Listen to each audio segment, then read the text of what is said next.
Top.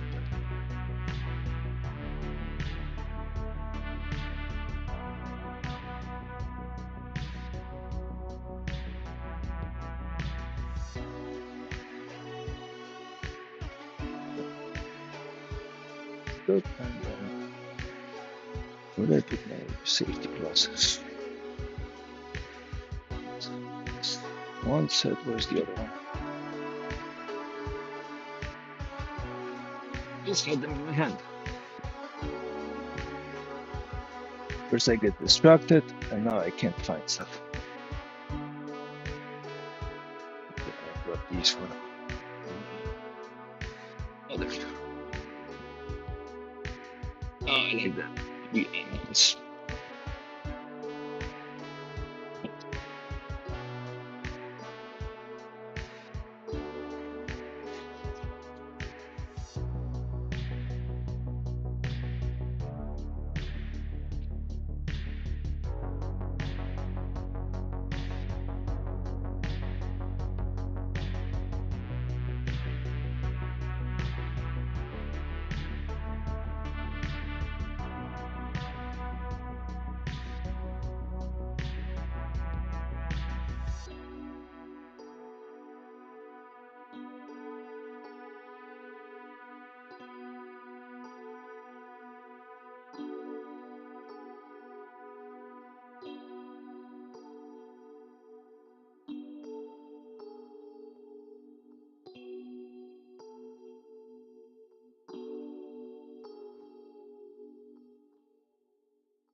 It almost feels like a restoration of the cutting board. Making a new one. Hi chat. Whoever's watching.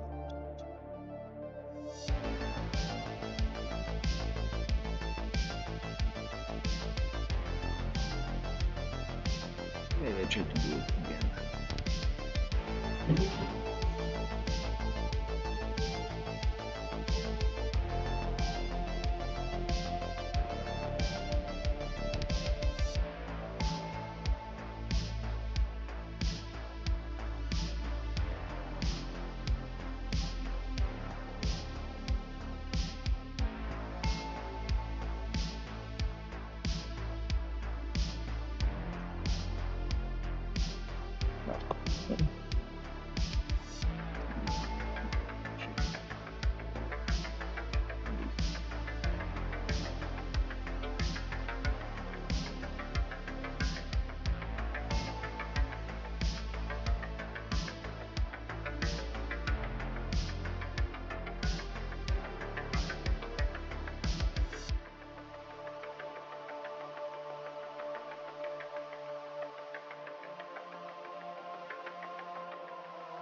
is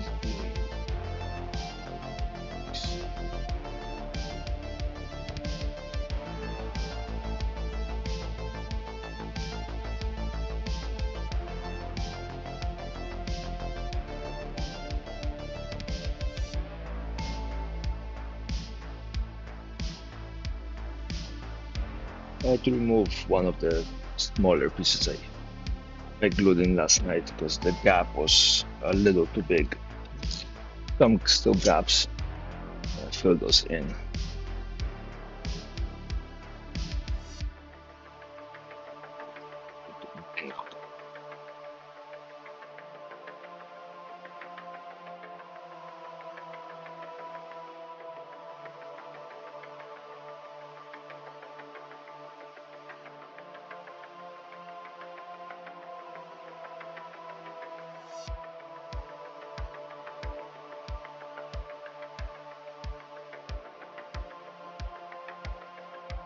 Yeah, I'm supposed to look up a way to know if I did chat it in the chat without looking back every time.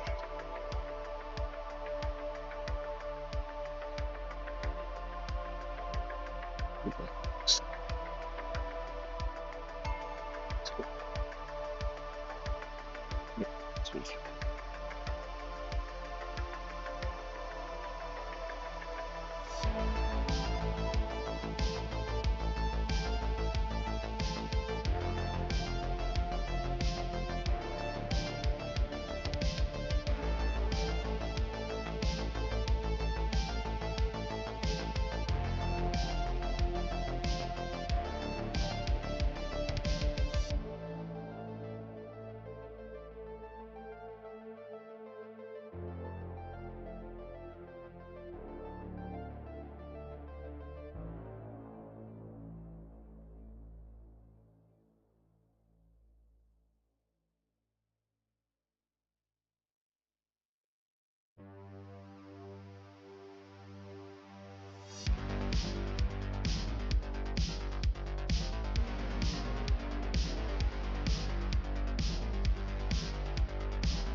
There's something else we need to.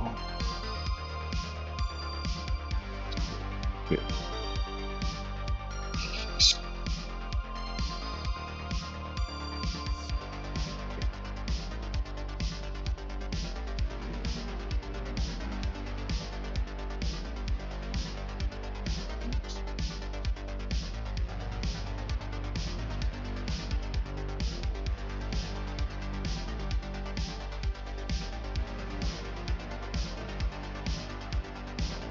Leaving it to dry now.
Hey Jen,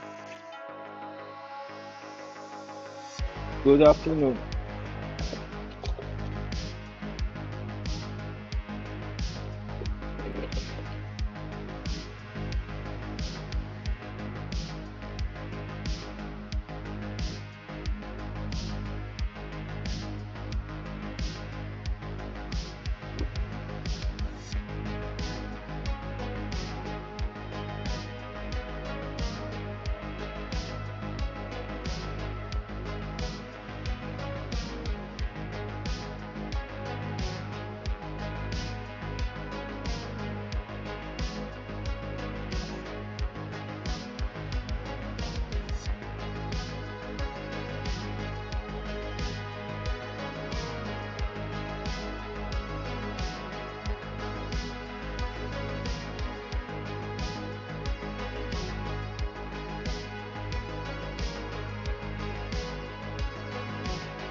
I forgot to turn on the stream.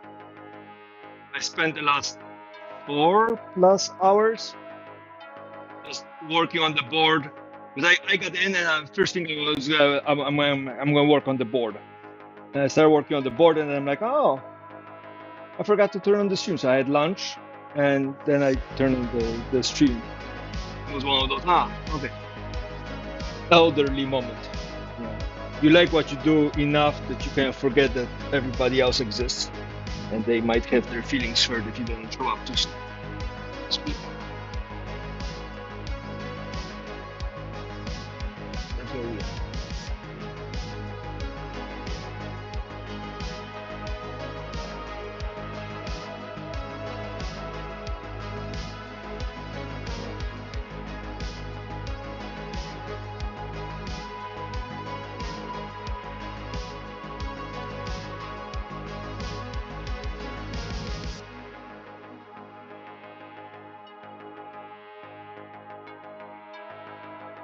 Yeah, it happens. Yeah.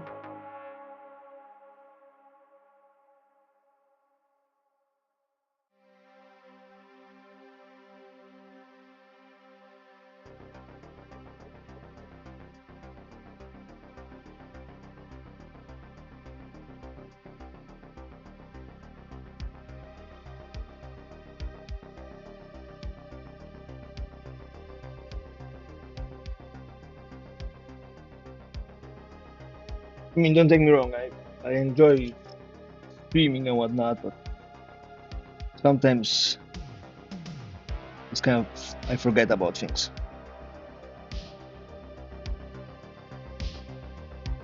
Especially when I'm listening, kind of preoccupied about what has been happening lately. It reminds me of something.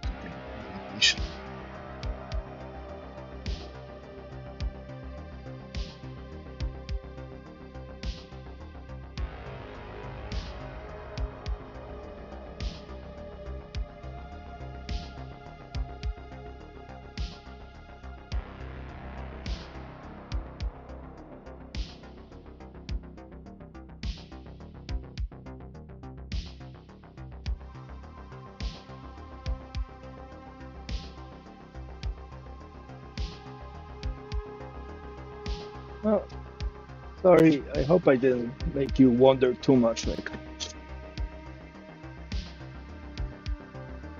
make people get all worried.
Oh, I'm sorry.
Tomorrow is gonna be a fun day. I get to hear my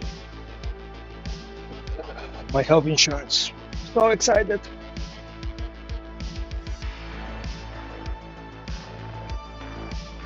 Thanks. Oh, okay. Oh, that's not good. Being addicted is no good. You shouldn't be addicted. You should enjoy it.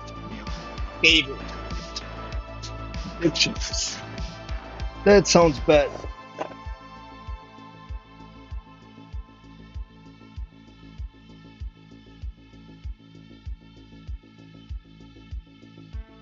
Okay. I'm not judging, by no means. I'm not judging.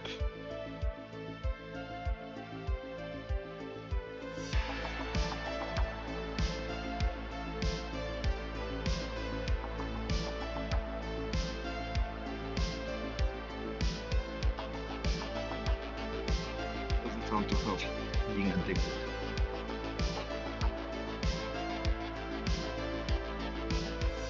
Yeah, I have because my I used to have health insurance through the university. That was pretty good. They paid most of the um, dues, uh, or biggest part of the dues got paid by it was like 85%. And the coverage was pretty good, right? Ran by the state, so well. And then I didn't have that job anymore. So when I was streaming, I got it from the quasi open market. Right here it's called Obamacare or affordable healthcare. Of course, affordable healthcare isn't exactly very affordable. You not only have to pay premiums, but then you have co-pays, co-insurance, deductibles, and all those things. If you want, I can bore you with the details what each one of those things is. But the point is, the insurance doesn't exactly cover a lot. Like it kind of covers, but kind of not. And the only reasonable reason to have insurance is if you end up in a hospital, because those things get really expensive really quick. Like people can pay $50,000 a day for being in a hospital here. So I have I have paid for it. Like a good little drone I've been paying for health insurance. I think it's important, right? I think it's the idea of hedging my bets that just in case something happens, you know, my family is not stuck with bills that they won't be able to pay, and so on and so on.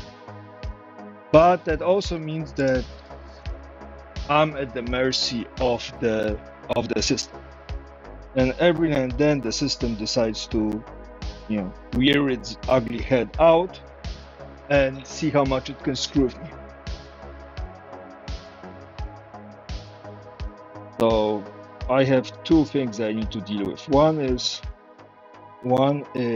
I need to figure out why I is being charged for something I didn't order. Yeah.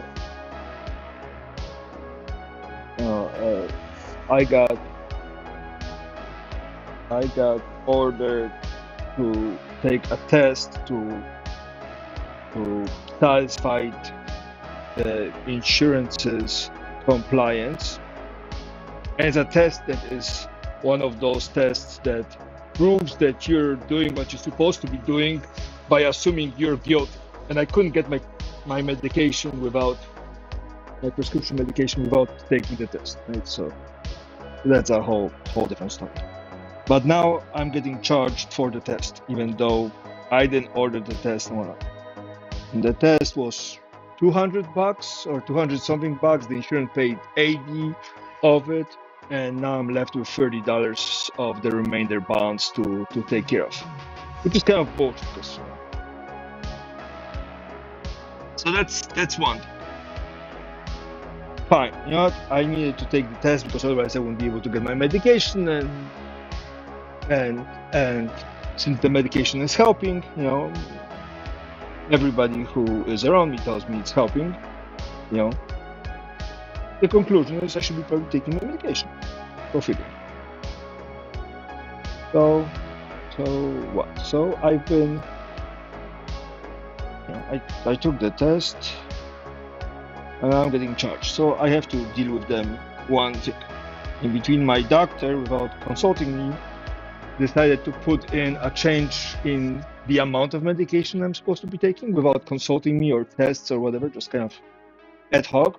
So I talked to the doctor, and you know, and they were like, "Oh yeah, well, according to our notes, blah blah blah blah blah." I'm like, "Okay, whatever, you know, fix it." The amount I've been taking for the past half a year been worked, or actually year and a half, been working for me. You know, why are you changing things? So they were like, "Oh yeah, sorry about it. We're going to change it back." So now they changed it back, and I have this app where I'm supposed to see, you know, bills and my insurance and all those things. And on this app, I have no prescription. So it's one of those, you know, I gotta go and find out what the hell I don't have a prescription that I'm expecting to see. Maybe it will show up in a day or two or something, but for now it's just kind of clusterfuck. So I have to call them up and ask them why they expecting me to pay for a test I didn't order, and then to ask them politely to figure out where my prescriptions. Hey.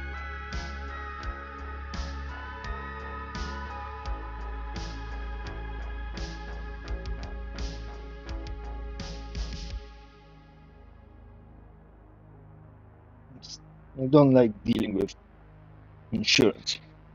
And the worst part about it is I'm paying 7.5 grand a year for insurance premiums. I'm definitely not getting my money's worth back, but you know, whatever. The point of insurance, again, is to make sure it is there just in case, you know, hospital visit. Still makes you feel a little jaded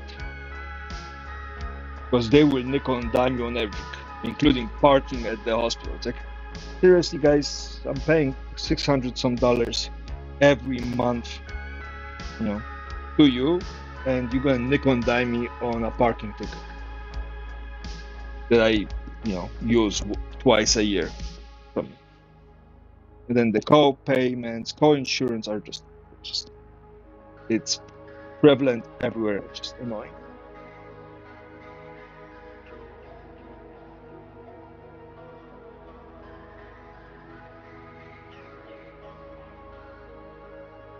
Yeah, well, I got the prescription from my first doctor that, you know, that that got got uh got it to work. And then we tested things, and and I know for a fact that this proportion seems to be working pretty well. And it's small enough that I can go cold turkey and not, not have major issues. But it apparently becomes very visible to people around me if I don't take my medication. So it's one of those. Yeah, I don't need it. I survived years without it, but it sure does help. So just the worst part about it is just it's the expectations I'm going to pay for it and then thank them for it. It's annoying. I don't like it. My profound sense of justice, side effect of my condition, screams bullshit.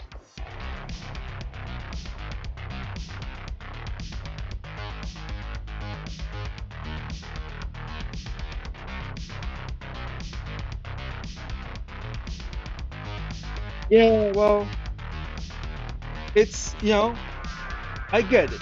Like I get that sometimes they need to test things and whatnot, especially when if you're taking medication that is uh, a controlled substance, right?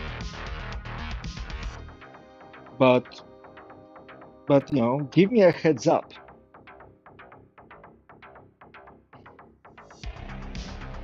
especially since the both the doctor, the hospital, and the pharmacy are all under the same group as the insurance. Like it's all singular business. It's not like I get insurance from one place, doctor from a second, and then pharmacy from the third, enough in a hospital from the fourth. Like all in one place. So it's like, get your story straight.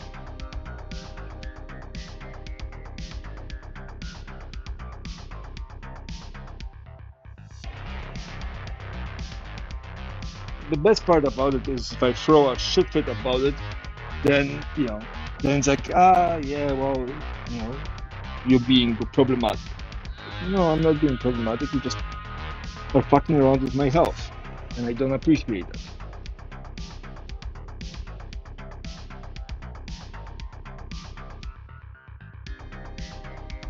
It's very reasonable for me to get upset. Oh yeah. Now again, I've met pharmacists that have changed prescriptions before without the doctor's permission because the doctor was prescribing something that they shouldn't in amounts that they shouldn't. Like I know a pharmacist that decided to go against a doctor's prescription for oxycodone because the doctor was prescribing it in huge amounts, and the pharmacist was like, no, no, this is bad news for everybody involved. Let's not do that. But they got in trouble for it. On the other hand, the patient wasn't addicted to a narcotic, so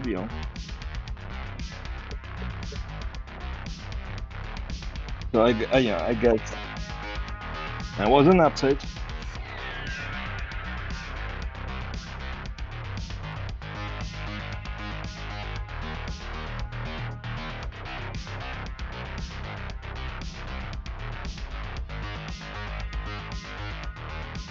And I'm not one of those people to tell somebody to do their job because I don't know what their job is, what the protocols are. Just that fucking around with something that keeps me functioning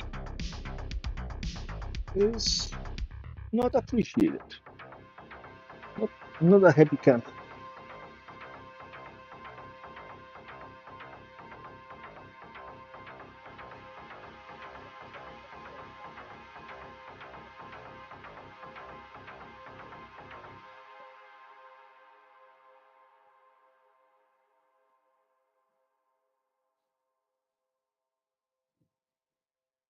It's still the first one. Again, I'm piecing it together from the pieces that I had from the previous cutting boards and some of the new pieces, and I must have glued one piece slightly crooked because things are aligning a little bit less perfectly than I hoped. I mean, we're getting through it. We have what, we have like 15 pieces left, maybe 10.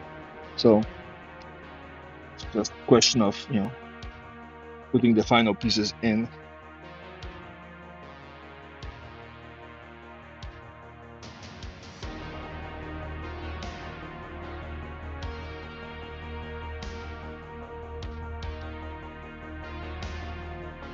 Hey, darkness.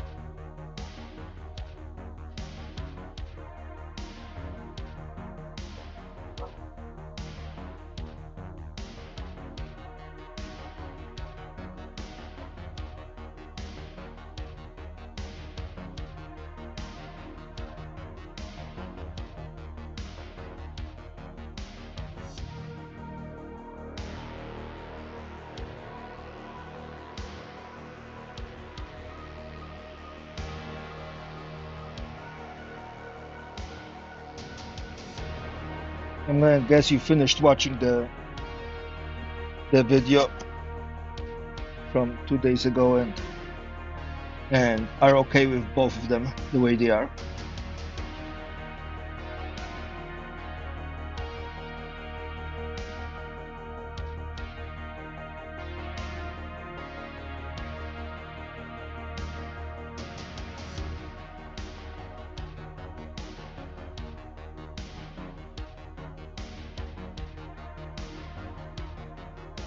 Oh, nice.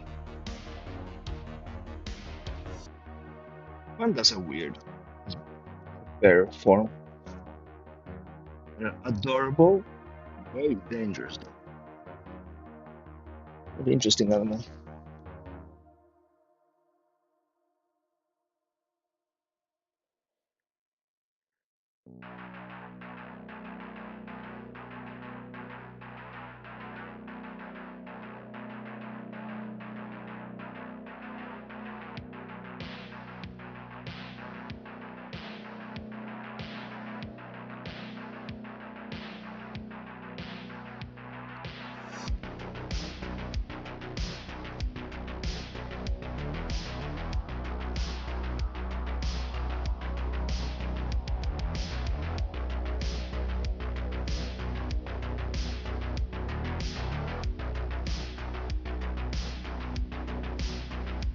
Well, it's stupid. I mean, they do be surviving, so.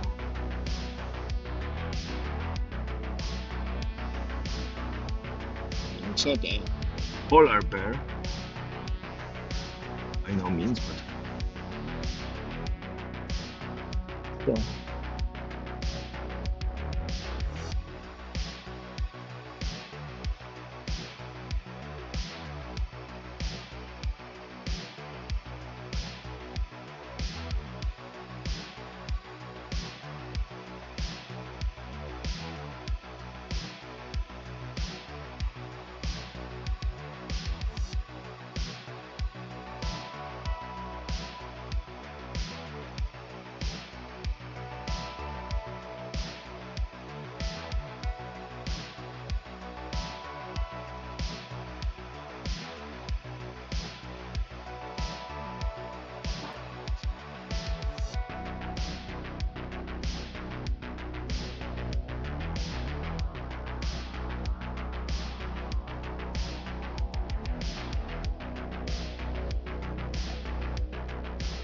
I really feel like I'm restoring this board rather than building it from scratch.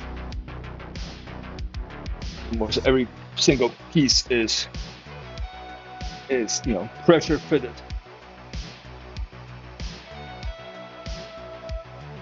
I'm going to hold the whole board by just a piece that I managed to squeeze a little bit of. Oh, and then I found some of the chisels, like similar chisels to what the ones I bought in Japan. I found them on eBay. They're like $200 and $300 a chisel. It's insane. So it made me very happy last night. I saved some money.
Nice. Hey, you're gonna be a keyboard warrior. Get on Twitter, start proclaiming whatever Twitter warriors proclaim.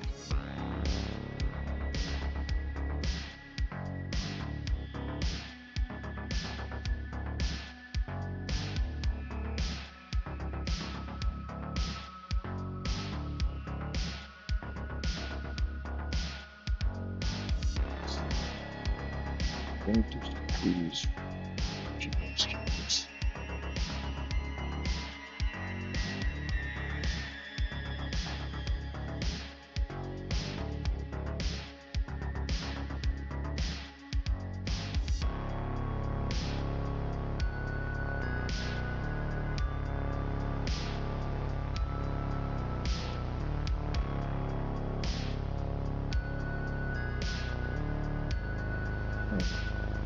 Feels very fun. Took long.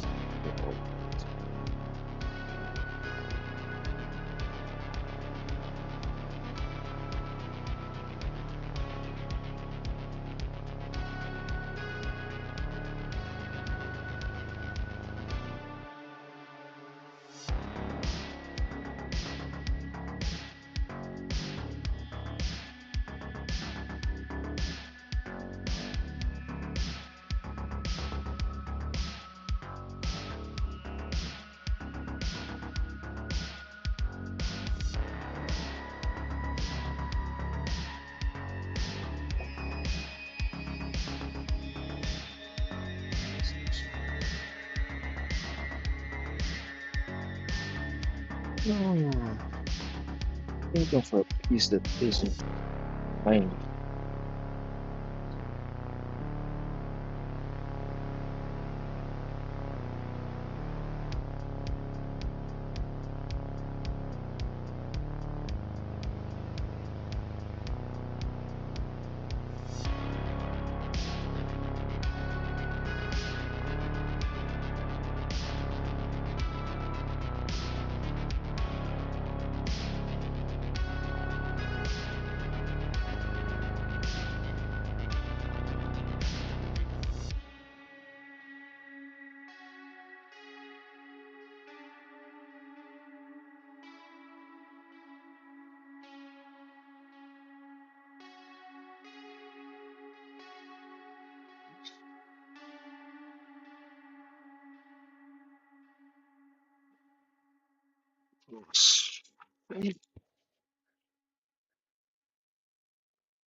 I hear a rumor he took over Twitter because his ex was saying something about him. But I don't get I don't get rich people. There's a TV show I used to watch called Billions with Damian Lewis. I really like him as an actor, and you know, I watched that, and I'm like, I don't get, like,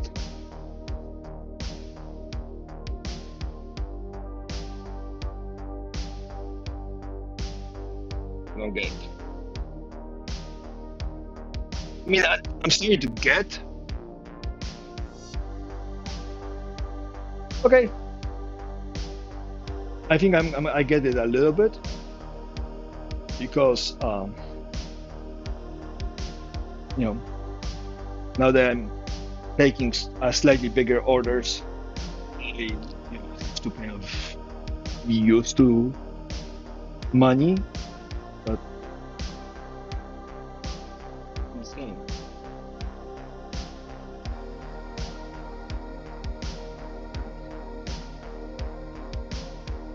I guess there's a reason why it's called stupid money. Well,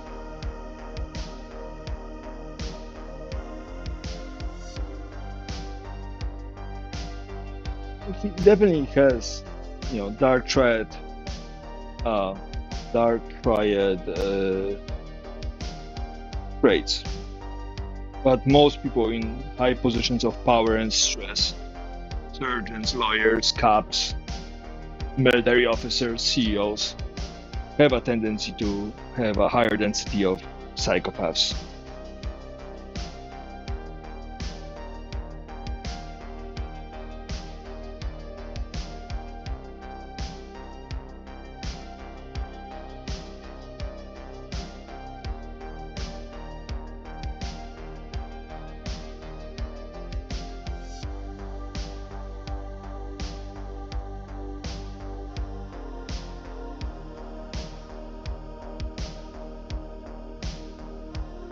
Hey Jen, you want to jump in quickly on a Discord call so we can talk, and then I can mute myself in the stream so we can sort the other thing out.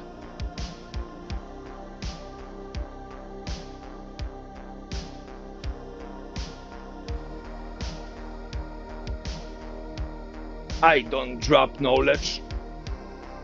I know nothing. I know nothing. I say nothing. Let me just put a text. And I'll see you guys very soon.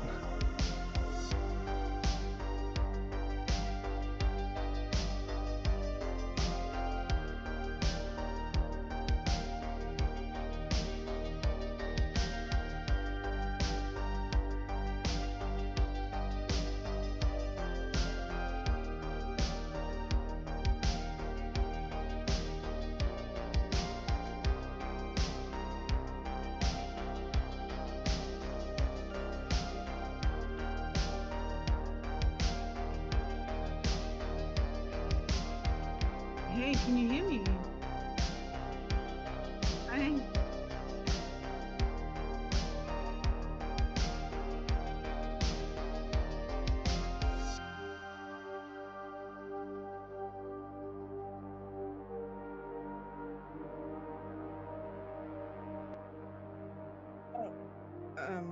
It could also be my microphone. My daughter steals my mic.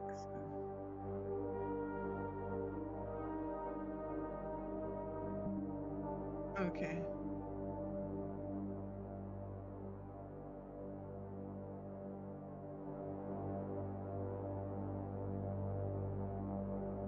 Okie dokie.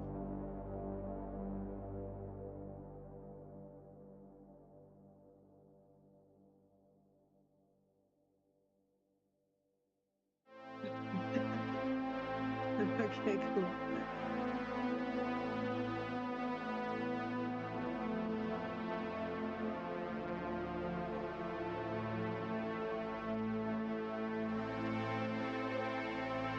Yeah, yeah.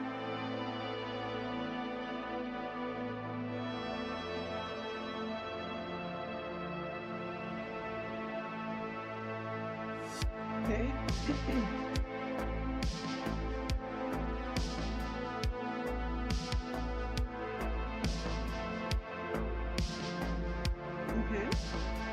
All right.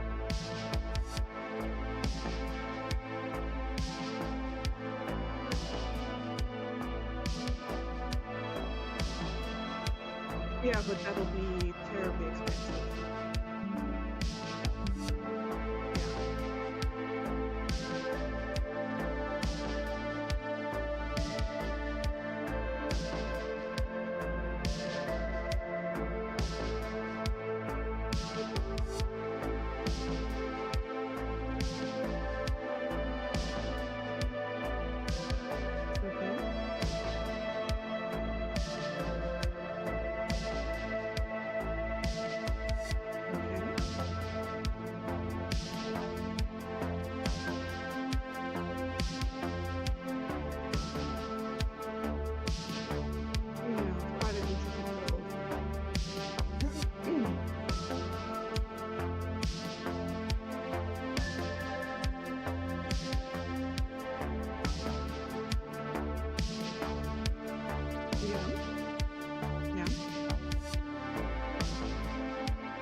You couldn't ask me for too much for us to no longer be friends.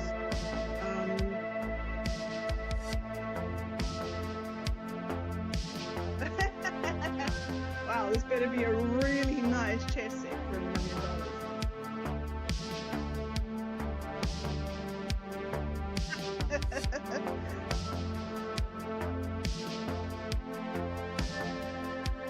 Oh my god! Oh my god!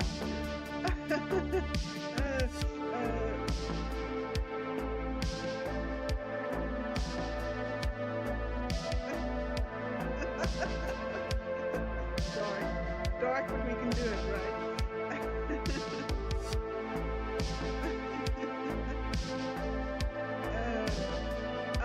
Look, I don't know, I'm okay to spend $1,000. I don't know if that's enough or too much or not enough. That's kind of like an easy opening for me is $1,000. I can probably go up a little bit. I'm not sure what you're thinking. I don't know. I haven't even priced this.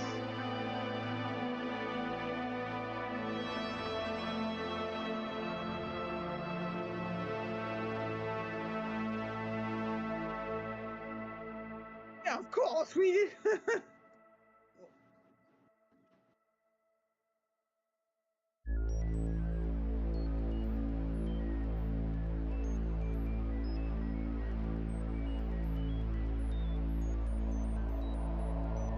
Yeah.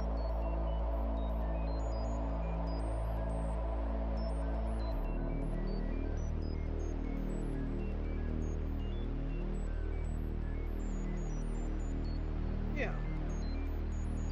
Yeah.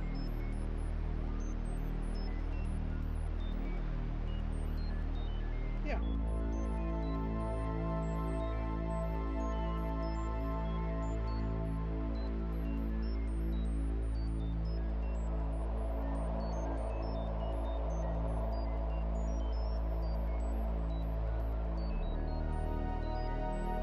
Mm-hmm.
Yeah, but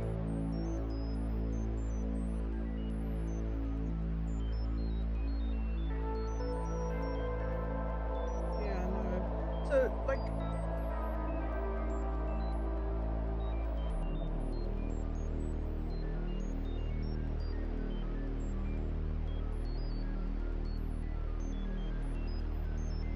no, look. um,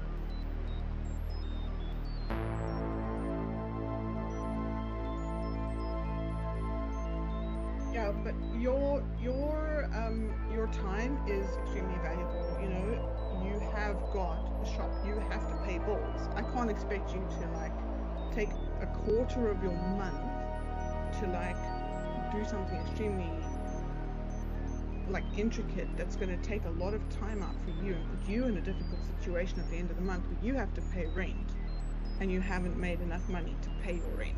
Like, I can't ask that of you. You know, it goes both ways.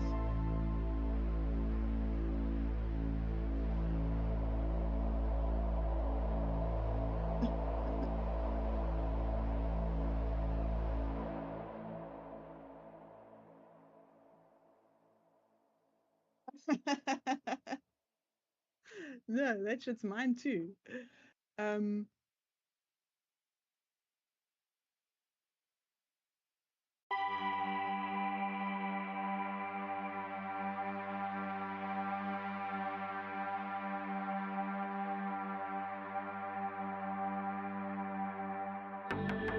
yeah, and it's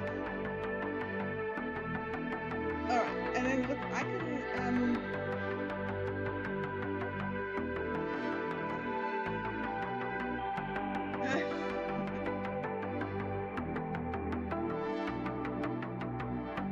no, look, I'm not mentally cutting corners. What I'm doing is going to my husband and saying, "Yo, husband, I'm getting you a birthday present. It's just going to cost a bit more than I expected it to cost. Like, he just bought me an iPad for my birthday, right? So like, I was expecting to sort of spend the same on his present that he spent on my present. We're not, we're we're not hard up for money. I want you to understand, like, a lot of people are. I'm in an exceptionally privileged position. I'm not hard up for money. So for me, no, we're not putting blood diamonds in anything. There won't be millions of dollars spent. But what I can do is, like, I can like ask his mom if she can like contribute a bit, maybe pull in some family and say, look, I've got a really nice idea. This is what I want to organize, and can we make it happen? You know?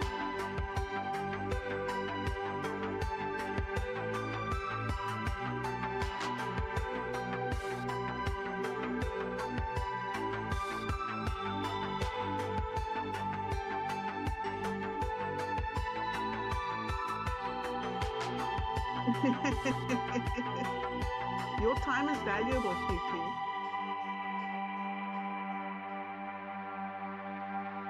Yes.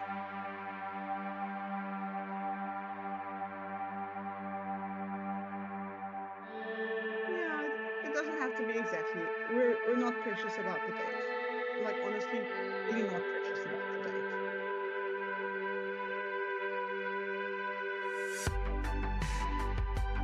Yeah.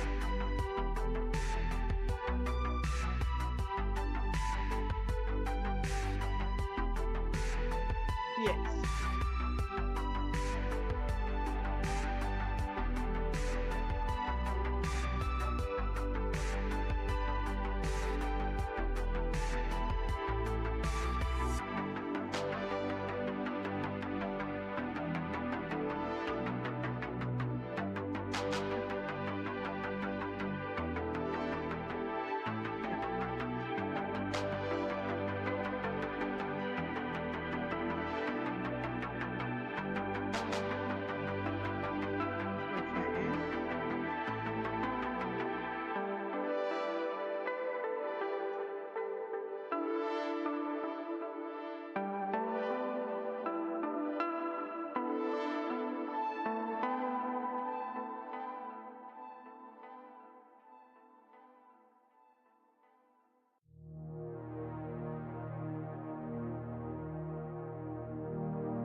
All right.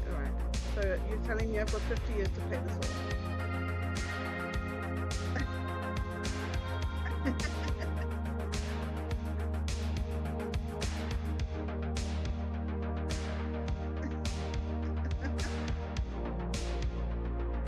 Oh my God, please no.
Really wouldn't want you to put yourself in a difficult situation at all. That would make me feel very bad.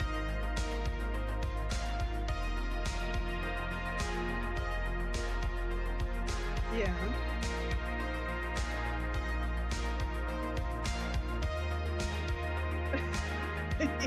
You, me, and the Singapore government, yeah?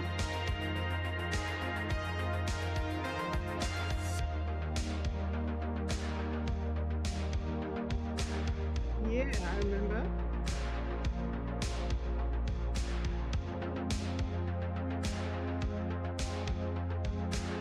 Okay.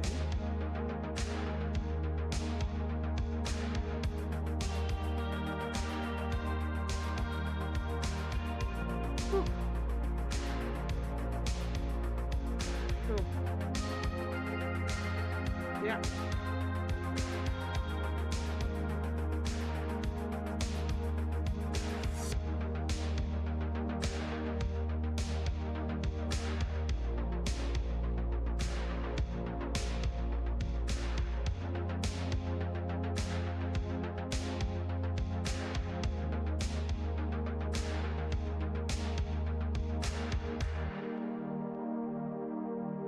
Yeah.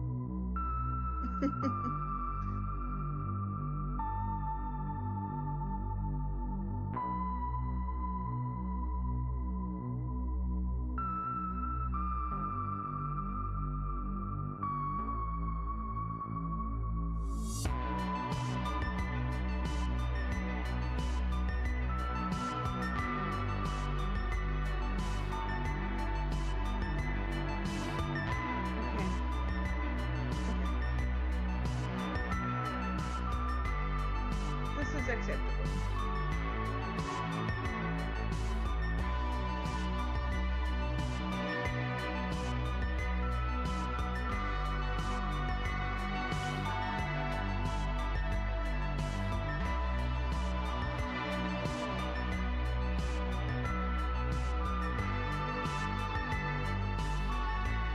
Yeah.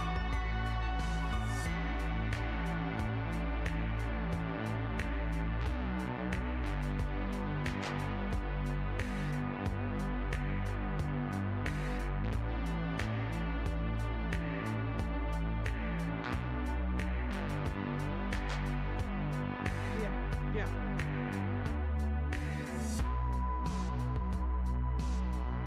Yeah, that wasn't my original idea. Just thinking it would be kind of easy to keep it like compact like that. I don't know what you think, or like where we could keep the pieces. I mean, alternatively, yeah, like a box for the pieces could also be fine.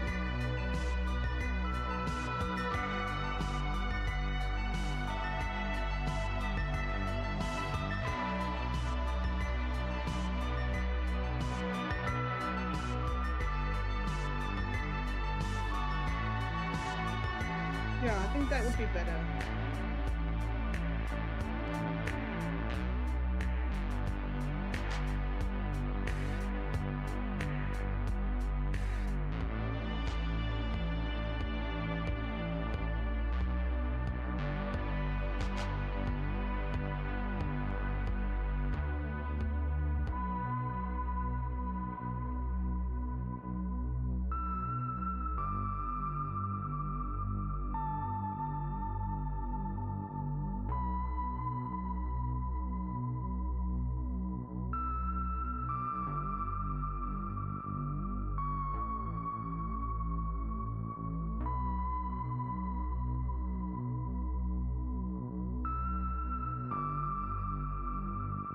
Yeah, there's like I was looking up like chessboard dimensions and like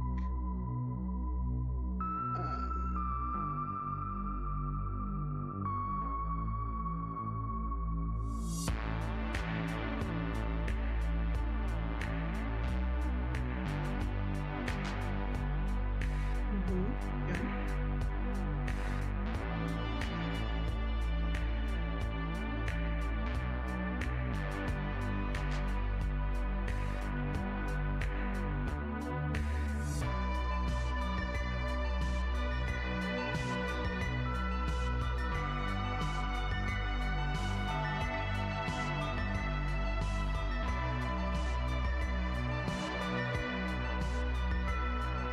Sure.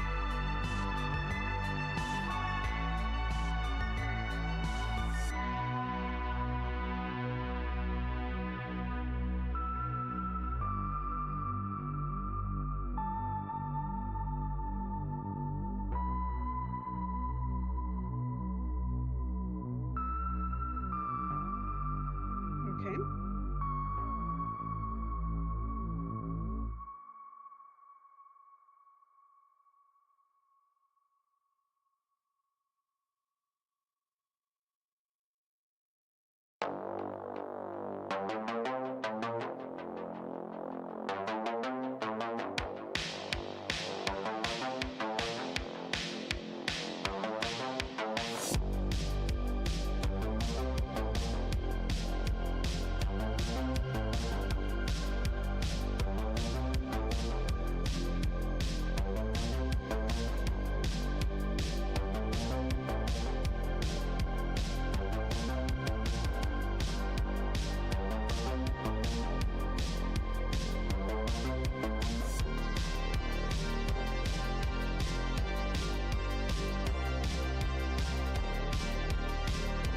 Okay, I understand. All right.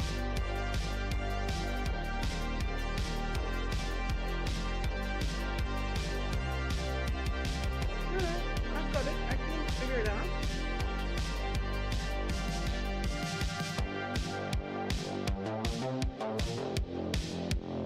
Yes, absolutely. Yeah.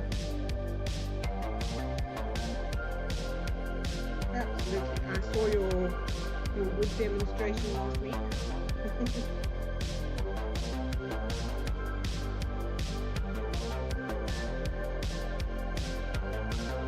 No, I missed it. I missed it. I was also for a few days last week. We had Halloween and kids were home for a couple of days. So, right, well,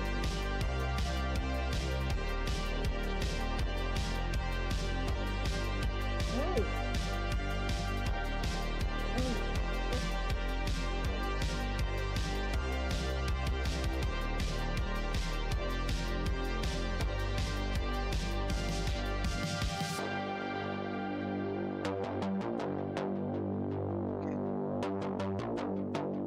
all right, great.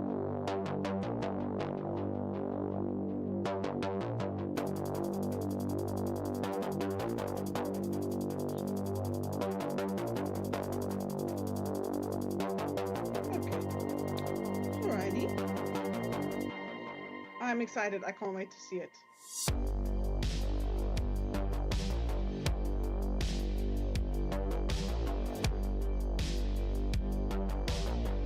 Oh, I did have my eyes on a rocky, yeah.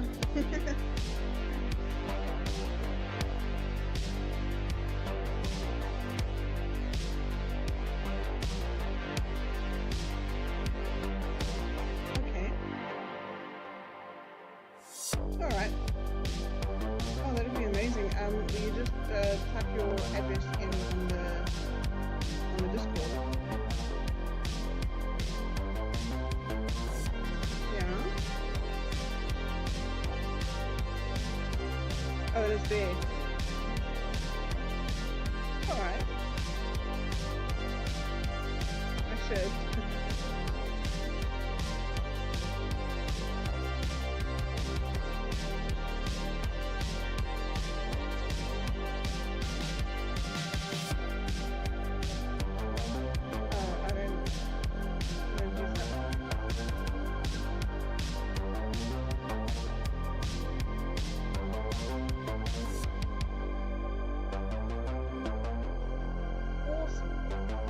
And you've got a chessboard as one of your 5 photos. Very nice.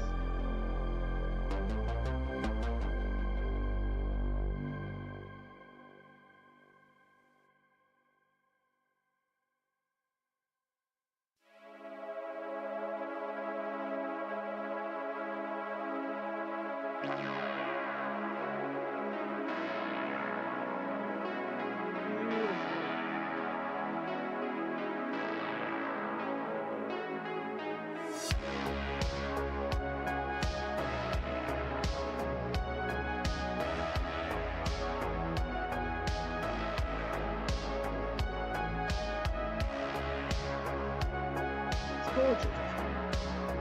I mean,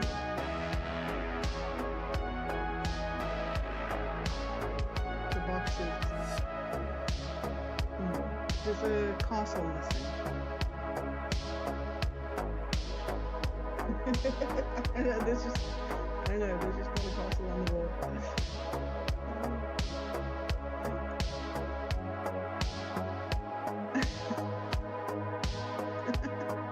Yes, they are. You're right.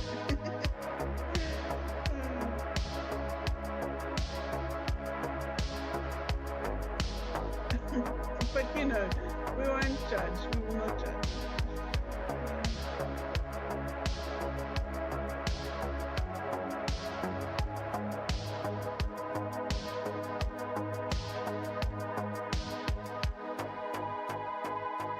Yes. Yeah. Whew. Yeah. Just so that you grab it because it was pretty.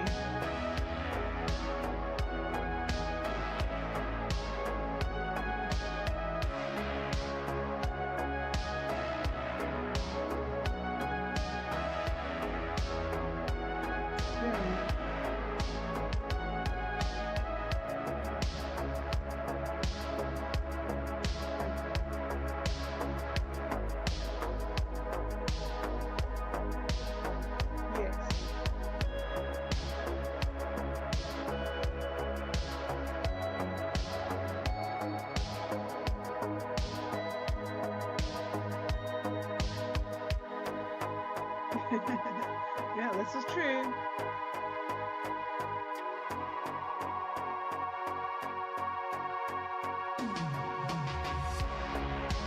That's true.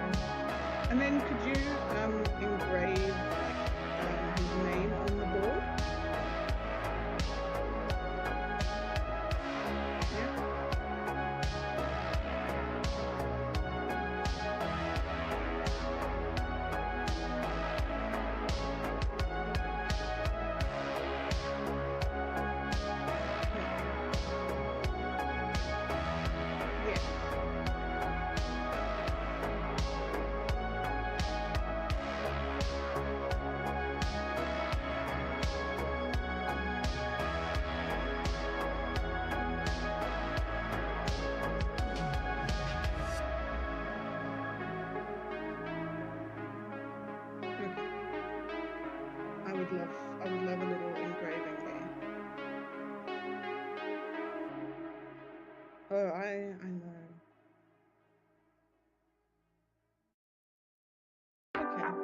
Phenomenal.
Figure it out when you, yeah.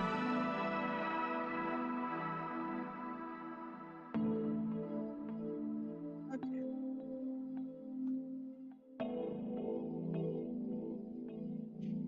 Yeah, I don't think we'll go smaller. We're not small people. I mean, I'm 6 foot tall. My husband is a head taller than me. Yeah.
Yes.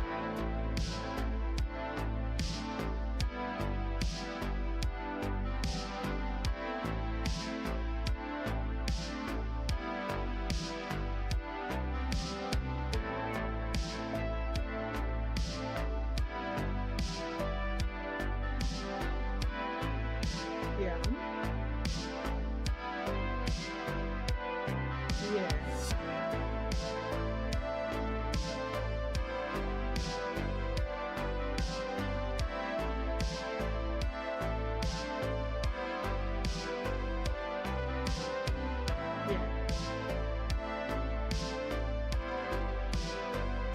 And if you make it too thin, then it becomes fragile.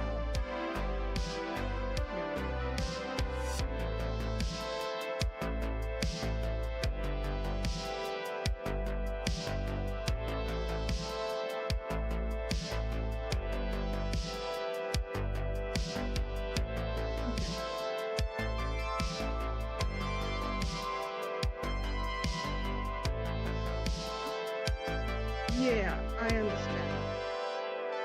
Yes.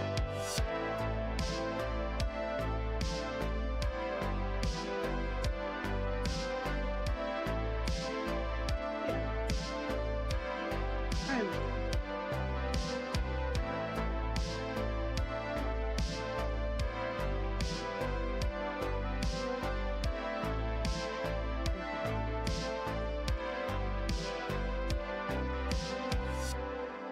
Okay.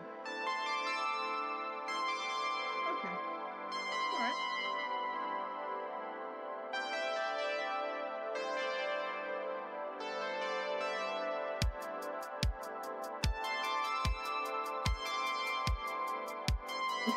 I can see you're getting a bit excited.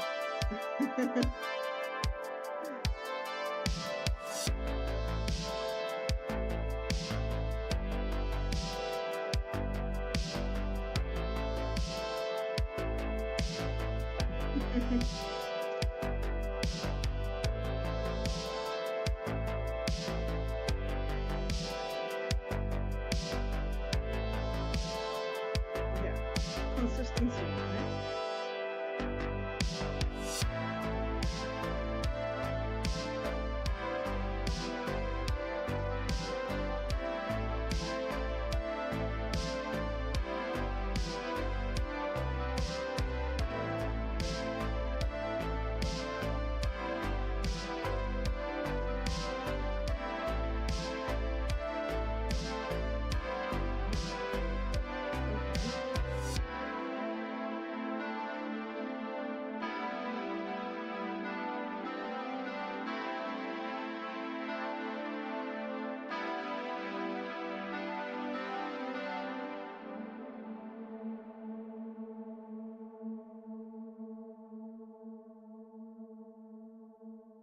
Okay.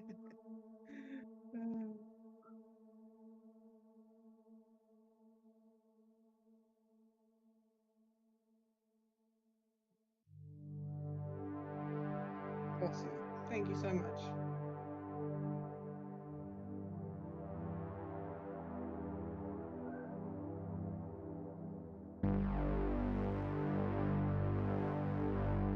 Oh, I know I definitely want this. And as we speak, I am sending a message to our family members to ask them to contribute.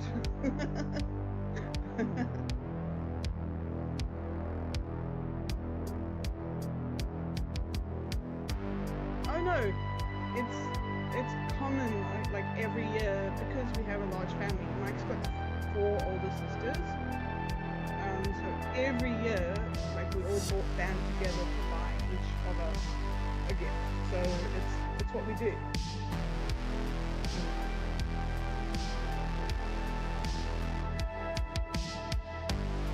Yeah, exactly.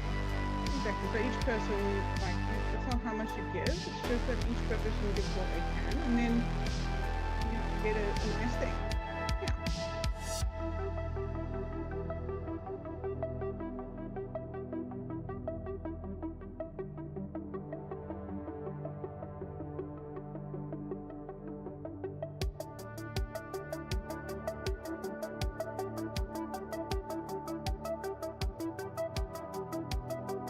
I shall do. Thank you. Yeah, and it's nice to actually chat with you in person. Yeah, it's true, right?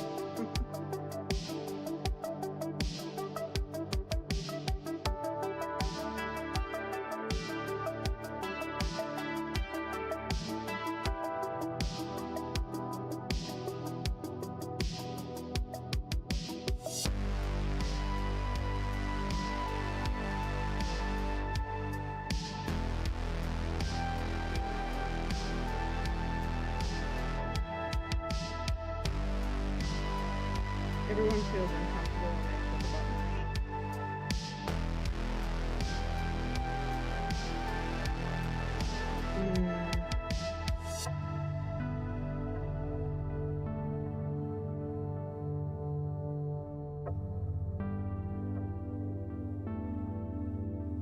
Yeah, I understand. I understand. as a creative, I know that very often creatives do not get paid. So I'm like, no, you must get paid for your time and your effort. So it's good. And I will do my very best.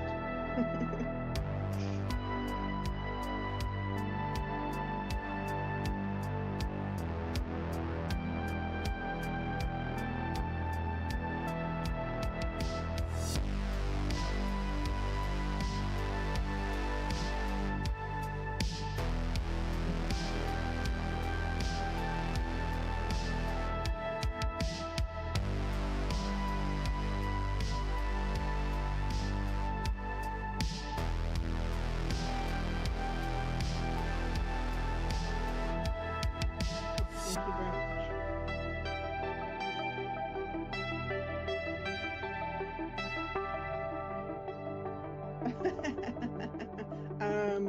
Okay.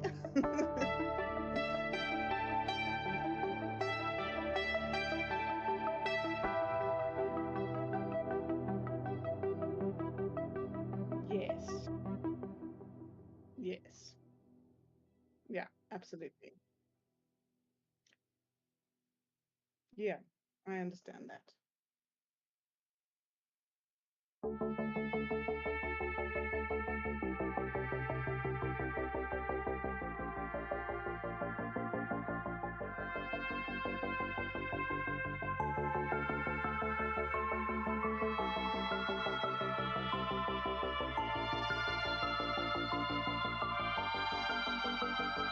Thank you very much. Yeah, because it's very difficult to find something that I know my husband will really, really appreciate. Like I haven't bought him a birthday present in years. And then when I saw that he made like chess sets from scratch and he loves playing chess, it was the natural answer. It's like, yes, this would be perfect. It's like a personal gift. So it's perfect.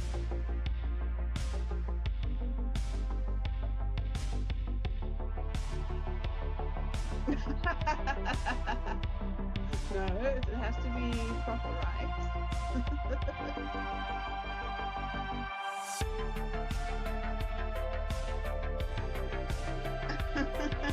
Yeah, seriously. What a muppet.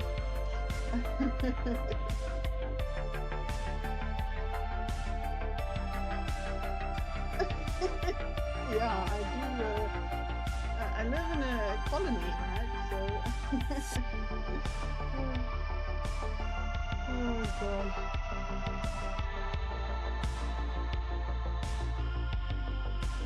Sure. That's interesting.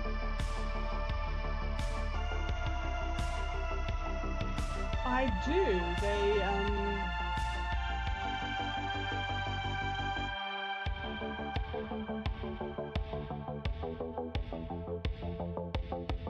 Yes, and she was like, "Well, that's not much of an option, right?" Yeah. Yeah. What can you do? Yeah, exactly.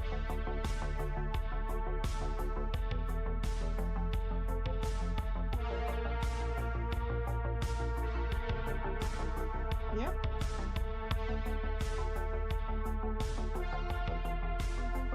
Wonderful. All right, I am gonna start googling and join, and I will get through to you within the next day or so. Okay.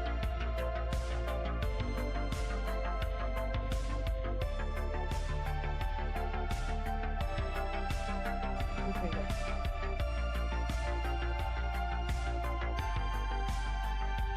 Yeah.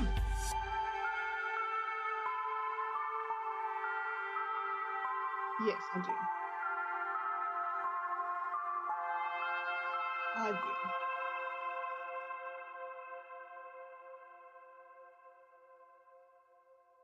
Okay, great. Thank you so much.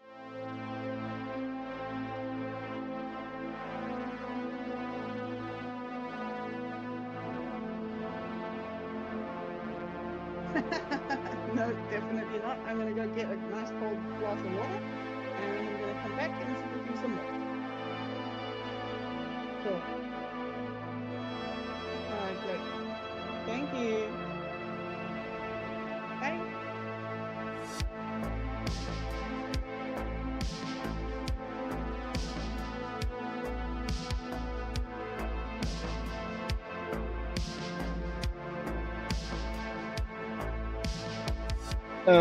Right then. Sorry about that. Me and Jen have some secrets that we didn't want to share with the rest of you. So, it was exciting. Back to this board. Alright, message. Alright, I'm gonna work on that. Let's do this glue up, and then I'm gonna message person that ordered this board and see what they want to do next.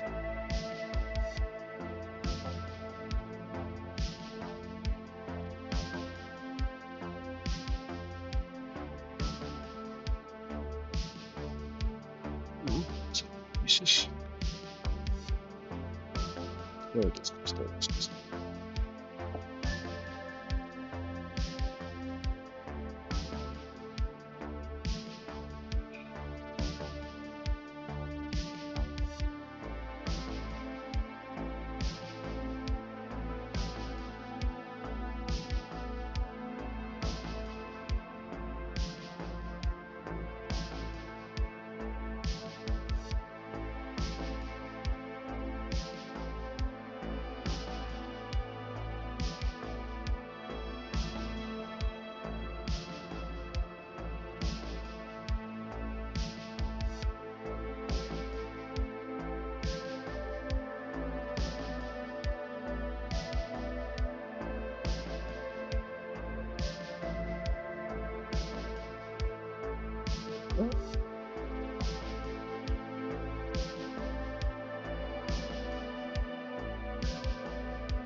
Next time, all the angles should be sharp. Enough pieces. This is gluing.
announcement.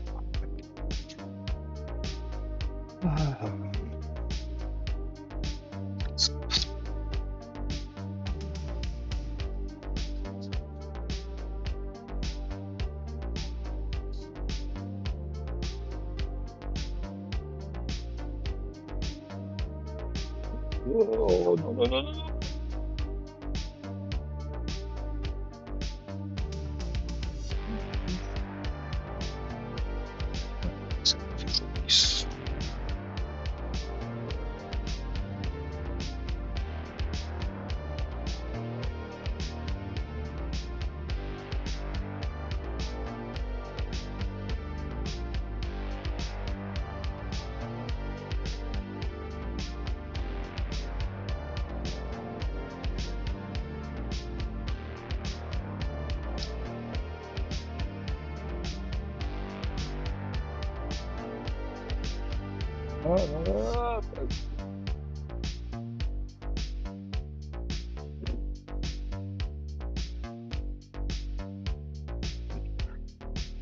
This,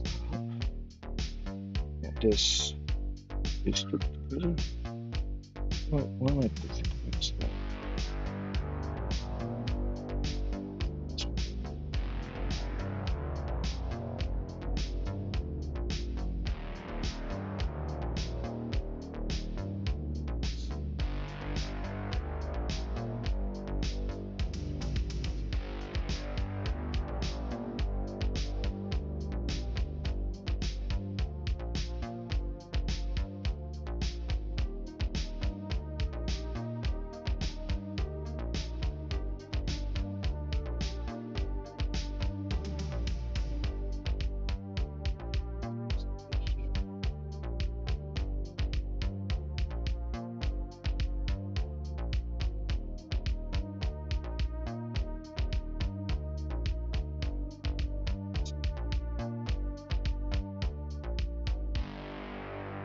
Is that enough?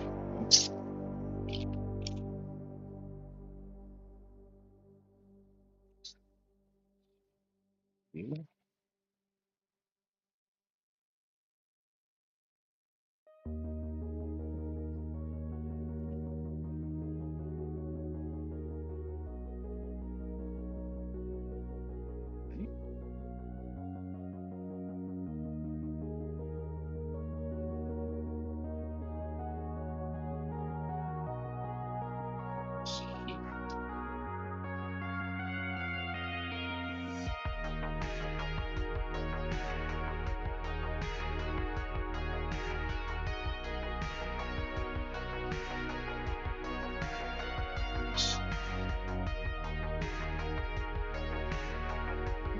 Squeeze.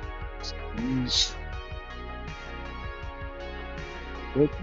Squeeze. Squeeze.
Seconds.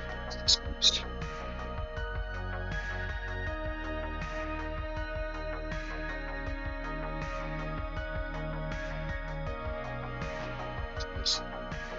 This. Squeeze. Getting long ones here.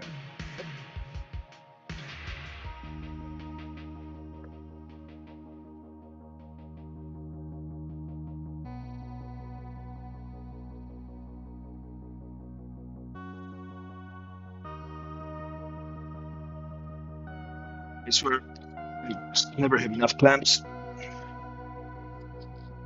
It's the woodworker's folly. It's always not enough clamps.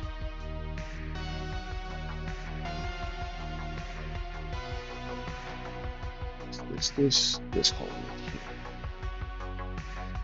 Which is this.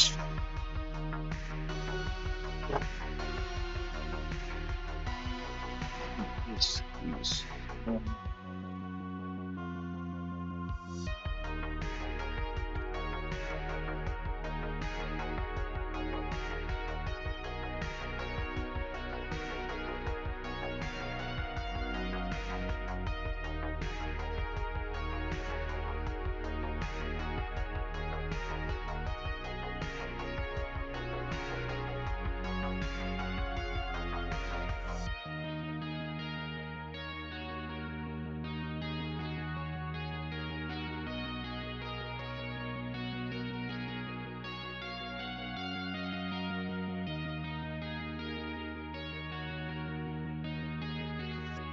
Ooh, I have an idea for the next cutting board.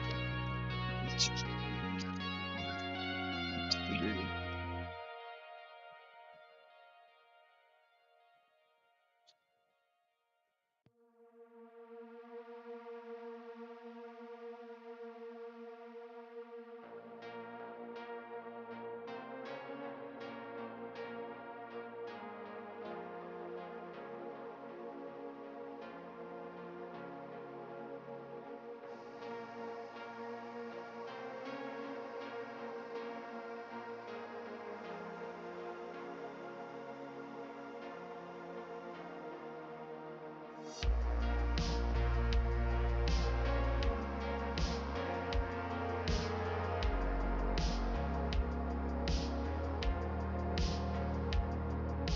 I need more of the large ones.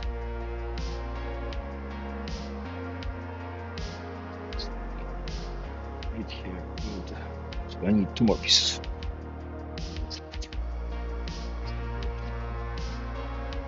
Taking some of this cutting material off.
Hey Jen, you still there?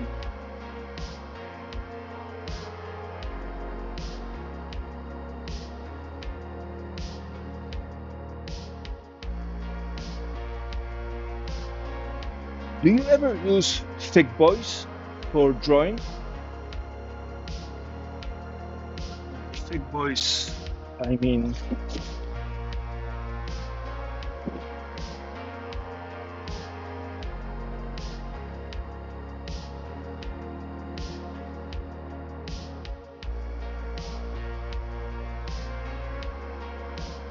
things that use car coded or pencil lead that is about the effect.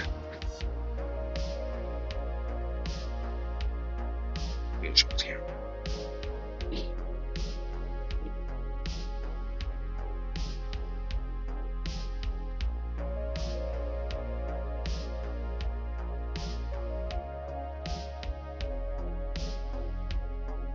Or slightly thinner, but we're talking thick.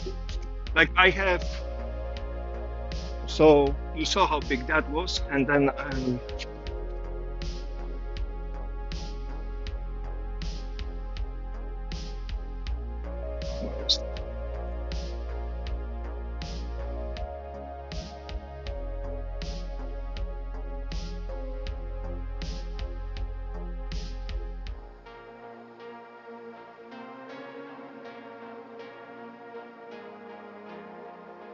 for comparison, that's a 0.9 and a 2. So, that thing is 3.5 to 5.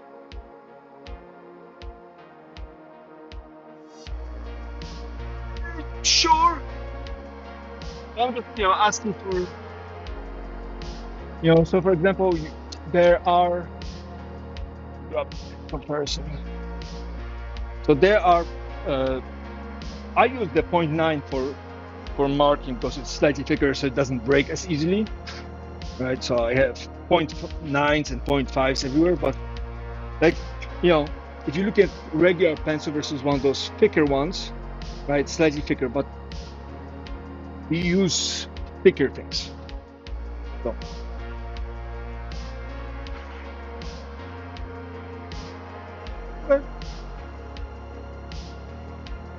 I'm always looking for ideas on pencils, and since you're one of the few people around me that actually does relish an obsession with pencils, I figured I'd ask. Because right now again, I'm really liking the Pentel Grapher 1000. I've been using these, but I'm always looking for other things.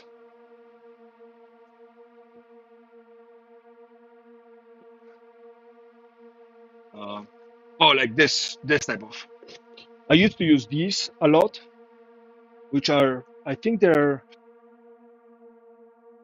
just the size of a regular pencil, so they're 1.3 or 1.3, I think, or maybe 2. But this kind of old style pencils, I used to use those, but they're thicker than I would like for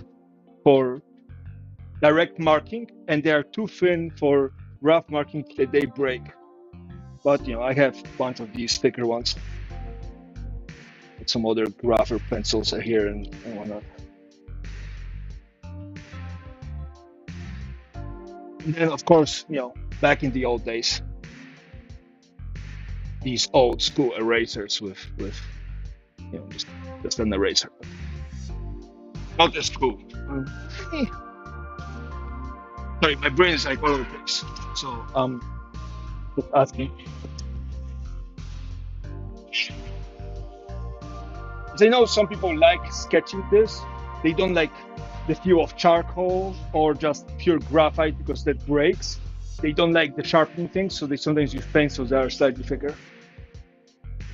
I think there's something called sharp pencils, and who's making it? Oh.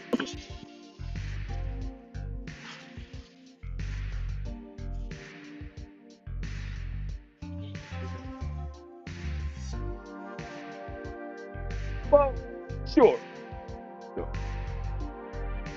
Me too.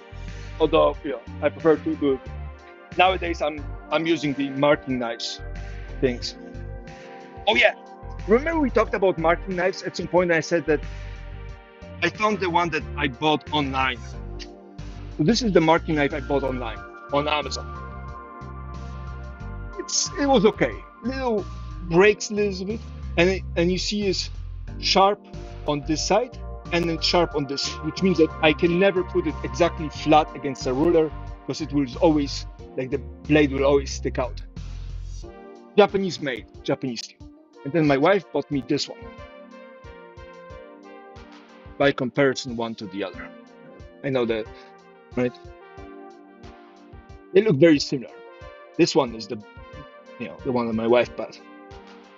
And then made in Japan, and here's actual stamp, but it's finished like a chisel, right? You have the hard steel and the soft steel on the inside.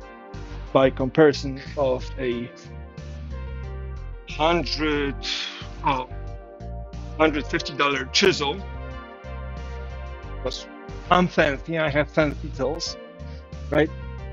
Hard steel, soft steel, right? Same idea.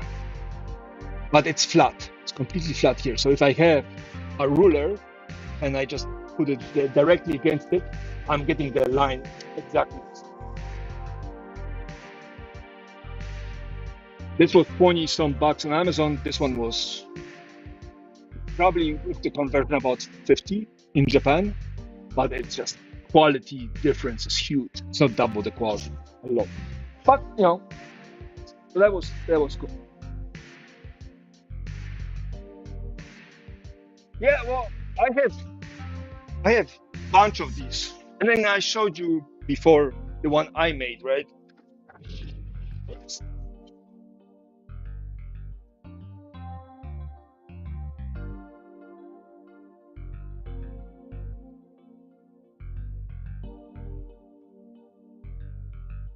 Yeah,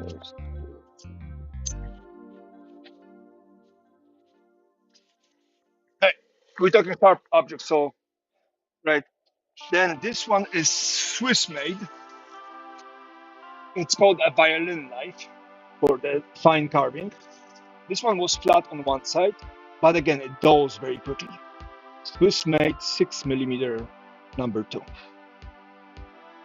That was okay, but decent steel just for some reason. This was the one I made, right? I told you this before. And then these guys I ordered from a blacksmith in Ukraine. Support Ukraine kind of. They are made out of ball bearing steel, so super hard. This side isn't very sharp, but the point is wicked sharp. Just this tip. Again, it's curved on one side, curved on the other. Right? It's sharpened on both sides, so precision is a little lacking. And then I went on AliExpress and I bought chisels or blades to cut nails with. And they look like this. You can get a set of 5 of those, different sizes and shapes, for like $2 or $3 free shipping. They're not. The metal isn't super strong. It's not. You can sharpen it really well, but it doesn't hold the edge very long. But for scraping paint and whatnot, and doing little arts and crafts, highly recommend. They come in different, wrapped, unwrapped, bigger, smaller, different sizes, different shapes. But nail chisels. I saw it on TikTok. One of those nail cleaning things, and I figured, hey, let's get it. Right, but that's not the part I wanted to talk about to you. The part I wanted to talk to you about was the pinching wood. So this board, I was trying to cut it in half. Trying to cut it. So I started, cutting it here. Cut. And this is where I stopped, right? And the reason why I stopped it is because you can see the hole between the boards right now, and then you get, and this is completely closed off. How closed off? Well, if I don't put it in direct lighting, you can barely see the crack because it's just stuck. I have a hard time pulling it apart using 70% of my strength just to pull it apart. So this is what happens is you start cutting and this starts closing up on you, right? This is the hinge right here. It's pulling the riding knife or the curved knife behind the blade, holds it so it doesn't jam on the blade, but eventually gets to a point where the blade actually gets stuck in it. It slows down the saw. If you're lucky, you just go and burn the motor. If you're unlucky, because the blade rotates this way, it's going to grab and do this to me at 250 miles an hour. And I've seen those boards fly off. It's relatively big board, and I've seen them just go floop, flying off, right? Because it got caught, because it just got stinged. You can see the step, but this is, I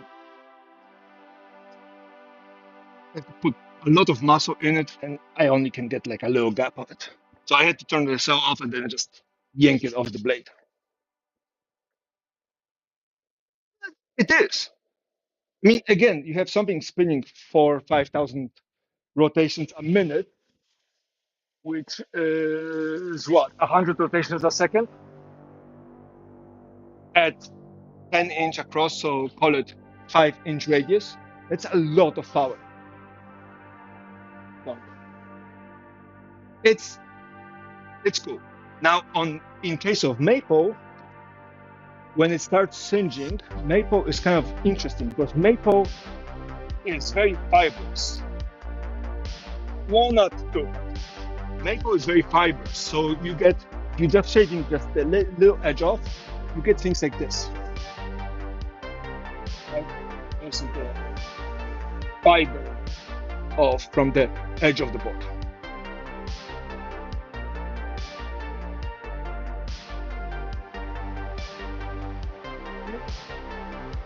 You get that.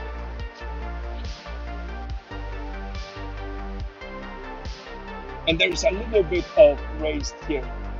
You cut. If this starts singeing, right, you start from one side, you put some singeing. This closes up and actually burns the maple. Maple is notorious when it comes to burning. You get a very smooth finish. Like I don't need to sand this, but right, you can even see right here. That's a groove. That's not shadow. That's actually a groove because the circular saw got stuck here for a bit longer than it should. And you get that when the board starts singeing, but you also get that if the blade isn't parallel to the fence. If it's slightly off, one way or the other. So if I'm pushing the board, say I'm putting the board on this side of the fence, right through the blade, and the blade is tilted towards the fence, means that the back side is closer to the fence than the front, which means you will ride on the material a lot more. Same thing happens if it turns the other way, it will start burning the other side. But yeah. We're gonna see a lot more maple cutting for the future projects. Oh, you haven't seen things explode on the lathe, or at least not recently, because that's fun. People tell me that I should be turning things at 600 to 800 RPM. I'm turning things at almost 2000 because I just like it better. It feels better for me. But it also means that if I jam, my hand shakes something, I don't have enough potassium in my diet, and I do this, things are going flying everywhere. And carbide, tungsten carbide, which is a really, really strong material. It's really tough. It's a ceramic. Looks like a metal, but it's ceramic. In theory, it shouldn't break, and yet things will splinter and fly off. Super sharp edge, right?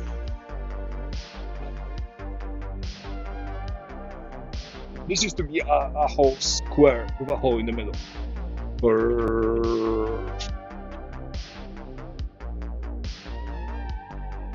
one of these. Again, just ripped it right up. I think this happened because I hit a nut. The blade, it jumped, hit a piece of metal, and the whole thing just went.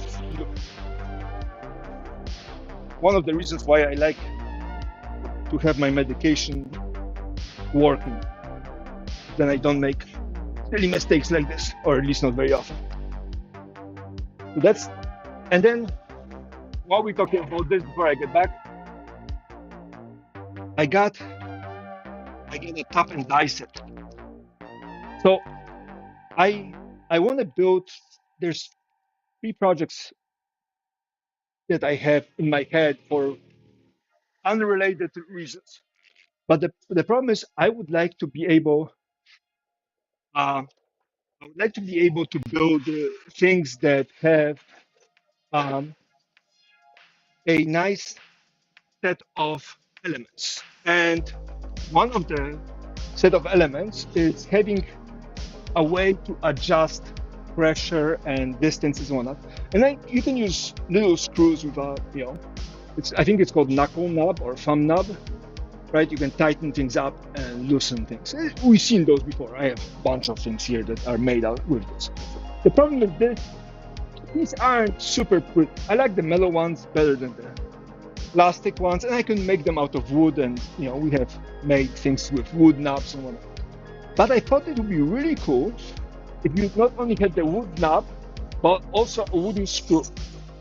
The problem is, if you try to use a metal top and die set, this is the size of spacing you get inside of the inside of the nut, right, or whatever you want to, which works great for hard metal. Starts being problematic for aluminum, so you want wider or coarser. But for wood, it becomes very problematic because wood is a soft material by comparison to metal. So you cannot do very tight things around, right? So you can do things better in hardwood than softwood, and I have the wide and coarse. So this is half an inch, 13 threads per inch, right? So this is not, but I tried things, they didn't look good. So what I got in the mail today is I got a trapezoidal screw tap and die set, which means that rather than being a point, you have teeth that look like a trapeze. Look at the size of the space. It's not as great as I would like, but you have a lot more space in these. So I got a tap and die set. So we're going to attempt to make wooden screws out of this. I might buy a slightly bigger set with even more space between them, so the gaps, because each one of those gaps is going to have to be a piece of wood, right? So you run into problems. If that doesn't work, then obviously we're going back to metal, and we can work around that by screwing in inserts, and a number of tables and chairs have those. Right? Those are little inserts that you screw in with very rough thread, and then finally you can put a screw into it, right? So you can make adjustments. But I figured it would be cool to have something that's completely made out of wood. So that's on my list of future projects.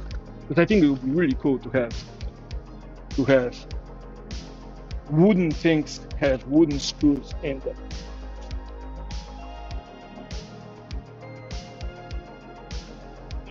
So that's, oh yeah, that's you guys see me make those, right? Wooden knobs on metal screws. Work great, but very strong, and once you put a nut in here, one of those inserts, it works great.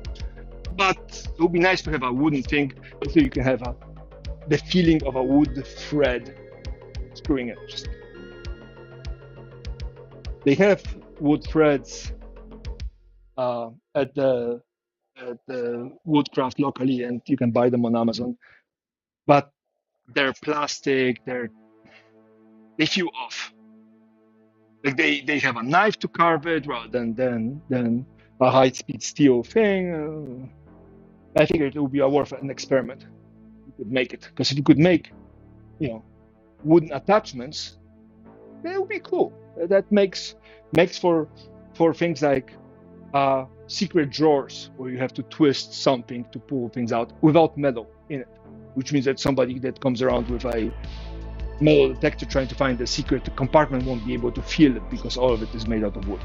Of course, it means that it would swells, blah blah blah, no.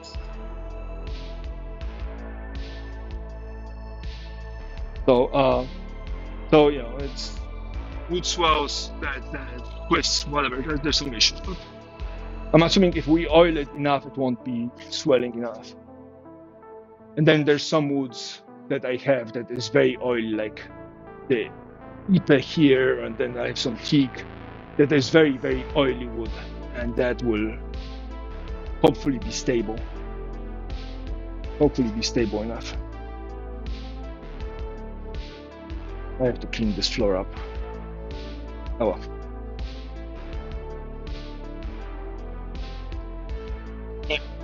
Back to that board. I have two more pieces to put in, and then we're gonna be done with this, and I can put it on the CNC to flatten it, and hopefully the board is gonna be done mostly today, and then I can finish fill in the couple gaps that are throwing up into the expansion. It makes such a difference if it's a warm day or a cold day or a moist day, or how much how much the wood behaves. Small things. It's always small things. It's good enough.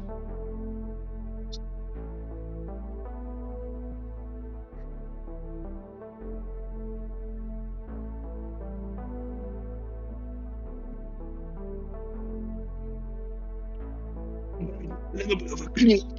Oh, and then we have to build a order bar and a saw storage station. Mm. All the little issues.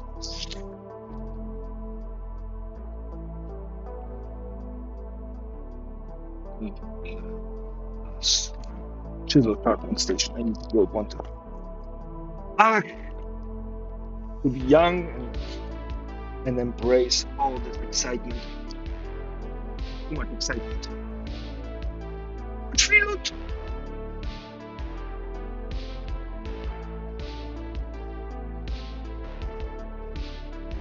By the way, did you see the recent tweet Ubisoft did? So Ubisoft, in their grand wisdom, made a tweet being like, which game have you 100% completed? Which exciting game have you 100%? Or something along those lines. I'm assuming this is just to start engagement, which, it's not a bad idea. The problem is the comment, the first comment I saw underneath that post was somebody saying, at Ubisoft, tell me which game you have 100% built before release. And I was like, ooh, that's a burn. That's a burn. Like I didn't know they built furnaces on the internet, but that's painful. I miss the days when games came out actually built, like built, completed, you know, you fired on and it worked. And none of that, you know. Okay, I hope they fixed it in the next 5 patches because game is somewhat unplayable. A very awkward feeling. Play a game and then it's like, I wish it worked. I hear Ashes of Creation.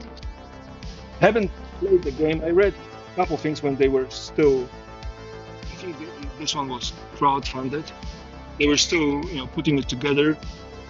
It sounds like an interesting MMO, but I hear from the grapevine that they are still in alpha, and apparently they're very much listening to the community. As in,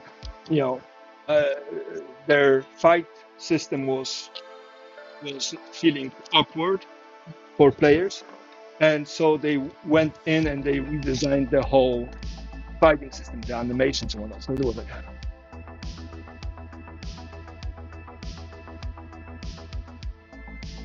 yeah.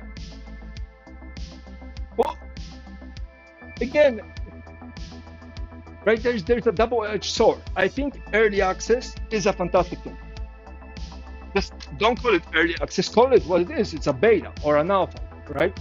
And don't try to make money off it.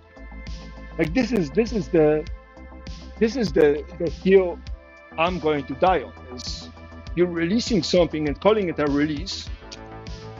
Have something that I get, and don't be one of those mofos that goes like, yeah, but you never own the game. What do you mean I don't own the game? I paid for it. I paid full price for it. I want a game. I remember the good old days where you could get a patch in a magazine, in a gaming magazine. You could get a patch and you just typed it into a batch file and you had a patch to the game. So there's some old games that have such a good stories and are so well thought out. It just blows my mind. Lands of Lore, the first one of my favorite games of all time. Fantastic story, great music, amazing atmosphere. At least to me, it's a little hard on the gaming system now that user interfaces have gotten better, but still, I thought it was a brilliant, brilliant game. Lands of Lore. If you cannot play the game, watch other people play it, and definitely find on YouTube the list of the soundtracks to the game. Some of those soundtracks will get you creeped out. I used to have one of them called The White Tower as my ringer in college. Every time my phone would ring, people would get really creeped out. And it's a simple, 8-bit kind of bloom bloom in the background. So that was the other game I very fondly remember from my childhood. Was a game called Eye of the Beholder, the second one. Temple of Darkness, something or the other, but Eye of the Beholder too. Not the first one. The first one was nice, but the second one. A lot of my approach to how fantasy should work came from that. That and Forgotten Realms Unlimited Adventure. That was also a really, really cool game, turn-based game.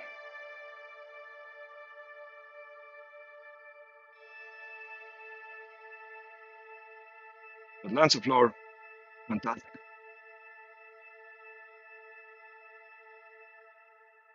Hero Quest, the board game. Have you played that one by Milton Bradley? Because I do. My brother owns a copy. I own the remnants of the old one, but I have the vintage copy of it. 2 vintage copies of that. That and Space Crusade. Board game wise, absolutely fantastic. The new version of Hero Quest that got released feels like it's supposed to be a little tougher, but they rewrote some of the rules. It's okay. It feels different, but it was cool. The dice were unique dice. So Hero Quest was cool because it had 6-sided dice. 3 of them were skulls, 2 of them were white shields, and one of the sides was a black shield. And so you rolled X number of dice based on your character for, say, attack. And if you were a hero, you got to use the white shields as defense. So you roll a bunch of dice and you see how many white shields you have, and then each white shield took a skull out. And if you were the dungeon master and you played the enemies, then each black shield was a save for your enemies, which means that the enemies would take twice as much damage per se. But they were buffer, and there was a lot more of them, so that was kind of cool. StarQuest or Space Crusade was a really cool game too. There was another game. I just had a brain fart. What was the other game that I really?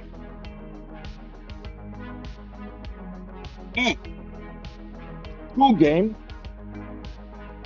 Quasi-collectible, quasi-random loot in a box was Dragon Dice. That was an interesting game. You have a bunch of dice. Each one of the dice represents a character. A cool game too. I think I have the Dragon Dice somewhere.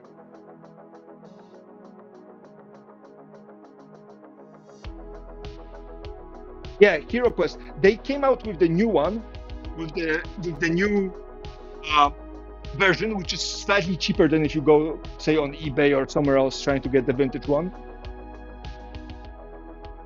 The figurines are a bit more detailed, but it's kind of interesting. The upside is the following: if you're willing to do arts and crafts, and possibly have a 3D printer, I highly recommend buying a 10% bigger board size mat, like a desktop mat. That is, so the board is printed on like one of those roll-up neoprene mats, and then building all your doors and furniture on your own, and then building the characters. And you can find the old books online, and just printing those out. But then you have your own one, because a lot of the problems with the old things were there was cardboard that was pushed into plastic, and the cardboard would get chewed up. So if you can build it this, if you want something a bit more modern, Advanced Hero Quest was pretty good. Modern, it was released in the 90s, but Advanced Hero Quest was pretty good too. Very deadly. I like both games because they are deadly. As in, you fuck up, you're probably gonna get chewed up. So there's none of that running around and I'm immortal. It's a good old, you know, roguelike kind of game.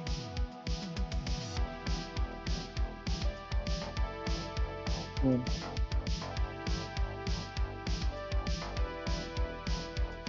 Yeah. I'm building a I'm building now. Nowadays, a little bit less time, but I was building before I started dying out of sawdust inhalation. I was building a system, dungeon crawling system, based on a D12 die, um, so I can play something that feels a lot more like a dungeon crawler than any RPG. This way, you can add the RP elements, but you have a solid dungeon crawling system. Because if you take a say Vampire Masquerade or Werewolf or Mage storytelling systems, the combat feels a little bit more tricky than not. It's great for storytelling. And if you play games like Dungeons and Dragons, the rules, if you have a rule lawyer or rule Nazi, it kind of kills the adventurous part. Because for me, the checks of personality and persuasion should be based on behavior in game rather than some kind of a role. I mean, but so I bought a bunch of blank dice, and eventually I'm gonna carve bases into them and have a custom set of dice for the game. So there's big plans for a lot of those little things. Now, when I'm going to do it, probably never. But, you know, I gotta spend stupid money on something so I can still stay hungry.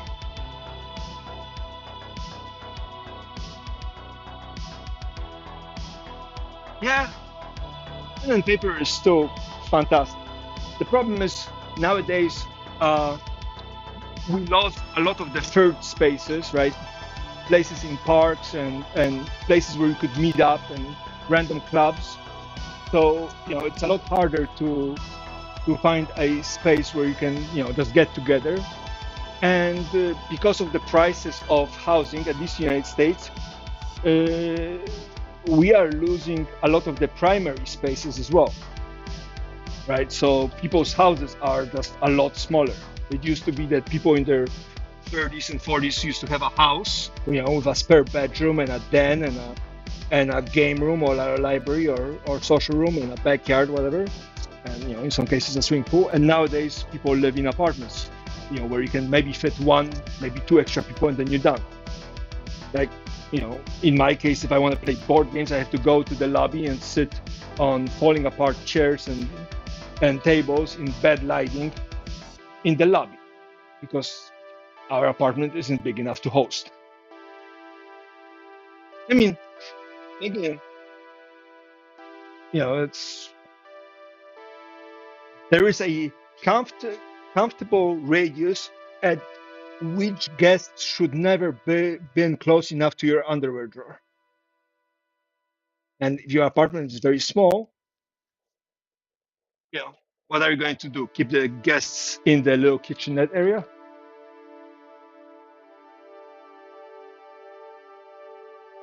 Yeah, I have a lot of those.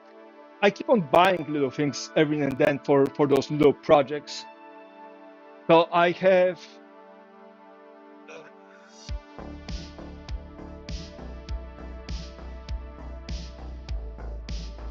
well, I've bought a huge collection of magnets. Different sizes, different strengths, different ratings. Again, I have some ideas that I need to sit down and uh, actually program the CNC for the carving. The problem is that just takes a lot of time, and if it's hot and humid, I prefer to be doing something rather than just sweating for no apparent reason. And then I have to design the pencils. Did I show you the pencils I've been designing? Yes, right? I did show you. I'm making custom pencils now. Or have I not shown this to you?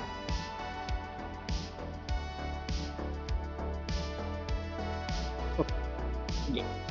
But yeah, so I have a bunch of brass tubing and and and now I'm, you know, trying to build out a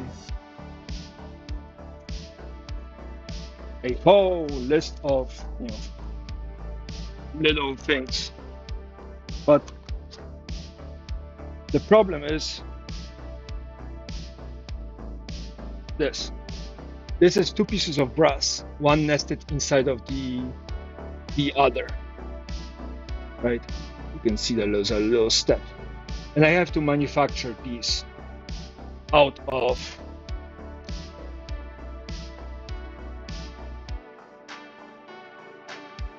straight brass rod. So it's just a lot of work and a lot of precision. So rather than buying components, I'm making my own. And kind of excited. I have some ideas that I want to try, and then I want to do the Kurotoga pencils, which is the one of the end goals, is to be able to do it there. Because I have a friend who also uses Kurotoga pencils, and they're 10 pencil bros. Yeah, actually, I have to build my own fitting from scratch.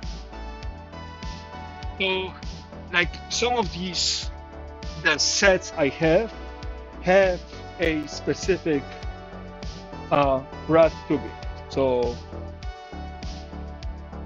this is an 8mm, right? That you buy in a set. It's already scratched up, so it glues up better and whatnot. But this is specific for specific fittings, for a specific length and whatnot. But sometimes I go like, I want something that is slightly longer or whatnot. And I could do it out of scrap, buy replacement, this, extend it a little bit or whatever. I could try to do it. But I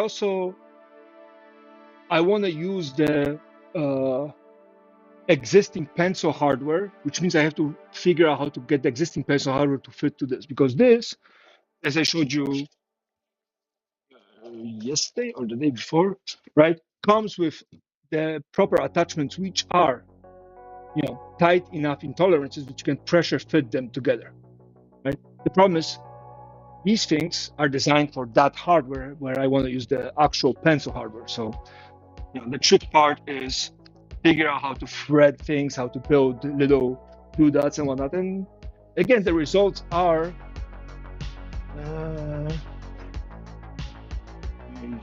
where did I put it? I'm losing my mind over here. Oh, here it is. The result is I turned one of these, right? Removing the plastic and having threaded thing into one of these.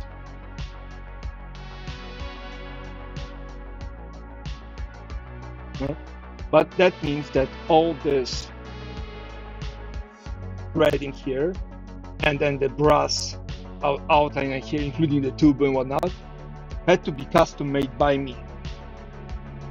Now again, if you take a look, you see that the nib is a little bit crooked, a little bit off center. I don't know if you can see this, but it's a little bit off center and a little bit crooked. Well, again, part of the charm, I suppose. But it used to work as a pencil.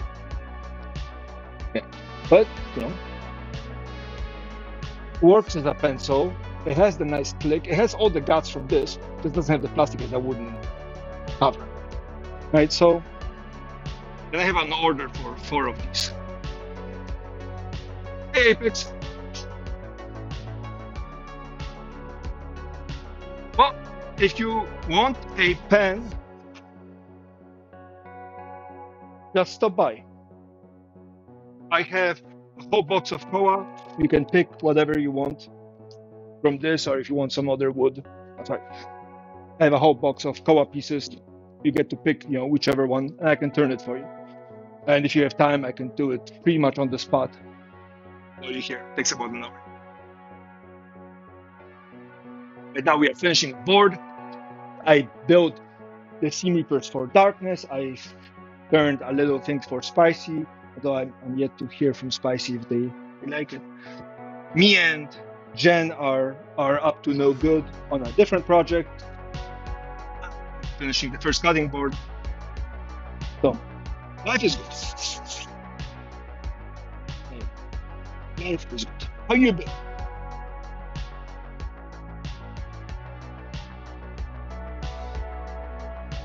By the way, you want a pen or a fountain pen? Because I can do both. Pencils are a little bit more tricky because I'm still trying to sort out the technology for how to, because I have to make custom hardware. But pens and fountain pens, I have the guts to it. Fountain pens you've seen before, and then the pens are using this German thing.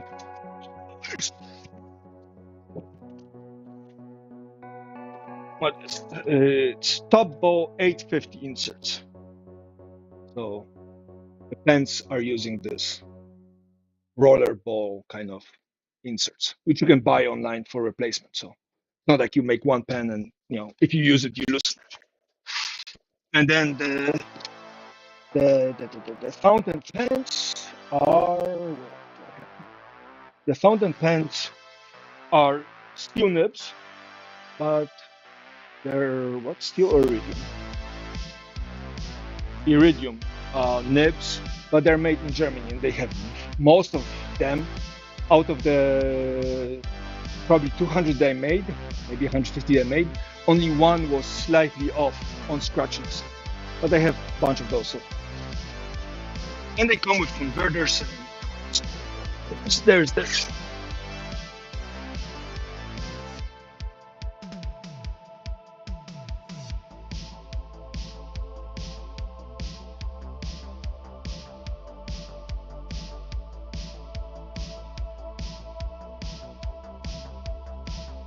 You write with the modern fountain pens. You write exactly the way you write with a regular pen, with the exception of a couple people that hold pens very, very in a very unorthodox way. You write it the way you would write with a regular fountain pen, with a regular pen. The main difference is put in a little bit less pressure. If you have a decent ink pen paper combination, you should be able to hold the pen, and the weight of the pen is enough to actually write. Thinner or thicker, whatever. But, that again, I had the addiction most of my life, and I have a small collection of fountain pens, 40 I think, and I use two different types that I generally like. Oh, not recently, but two. Tokyo has a small collection of 30, and my mom used to have a small collection of about 300. And I wrote with different pens. The cheapest pen I have that was actually nice to write with cost me 79 cents and free shipping.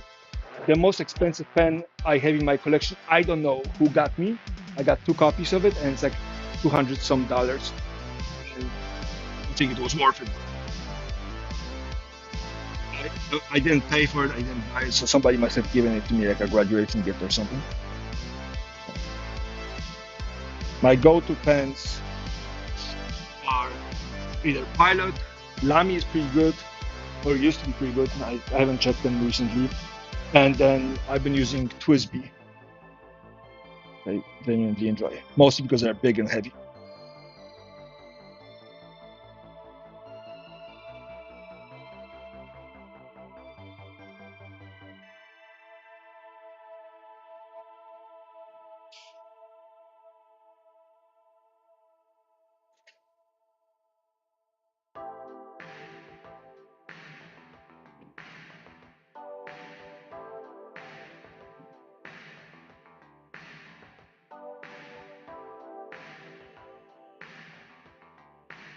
Hmm? Excuse me. Somebody's banging on something.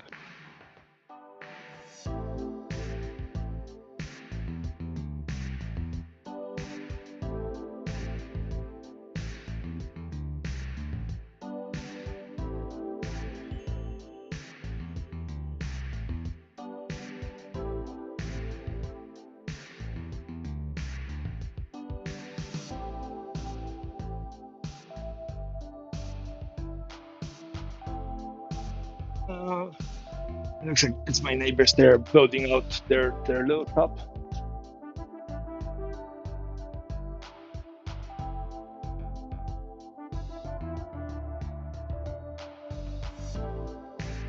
Apex is not your real name. Champagne it, or was it? Whatever that thing is. No, not catcalled. What's the thing when you post a different picture? Catfished.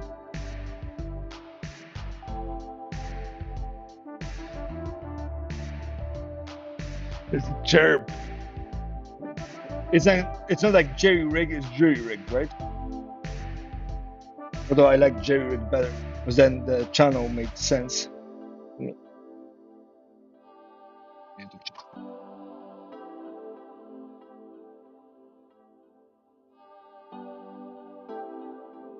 I'm so excited for this. It's bold. More work.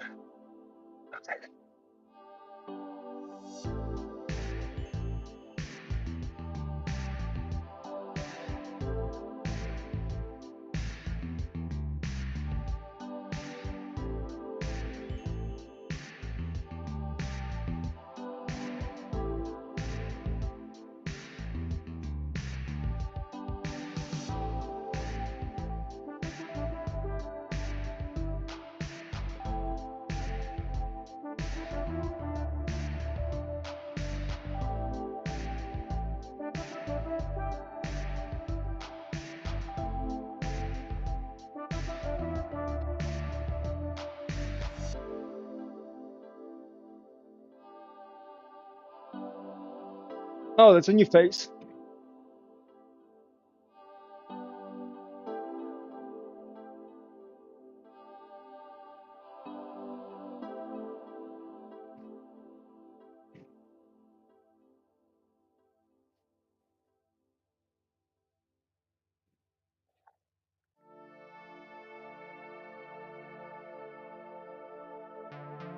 I think that's I think that's part of the reason some of the population I have from Twitch didn't transfer as well to YouTube. Not that I'm terribly worried about it, but it's because people have their actual things attached to their YouTube, to them YouTubes, which means that suddenly your face, your comments, your history shows up. God forbid somebody can read your comments and decipher who you are.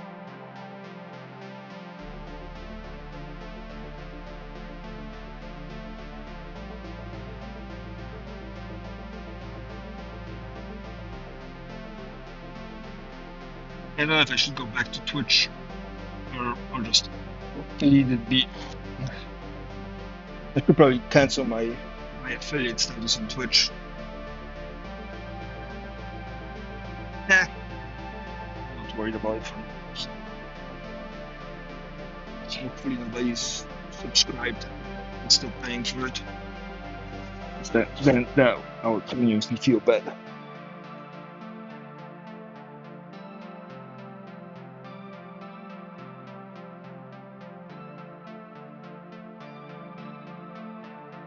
God, I love this new chisels. Such a pleasure to work with sharp chisels. Sorry, me and the hardwood are having a moment here.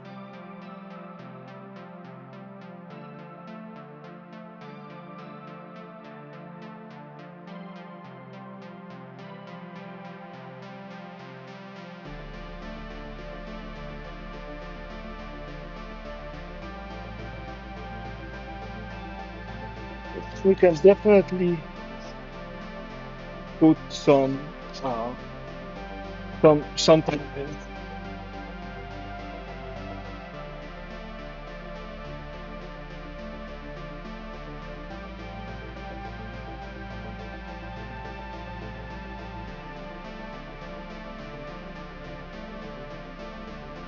November is going to be a very busy month for me. Very busy. It's exciting.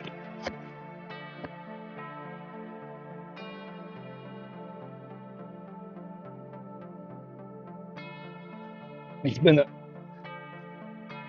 so I think the first month where I'm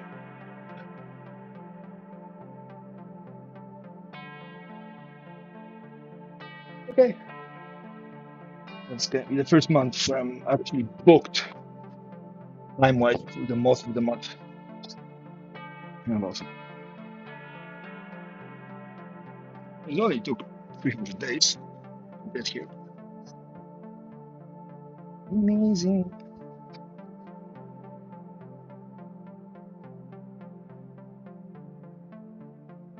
But yeah, Apex, you know, give me a heads up that you want to come, you know, possibly a date and time, and you're always welcome to stop by. I mean, I would appreciate a heads up. I know sometimes people are like, "Oh, my meeting got canceled or something." We have time now.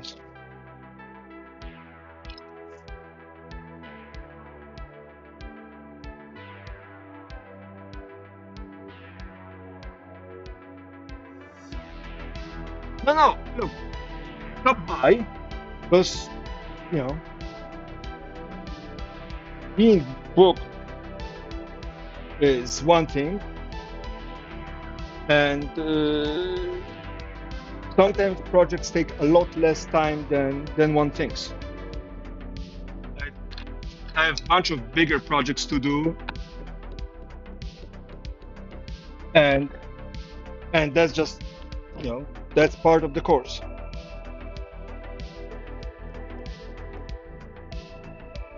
But some projects are relatively, maybe not easy, but relatively straightforward to do. Right? Planter boxes. If we have a decent design, we have the material. Putting things on the chop saw to cut, to break down the material is not a lot of time.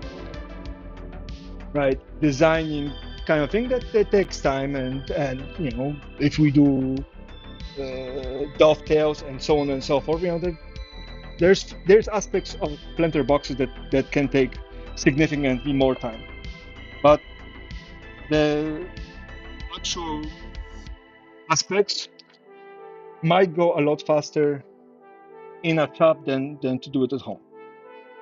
I mean, again, you're more than welcome to do it at home. It's not like you have to do it in a shop. Saying that some things are just simpler. Like I had a couple of people hire me to do very simple things like drill things in spear guns, for example, or make little connectors or something.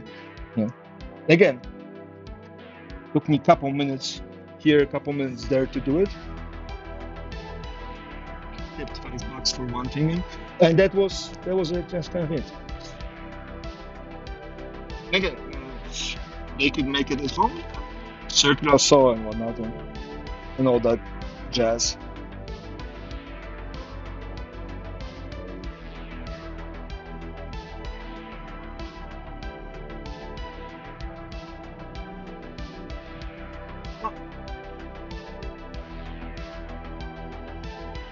That's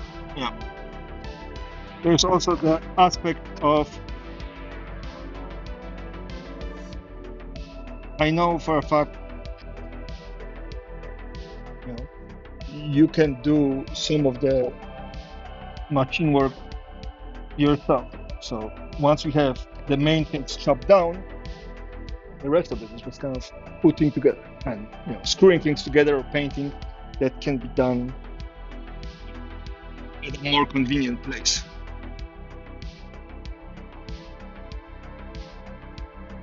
Again, no pressure. Just-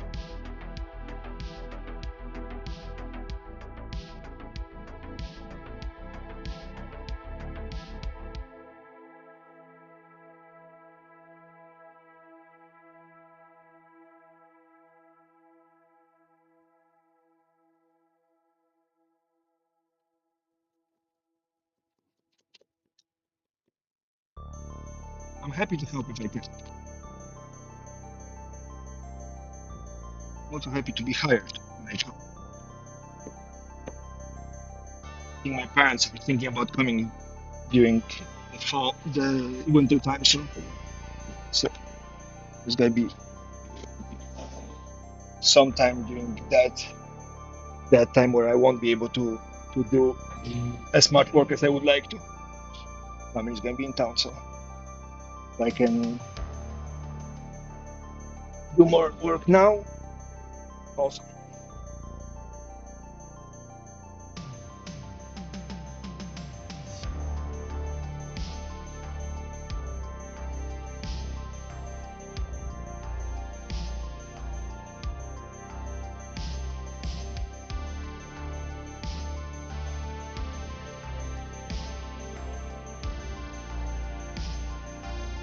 uh, I think I talk too much in situations like this because I try to solve all the problems at the same time without knowing if there are problems or not. So you stop by and let me know if there is something to be solved. Then we take it home.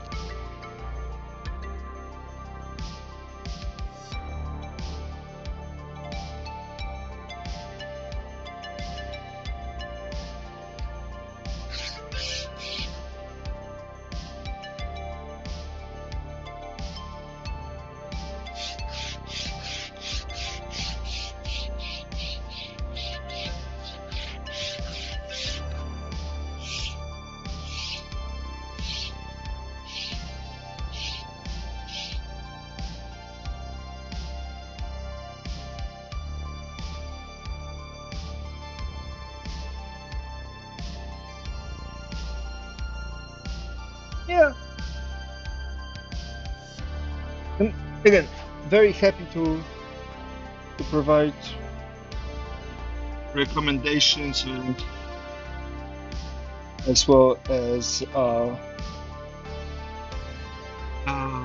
yeah, help with this design and whatever else might be needed.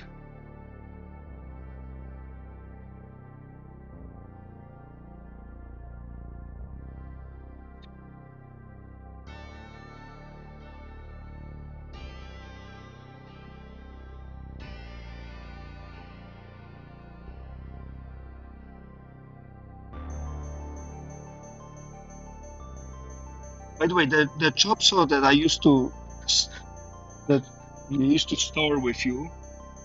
Um, by the way, thank you very much again for that.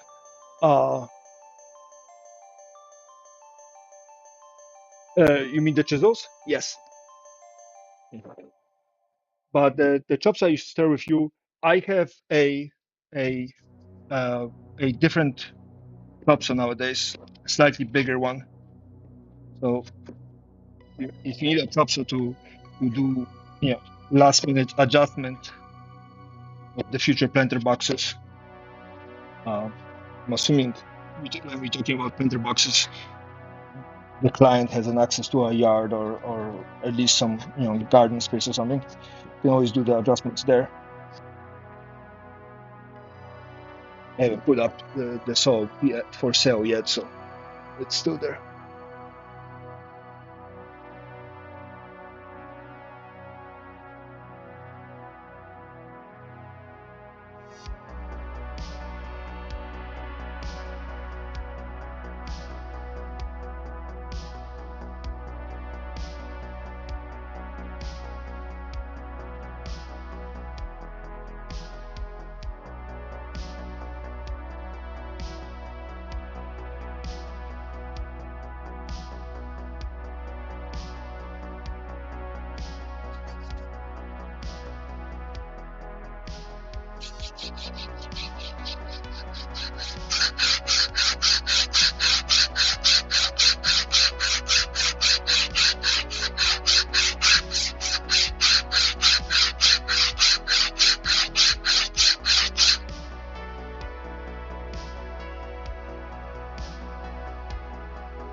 I'm falling in love with the chisels I picked up in Japan. I think at some point I might want to go back, probably sooner than later, because are dying off. And pick up a couple more. Not that I need them. Just couple chisels I wish I had second one off.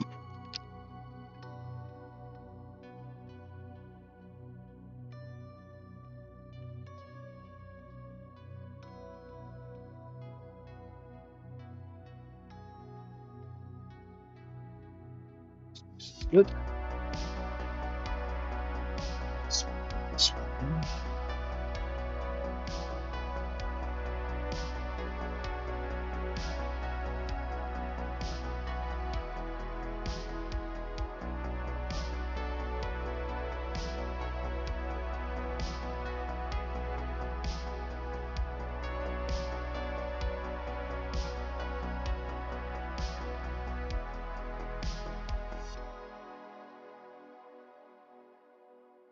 Oh, nice.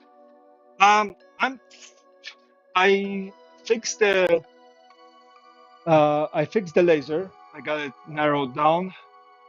Otherwise, it's still using the same initial blade.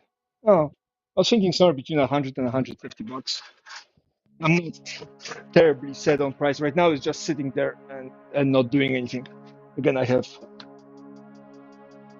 the big boy behind me. So again, no pressure and whatnot. It's going to be here for a while. Just going to take me a second before I get to so annoyed by it occupying space in my shop that I will just post it on Facebook Marketplace or Craigslist. Mostly, I just don't want to deal with answering people's questions, and since I'm not on Facebook daily, that's it's going to take me a second to get annoyed enough to do it. And then the other thing I'm trying to get rid of is a compressor, but I don't know how to value those, so that's another thing. It's not very good at this whole setting thing. Now I'm in manufacturing, so I guess selling is one of those things that will have to come with the territory.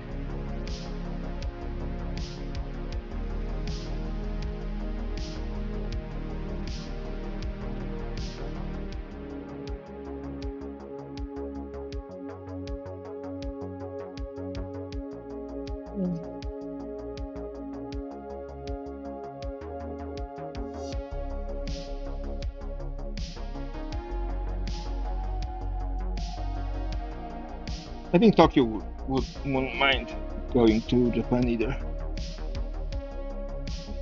We'll see. Again, it's time out of work and whatnot. But on the other hand, business is pretty decent. I have a big order for benches, and then these cutting boards. I finished Darkness's order. So Jen has an order too, which is kind of cool. That's going to be a cool project to do. Exciting. Well,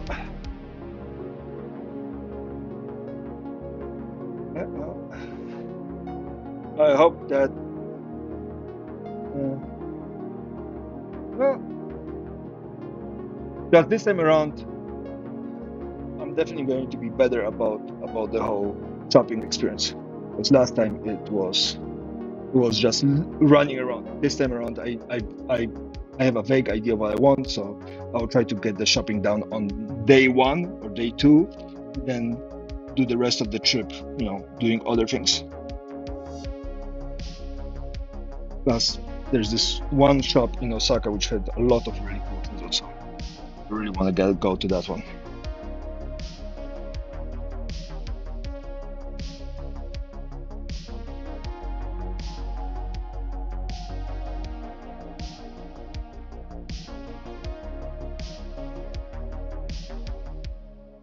There was definitely selling a lot of cool things.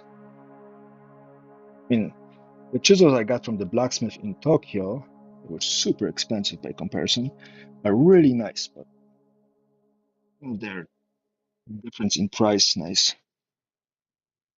Well, at least as much of a difference.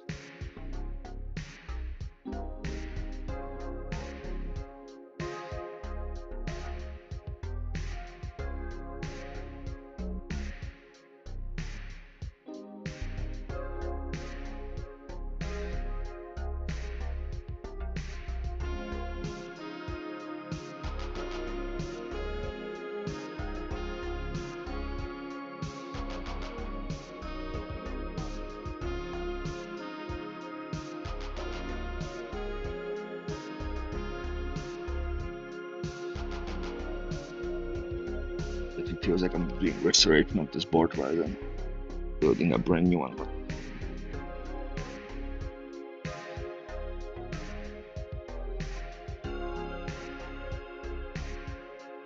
these are the pieces I could have fixed.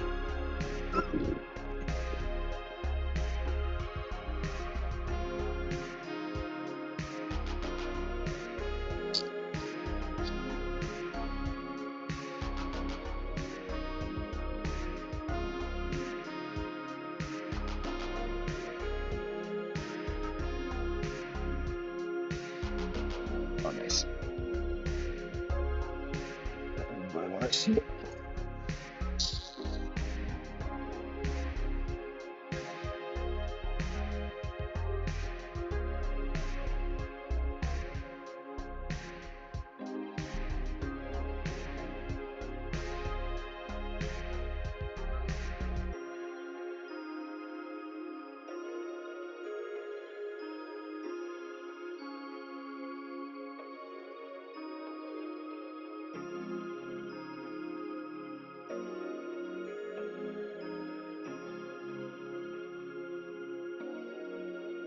Oh, something's fine. Oh, good.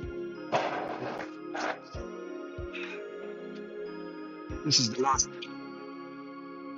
two pieces, so this is good to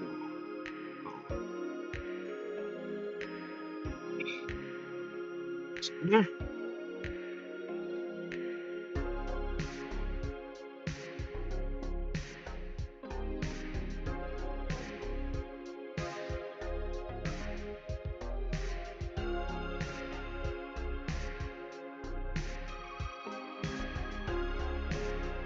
Yeah.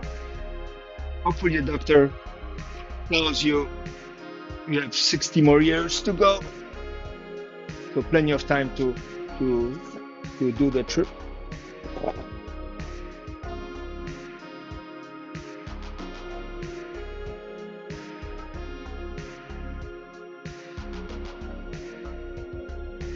So we're done with this design. I have a bunch of pieces ready to be coasters. So maybe I'll do something with those at some point. For now they go away. I'm gonna grab the spare pieces. And I had to leave it for anything else for now. They're all ending here. Probably shouldn't be keeping all the little cutoffs. I need to replace something, fix it after the glue up and planing and whatnot. Now, what time is it? 6:40. 6:40. So 2 hours to go. So we need to use it, actively use it. So we could turn something, some small side project. We could turn a piece of we could turn a pen for FX and just give him more motivation to show up here.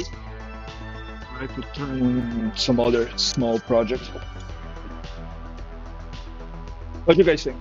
Or should I just start working out on the second cutting board? Develop a design and whatnot.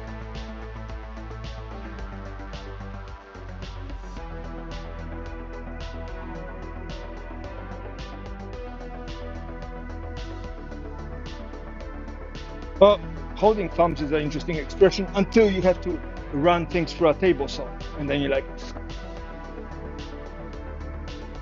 feels like the guy from a scary movie.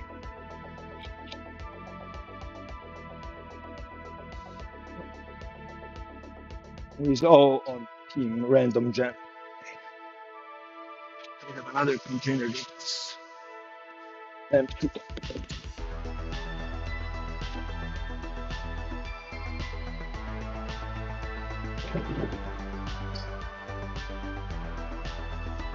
What's going to get you paid? Uh, the board might get me paid. The pen for Apex might get me paid, although, that's a guilt tripping because here's the pen. You feel guilty. The other projects are kind of testing skill and getting and learning things. So, like for example, the things I turned for darkness, that's a work project. But the thing I turned for spicy, that's a testing thing. I was testing if I can do epoxy while turning at the same time. So I have UV activated epoxy, and I was testing if I can fill in the gaps while using the UV while turning rather than fill the gaps and wait for 2 days to do. So there, I usually don't do projects that don't do anything for me. Usually it's something that I do. It's like, okay, can I learn something? Can I push some level of discomfort forward and get a skill or get paid? It honestly either one.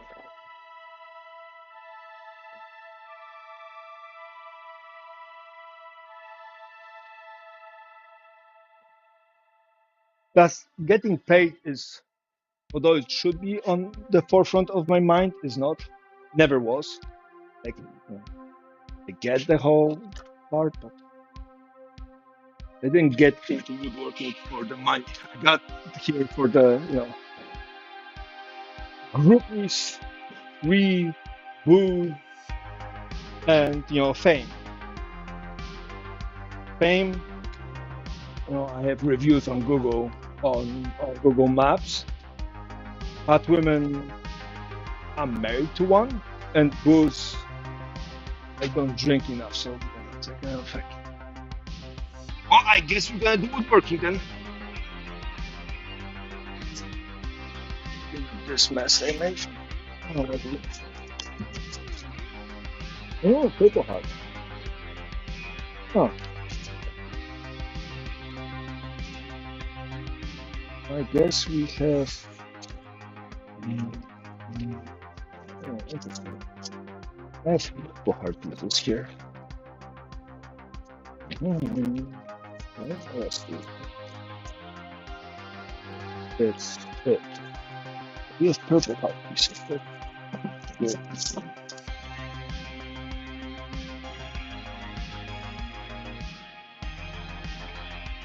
Purple heart looks like this once it gets oxidized.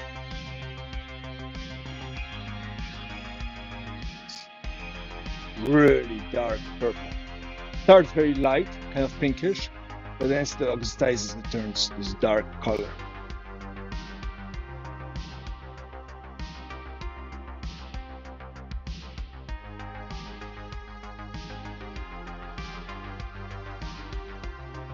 Yeah. The other wood that I just recently made a pen out of that was really cool was this red wood called Paduk. And the pen I turned ended up being this amber kind of sunset color. Let's see. Do I have a picture of it? I should probably find it and post it on Instagram. I've been ignoring Instagram for a little bit too long.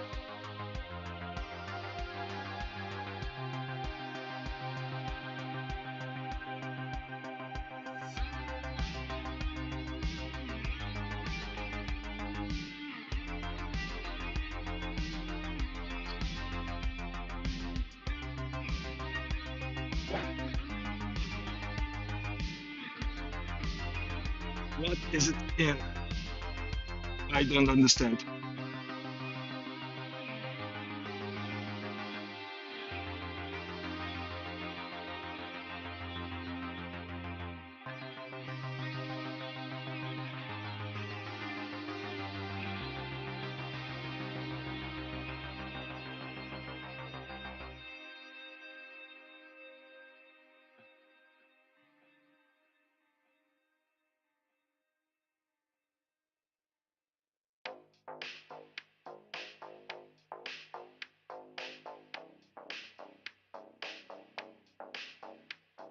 The tree is purple. I don't know what specific molecule inside of the actual living tree makes it purple. That's like red cabbage, right? Has is red.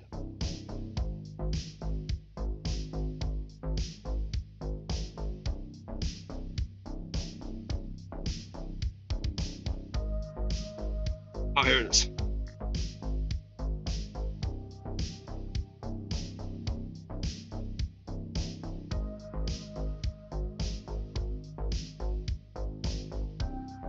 In the sun, so you get this golden beauty coming off it.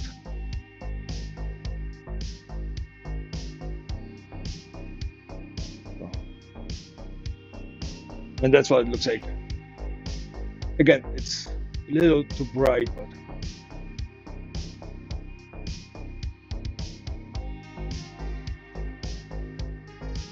we bought a whole slab or a whole board of Hadouk. Is this it? Yeah. So I bought a whole board of this, right? That's how red it is. And then I noticed that this part has all those dark veins going. So this is where the pen came from. This little section of it.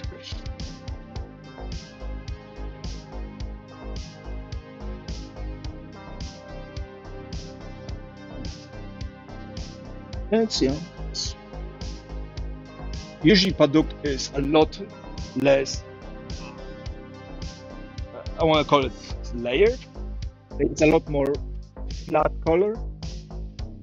Oh, I got a splinter. So my other piece of Paduk is what I have.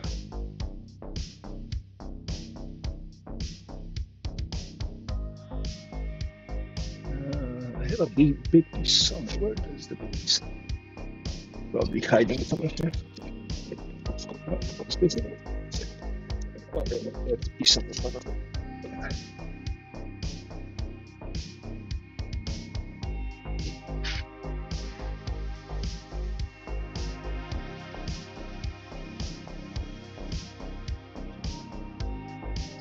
a lot less veiny. Right? It's a lot more solid color.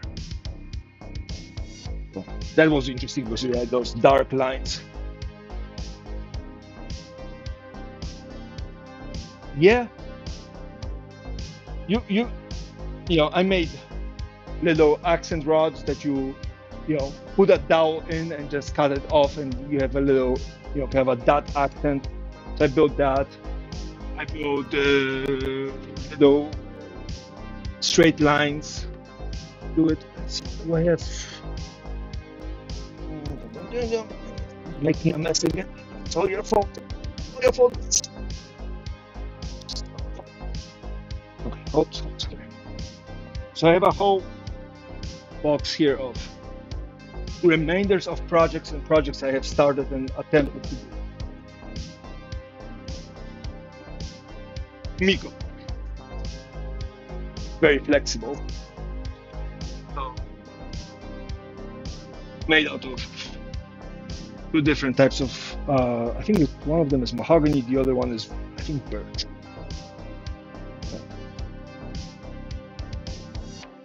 Yeah, this doesn't flex this way, but flex this way. There's no glue. This is all kind of pressure fitted. So build one of these. Then there's the coasters. I made a bunch of coasters. There's cutoffs here. That was kind of cool. What else is here? Ah, here it is. So those are cutoffs from the boards that used to be coasters. I have a bunch of those coasters. Yeah, I have boxes of coasters that I made that I just never sold or given away. But yeah, so you have the red for things like this. And then this is not paduk. This is mahogany in the middle, but you can make things like this. A very thin kind of sheet. Walnut, maple, and then mahogany in the middle. And I tried very hard so you don't see the cut lines between each piece. You can barely see it here. Easier to see it on maple, but you won't see it on the wall. Now the groove here that you see is because people were at the community shop were fucking with the sander, so it burned or chewed up the cuts they made. Okay. I have a bunch of these. So that's I made, of course, glue it up. You can make little or containers like this. This one I destroyed the bottom, but I really like making those kind of flat things out of one piece of wood. I make the top, cut it off, then make the bottom, and then they fit together. We have this kind of cool containers. Made a couple of those, given a bunch of them away.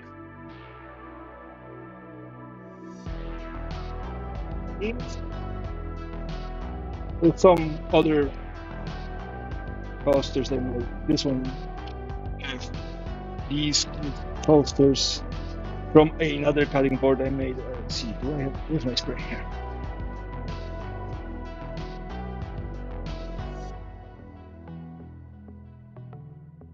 Oh, these kind of looking coasters. Just, mess with your dimensionality of things. They're currently wet because I sprayed it out, but I made a cutting board looking like this. That was kind of cool. It's one of the first cutting boards I made. But I make simple cutting boards. What else is here? I think the box here is. Oh yeah, this is for my fancy magnetic switches. I think I have the switch, one of the switches here. Yep. And then one of the coolest creations I did. This is made out of koa. It's a little latch. It has a bunch of magnets inside, so no springs, nothing that can rust, brass pinned. And you would close it, it would lock in, and then you would pop, and then pull. And this whole thing would be inlaid inside of a face. So you would have a whole face flat, and then you just know to put this one, and then you would release. But yeah, I designed and built these, so it's kind of cool. Again, I like fancy projects like this. It adds excitement to things. The last thing you want to do is work on something that looks like it's draining your life away. If I wanted a 9 to 5, I would stay in corporate versus start my own business. As you know, if you ain't built for a 9 to 5.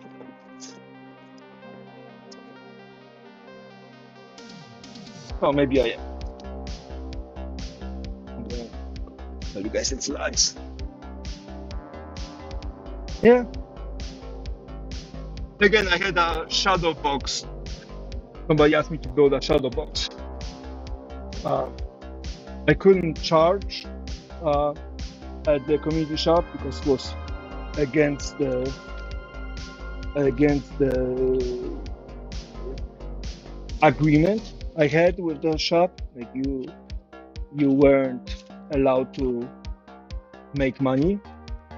People did, obviously, but if they did, then then there was this kind of thing. You have to pay us or give us money for allowing you to scale you. So I didn't I didn't charge people more than the material cost.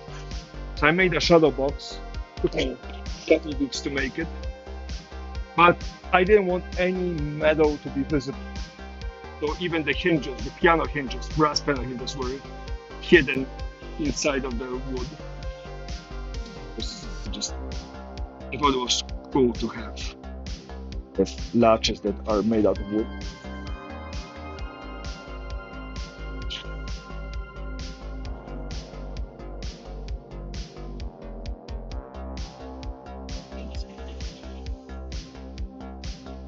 Oh yeah, obsession with wood.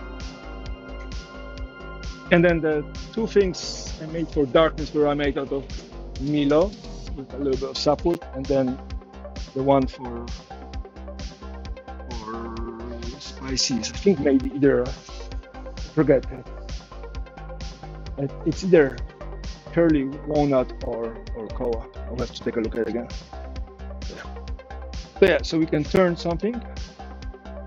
Might be fun, or we could start working on the cutting board. Maybe I'll work on the cutting board. Okay, so a cool design for our cutting board. Let's see what I have saved a file.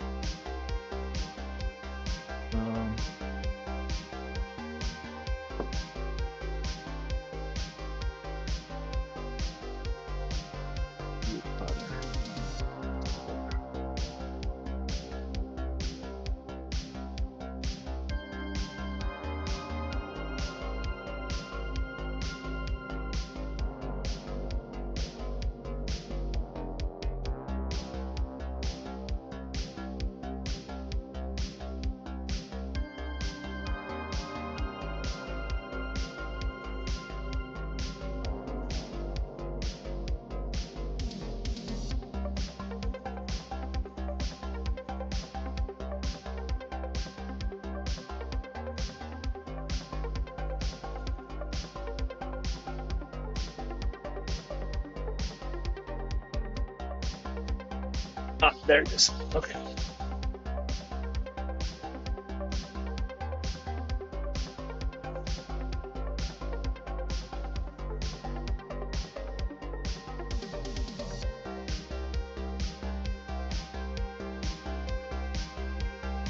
Yeah, that's okay.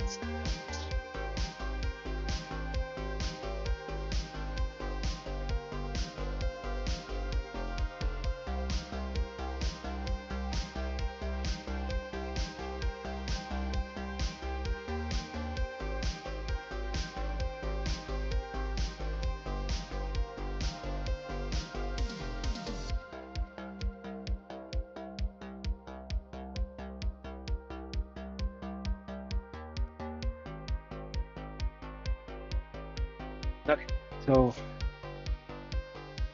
let's see if we can figure out how to make this.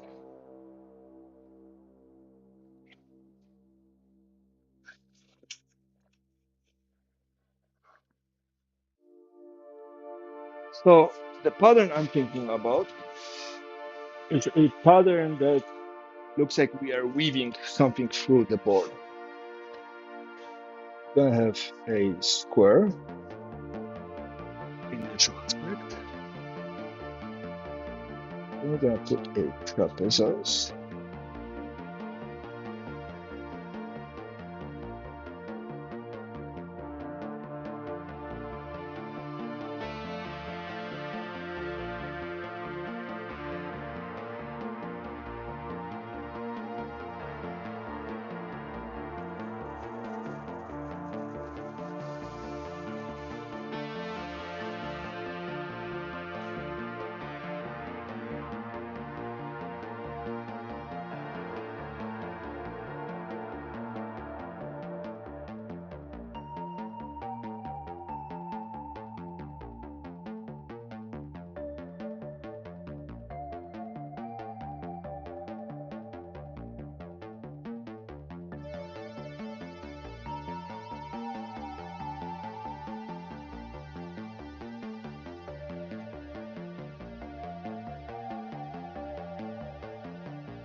This is what we're thinking. Something like this. So we have a light square with a light top and a dark bottom with a triangle fitting, light top, and this one's going to be shifted a little bit. I mean, it's going to look pretty cool. That's idea number one. Idea number two.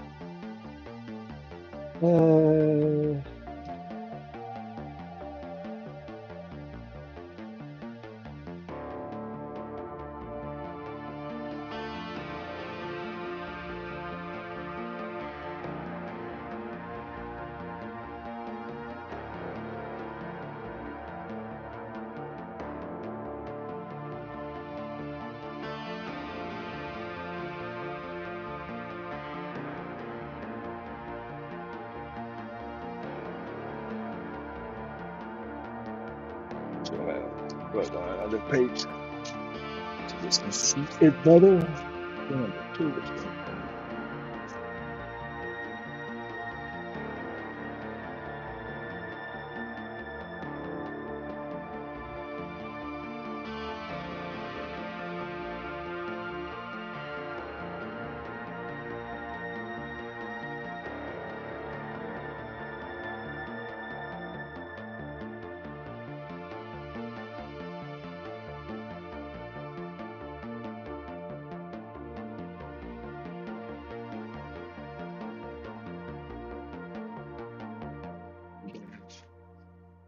Alternating pattern.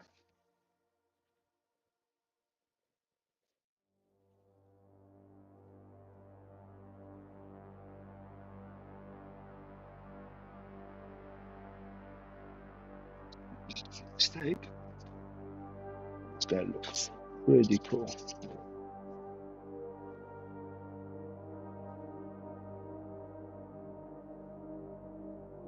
It look like this. So we have each square has two pieces that are dark on each side and one in the middle, and then you just alternate them around, and it will look like it's actually weaving through the whole thing, especially if it's big and the squares are really tiny.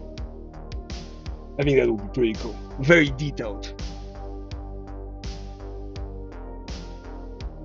And what could make it, neater by putting little dots in the middle or something, but this kind of weave. Because eventually you will feel like the thing shrinks in the middle, expands and shrinks, and it will give it a nice weave effect. So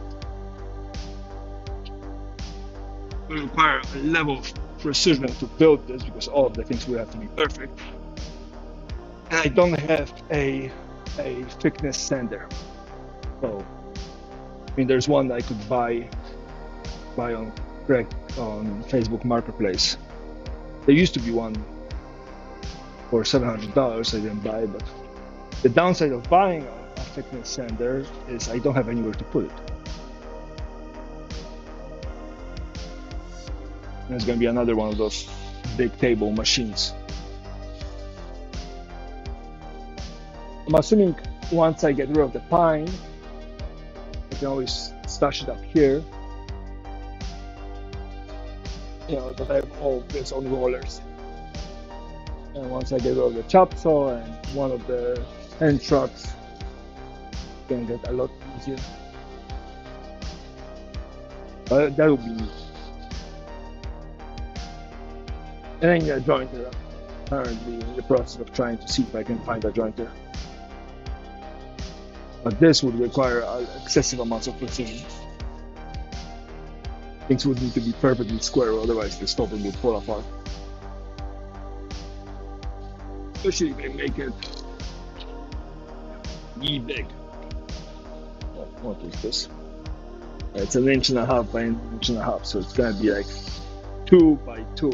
Each square is gonna be 2 by 2, so it's gonna be tiny.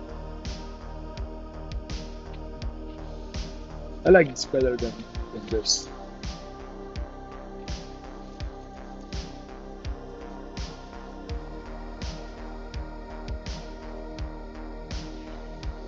Plus, I can make this in larger.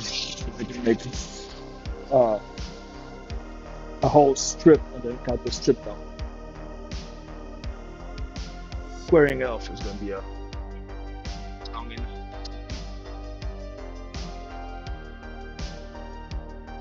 I had to set it straight down on the tables. I have pretty straight, so that's good.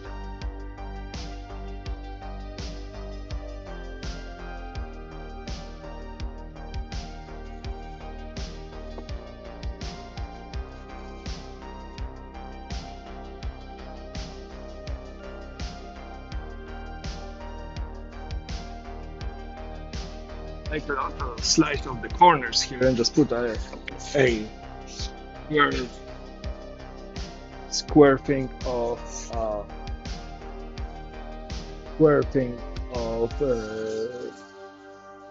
mahogany in there, or paduk or something.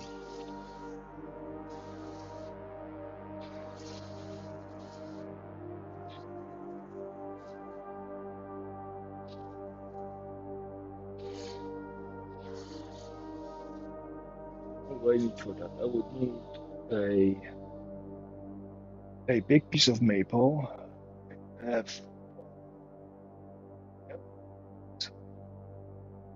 this one maple here.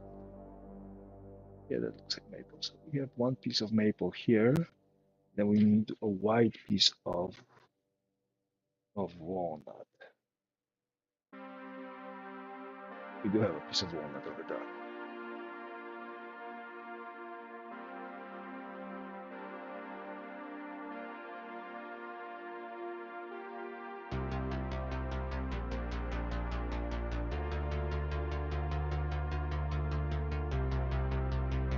So I think my hexagon thing is fancier than this. We have to make this fancier. How do we make it fancier? Let me grab my phone so I don't see.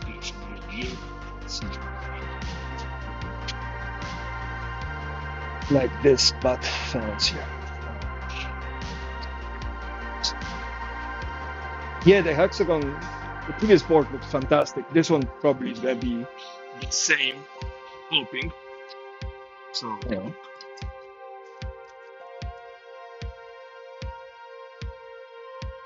And so this board is for the sibling, and the other board is for the parent. So, you know, the one for the parent is supposed to be fancier.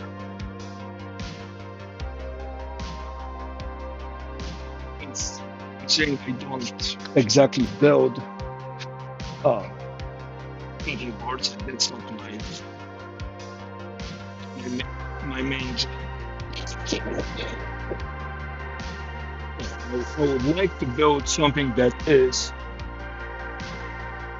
cool.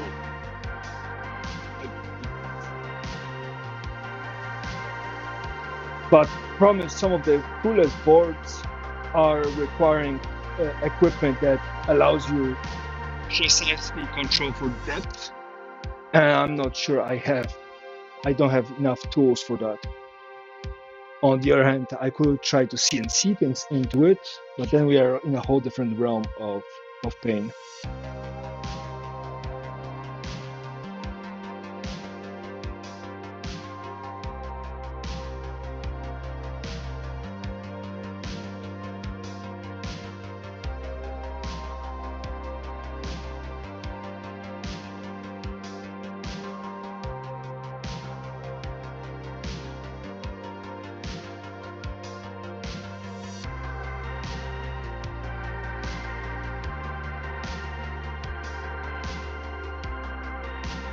I don't get why people have epoxy rivers for cutting boards, like using plastic.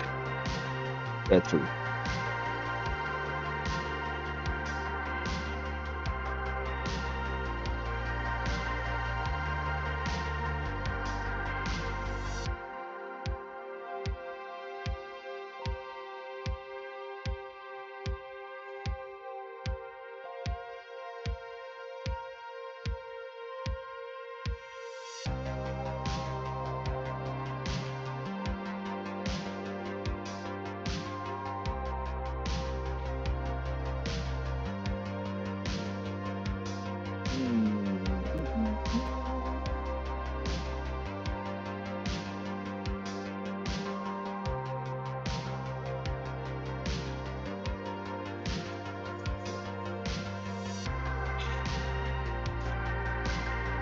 Uh, so,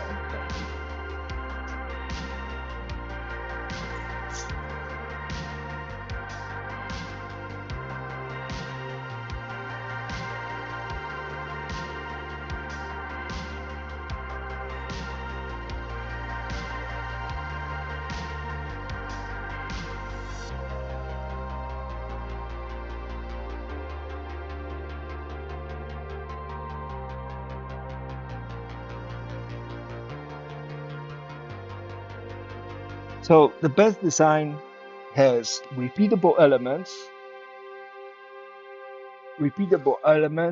and relatively easy to make elements.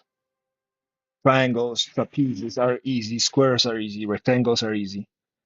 Anything bigger than that becomes problematic because then you start running into angles. Like the hexagons are tricky because you screw up one little cut and the whole thing just goes sideways. Um, so,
um, that's pretty cool.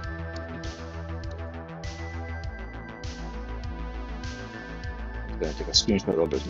Let's see what we guys can come up with shape-wise.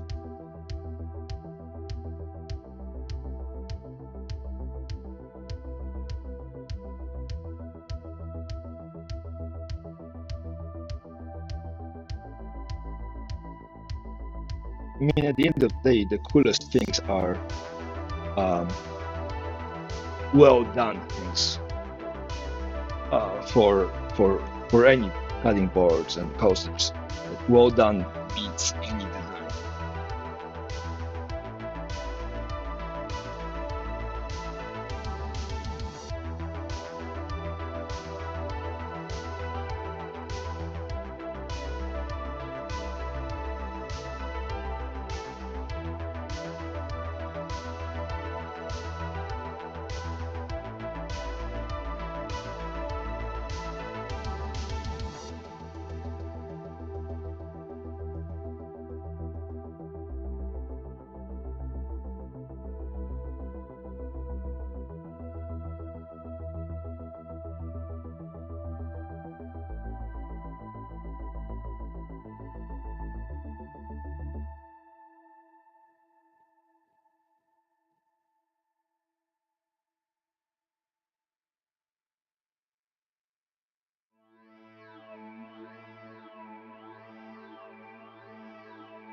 It's a good repeatable pattern.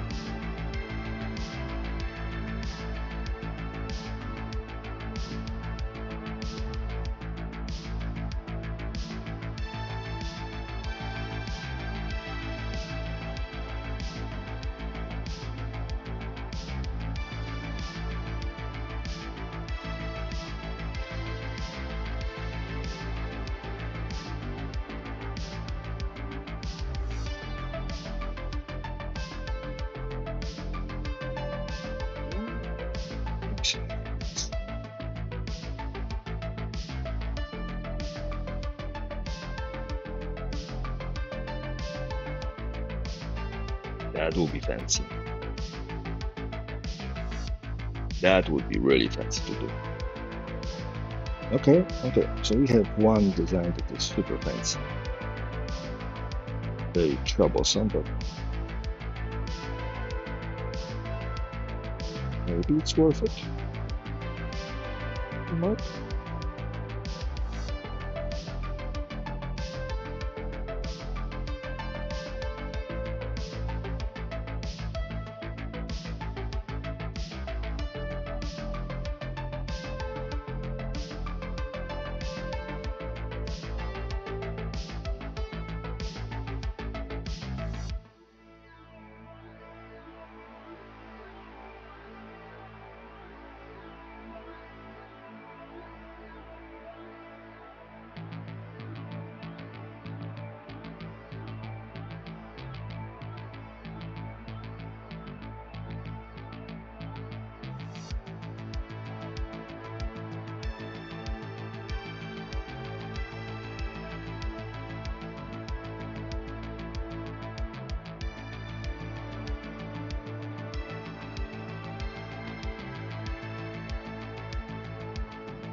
Hey.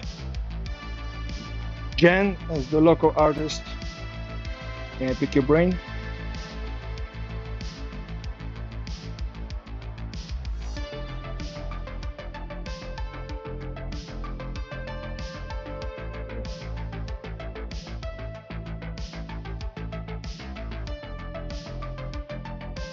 Okay.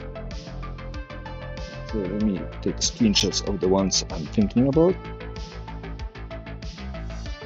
So I don't spend as much time flipping between them.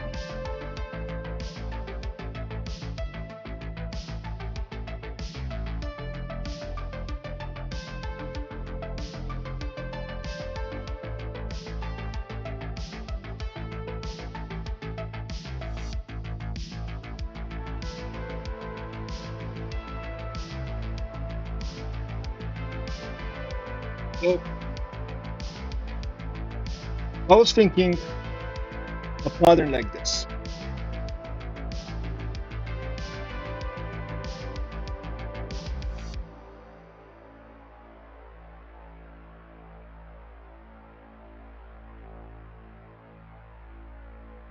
The middle part would be one color, the white would be another, and the black around it would be a third. So that's option number one. Option number two is pattern like this. And each one of those lines is a different color.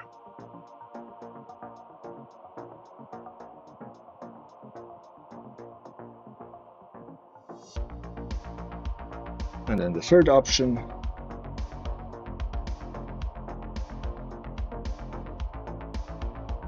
is this. And each white is a different color. And maybe we put a black in between, but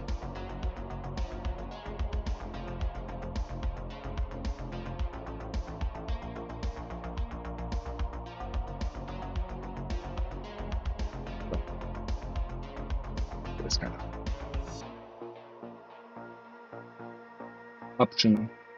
option one is these kind of cube looking things.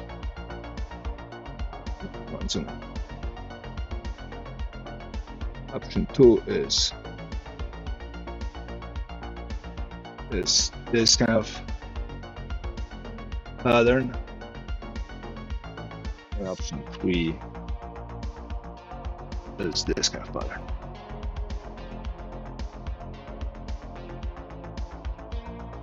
And here every leg is made out of 3 different colors. One of those Ys is made of three different colors.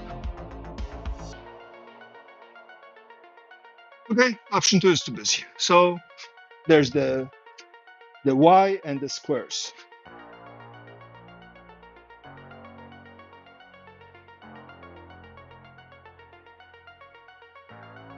I think I can make the squares, the whole tube of squares. Putting them together would be easier.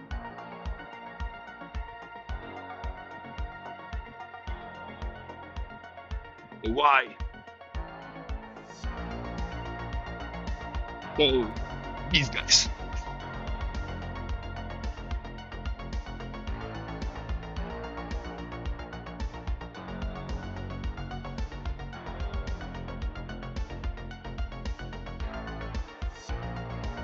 There's a color version of this.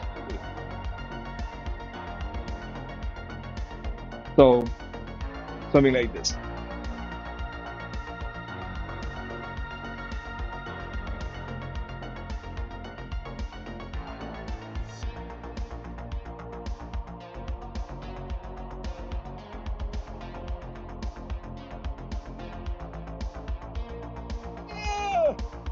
Ah, difficult. Difficult. Like you don't know whose stream you're sitting in. Difficult. Okay, just have to get the proportions right.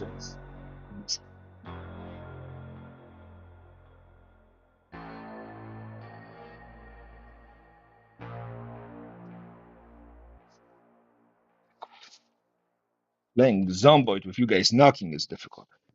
This is easy stuff.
Okay, so now we just have to do the calculations.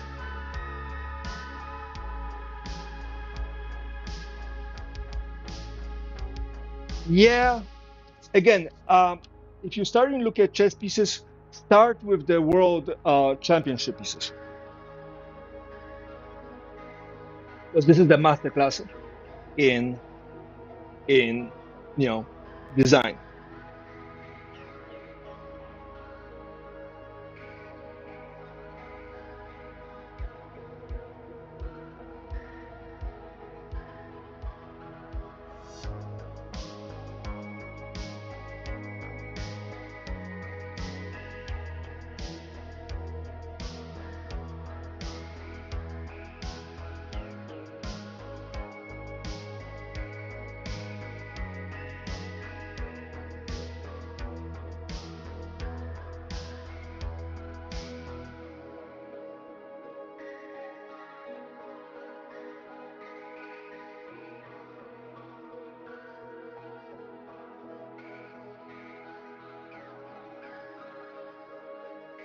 And then eventually you're going to get to things like this, which is a table with heights and whatnot, with designs. FIDA Championship Chess Set 2013 does not comply with their own blah, blah, blah, blah, blah. And you have a whole description. Or you can go to Amazon and, and find things with measurements on the side. So like, it actually has a measurements on the side.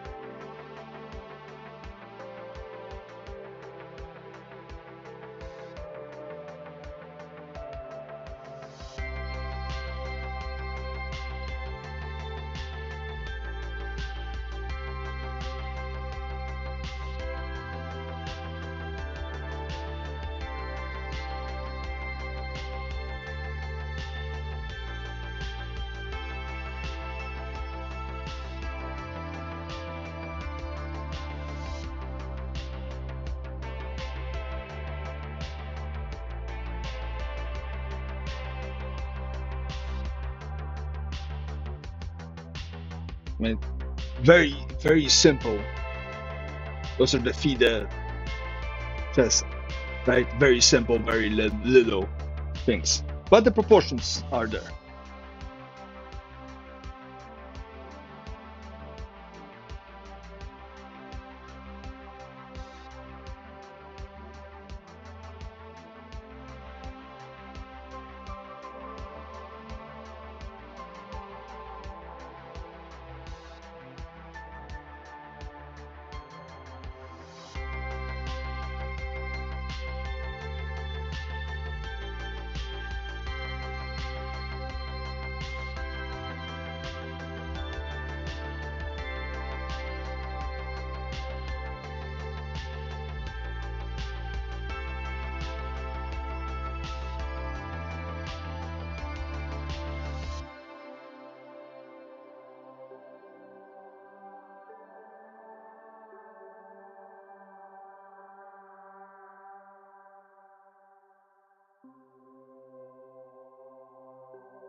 Little, little tables with description and proportions, right? So if you start looking at for FIDA chess size and whatnot,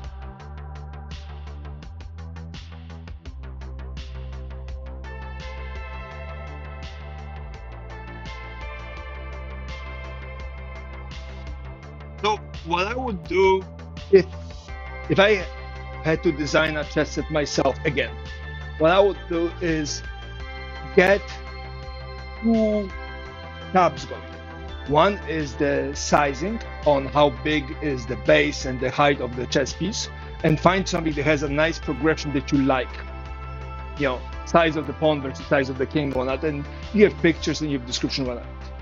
And once you have that, then the details of how much color versus neck versus height versus little nifty things, then there's the aesthetic part, right? But those two things are two different conversations. Like one is technically how big is the chess piece, right? What kind of general proportion it has, and the second one is what specifically you want to do. And for me, it was a lot easier to do it when I figure out, hey, this is the height, this is the proportion, because then I could just take it on a piece of paper, right? Make a box and make, hey, the pawn fits in here. And then I started just adding things to it and figuring out about where I want things.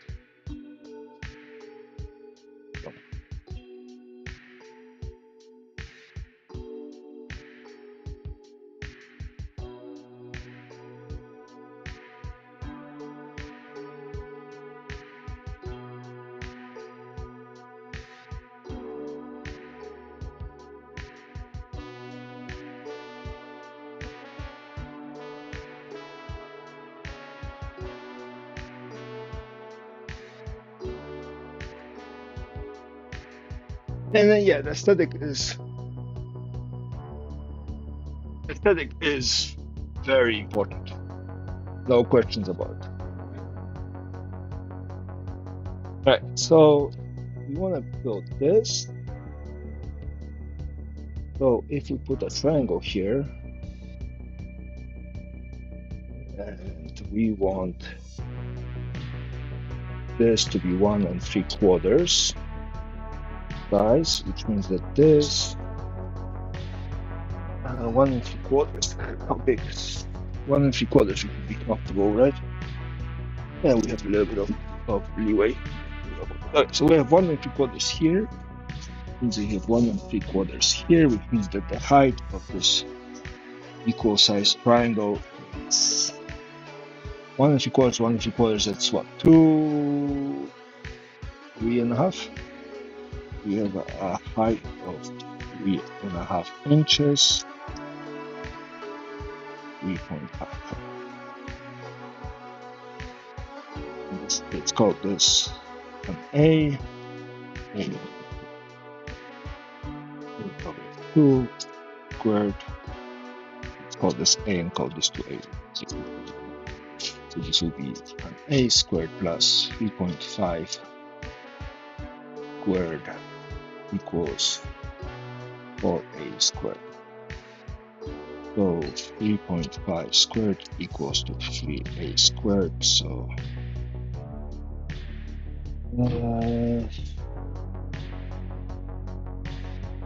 3.5 divided by 3. 1 and 1.2. It's called 1.2. Yeah. Let's grab the cup here. Yeah. 12, 13, 14, 16. So 12.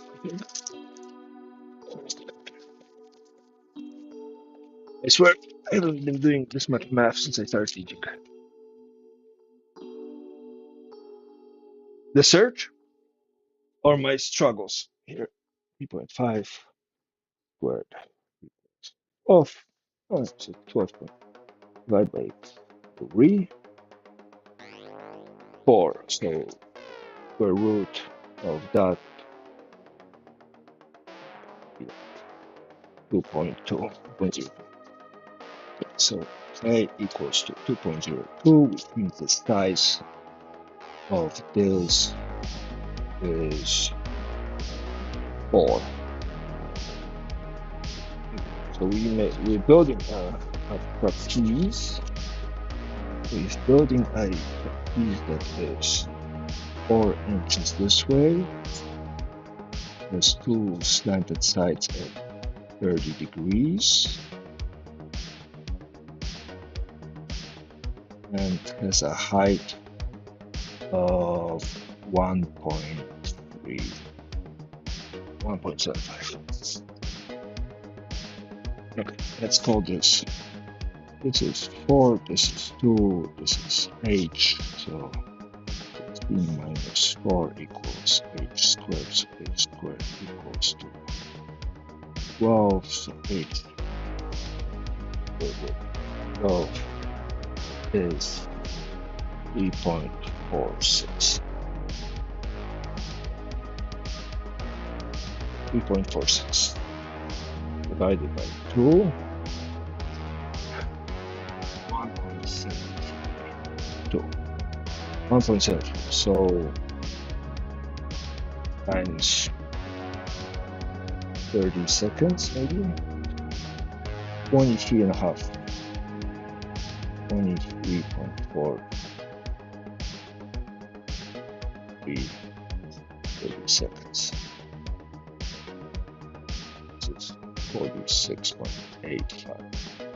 64. Okay, so it's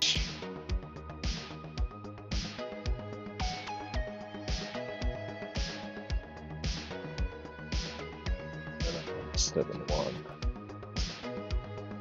Means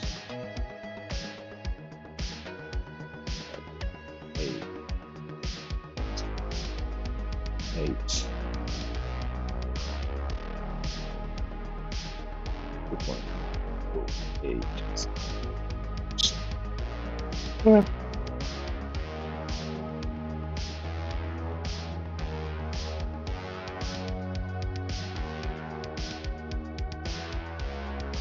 Otherwise, the calculation gets annoying. 6, 5.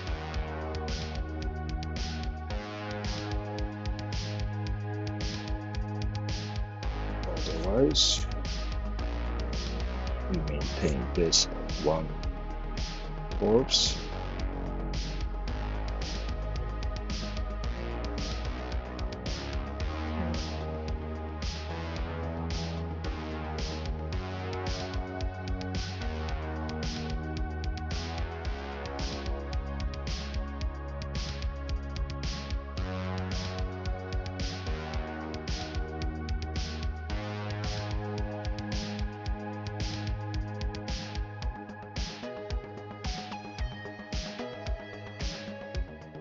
Yeah, that's a graph.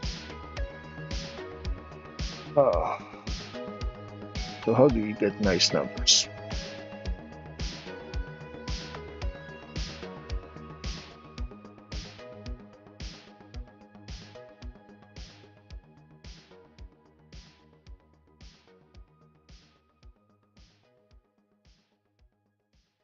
The height needs to be 1.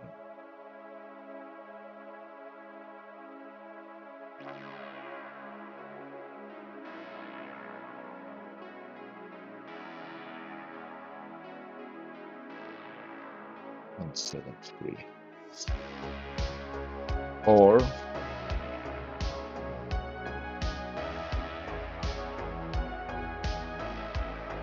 the length needs to be 404.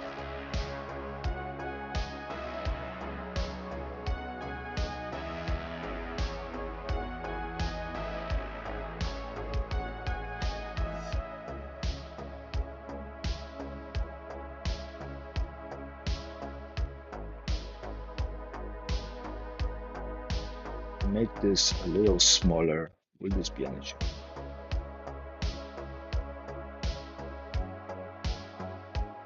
Okay.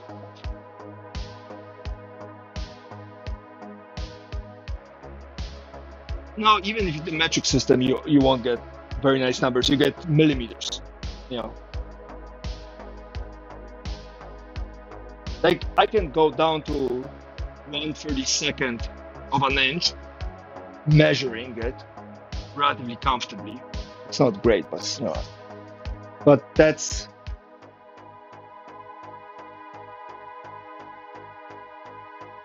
already getting exhaustively small. What is it?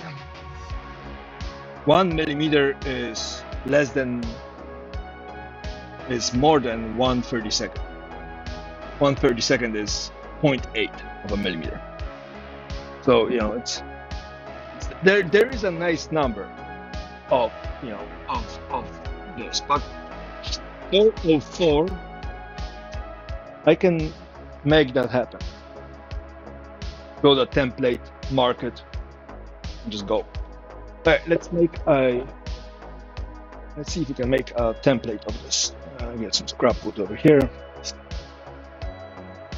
It's an inch and a half, and 3/4. No, it's an inch and a half. Do I want an inch and 3/4? That feels like maybe I should make it smaller.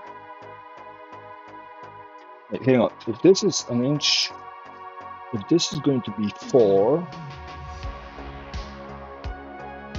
this is going to be 4. 4. It's going to be 4. So I'm looking at what? At a cube that is 6 inches. Now we need to make it smaller. What's the smallest piece we have? A lot, so we can upcycle the pieces we have. Some of this stuff.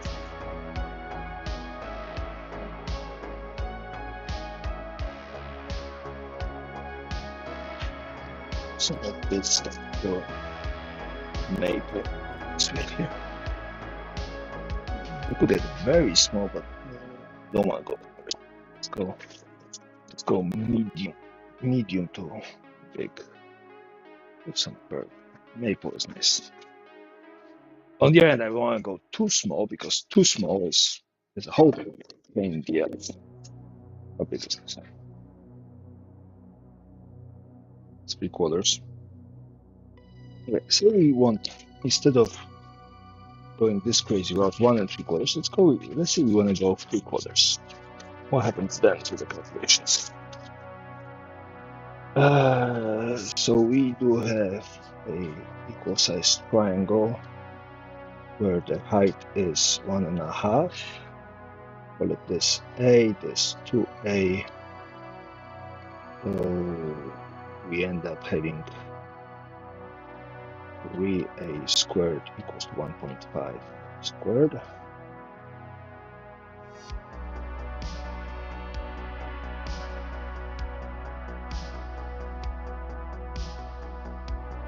That comes out to A equals to 8. 6, 6, 2, 1.7. Side would be an inch and 3/4.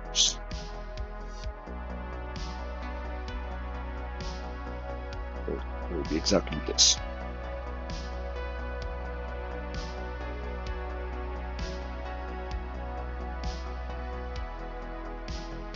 Inch and 3/4. Okay. All of those perfect. Nice. Oh, no, this one is not. Okay.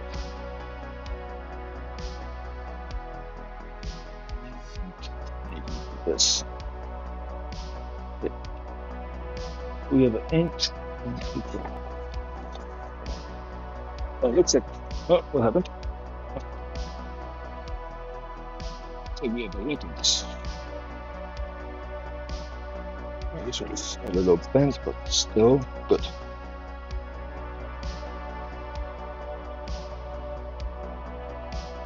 Be consistent about it.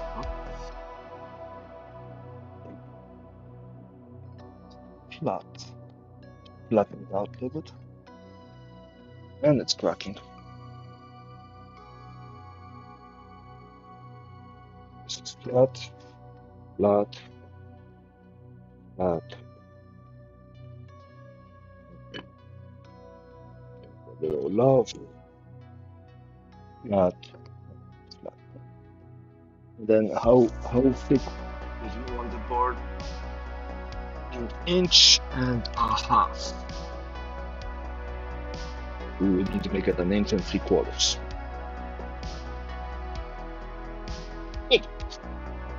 Good. Right, let me make some noise and see if we can build a couple pieces.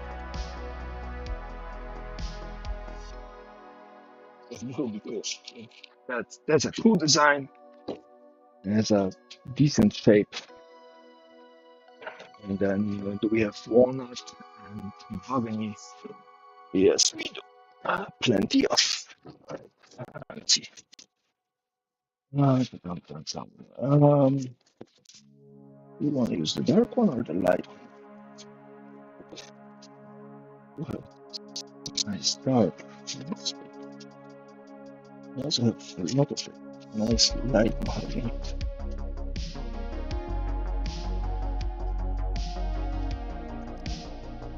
Okay, enough. Just let's check here. Oh, that's there.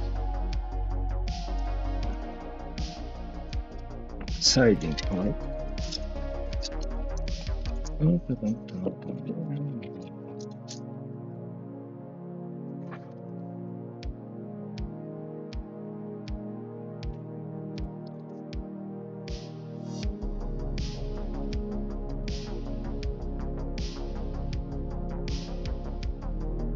More of this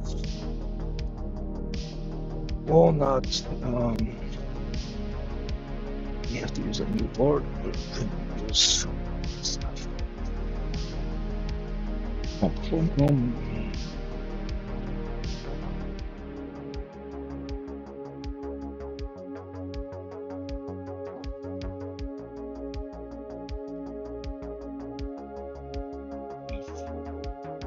Some walnut up here. We have some mahogany up here too. A little lighter in color. Some big piece. I'll slice them up. It's gonna be alright.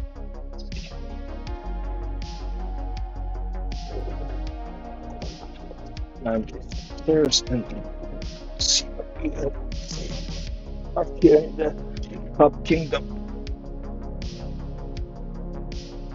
Let's see. Alright, so there is nice looking walnut here.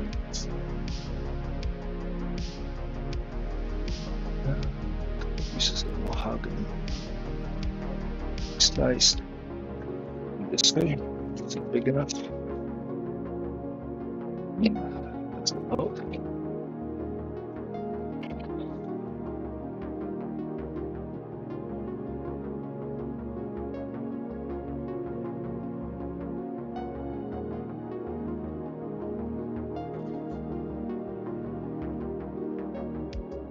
I'm trying to figure out if there's pieces that I can use that I won't have to completely chew up on the table. So every cut is just a waste of material.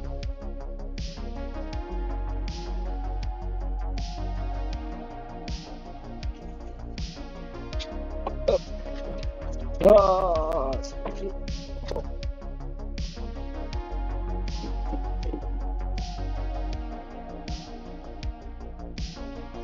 isn't that take enough or you know today 3/4 you're not good.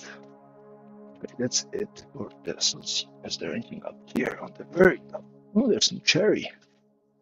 Hello, cherry.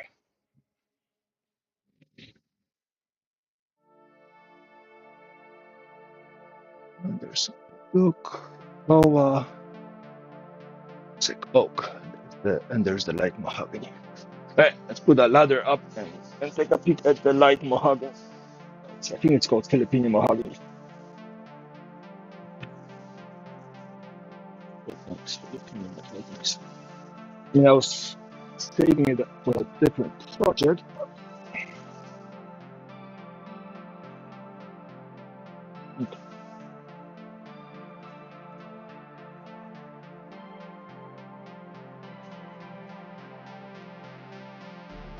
And I'm happy to use up the wood I have versus buying new stock. Saying that if I get a termite infestation, it's gonna eat my stocks as well. We've got stock for good.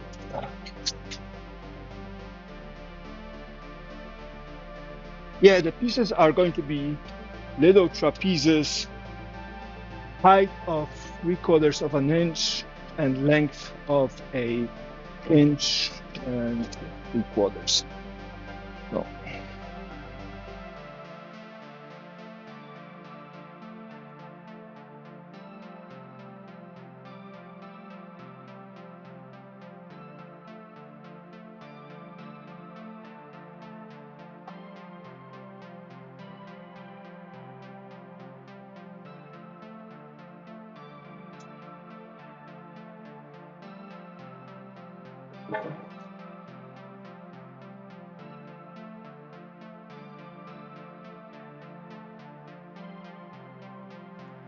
I also have this pink mahogany looking thing. It's exciting. What is this?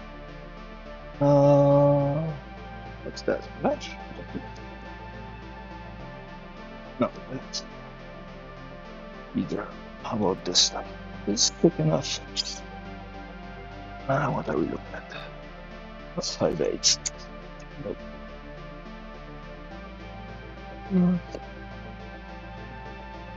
It's a nice pinkish color.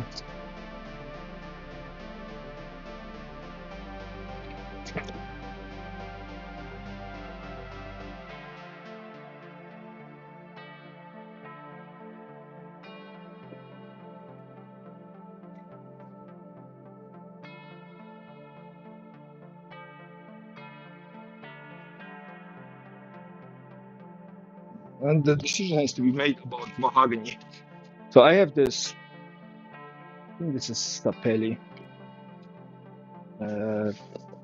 which is this stuff.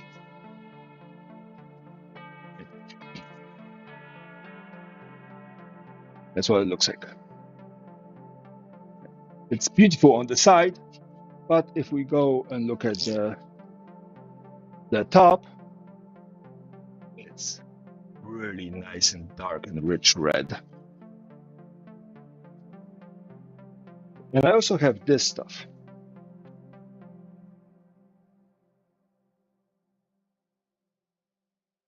Kind of nice light color.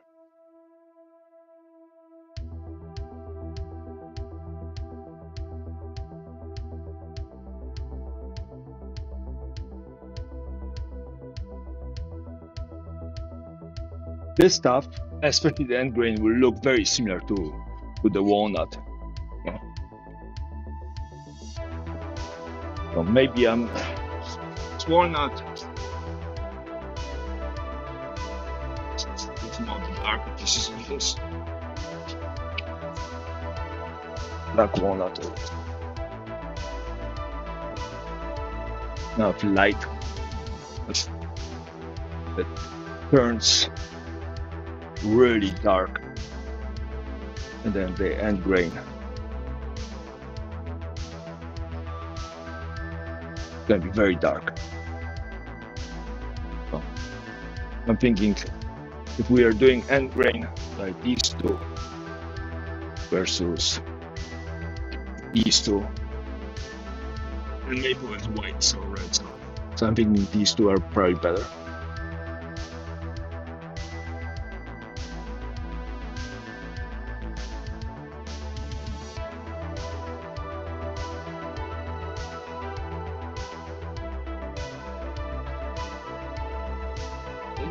Enough. The mahogany to hold the whole thing together. And I do have a number of pieces.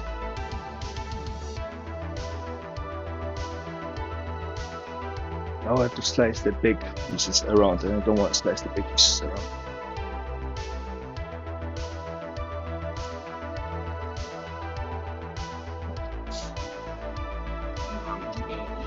Lighter stuff. Yeah.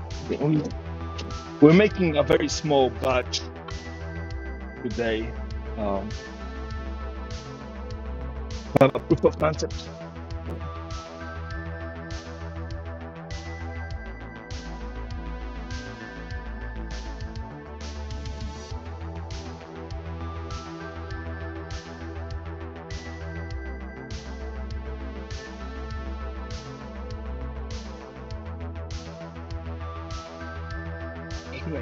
Definitely have enough of this.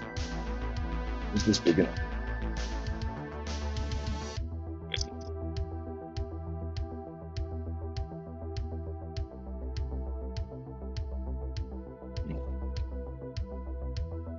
We're gonna slice this up. We're gonna flatten one of these, slice it up, and then we're gonna grab a piece of walnut and slice this up. We make a couple things, put together in papers, and then send the pictures to the stakeholder and see what they say.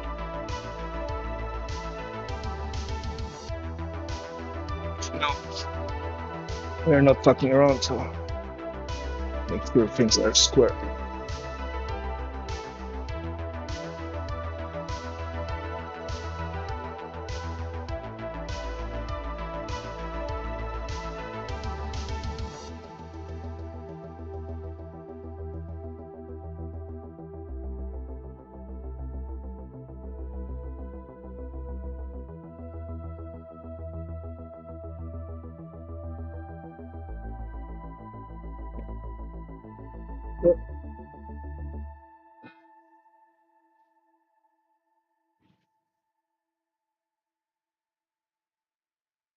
Yeah, square enough. Yeah. 56. Oh, so that's going to have to be quick. Right, I apologize for noise.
me, Jen? You still there?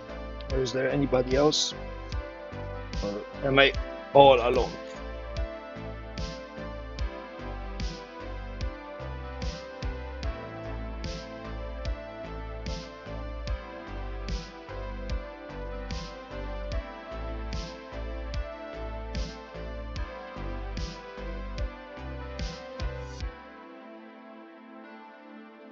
Jen?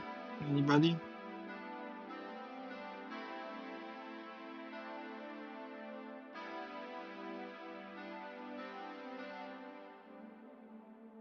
Hey, spicy.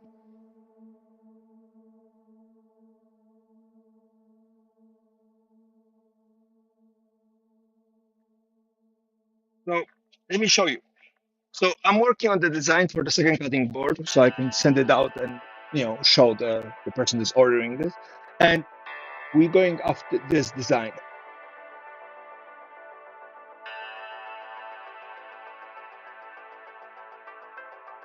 And we're going off this design, and this is the test cut.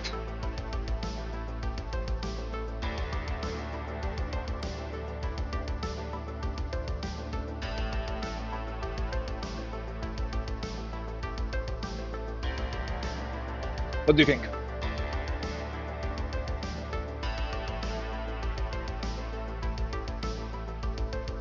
I thought that was kind of neat. So it's maple, this pink looking mahogany, and black walnut.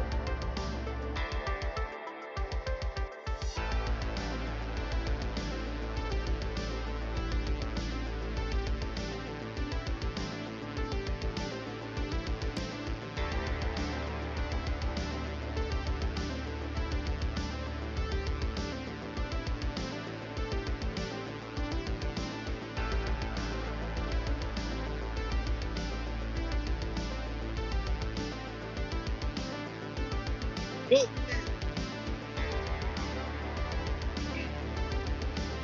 yeah, I was looking at several designs, right? But then eventually went with this, right?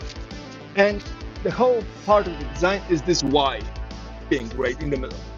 And I realized that to make this repeatable, right, we need a shape that tiles infinitely tile space, and hexagons infinitely tile things. So it's probably based on a hexagon, right? And then I simplified it. It's probably this. Each one of those is probably made out of two pieces. It would be easier to make it out of two pieces, which means that half of this side, right, is this, right? And then we know that hexagons, you can divide them into triangles, right?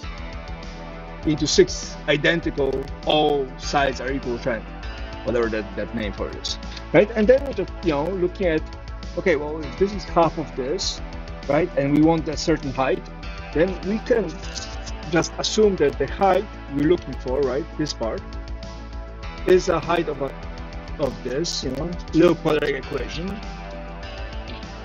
Solve for A, and then we have one design, right? Another calculation, and you just take that number and you run with it, and then you just start cutting 30 degrees, a trapeze, 30 degrees, inch and 3/4 length gives you about 3/4 of a height, and then you hope that the whole thing just kind of matches up.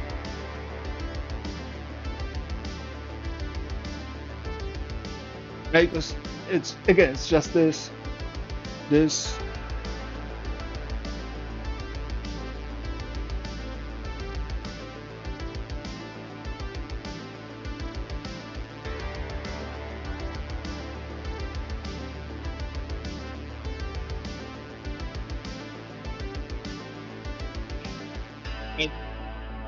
And that's each of those elements looks like this, right?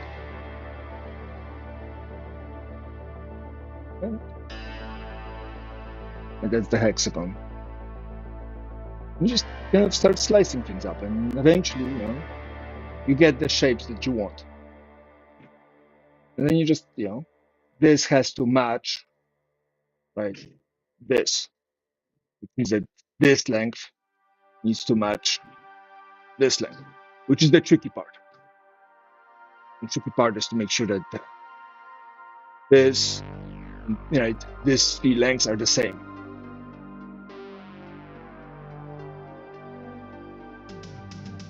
So otherwise, things just won't line up. Little math, and then you want to cut things. Yeah, but if you think about the board, the previous design, I made 4 cutting boards. First one was mahogany, and it wasn't super fancy. It was kind of run by all over the place. It was like kind of nice. Second one was a little trickier.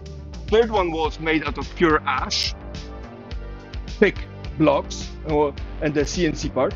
And the fourth one was, right, this was the design for the fourth one. And we're just making another one. And again, right, you see the trapeze here, and then this, rhombus looking thing. And you can see it right here. The 2 trapezes together to get a hexagon. And why 2 trapezes? Well, because trapezes are easier to cut. Yeah, there's a glue line, but they're easier to cut and they don't require as thick of a material. So, and then you just glue it up. You make it thicker, glue it up, and then I'm gonna run a router across it, thin it out on one side, thin it out on the other side. Hopefully, I'll have enough material to have the board. There's one hole here. That looks really good. There's one hole here, and then one at the end, which I'm not worried about.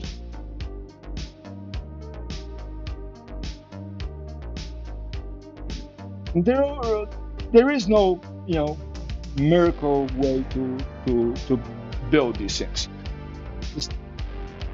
You have to be. I suppose the biggest trouble is you have to be comfortable with the fact that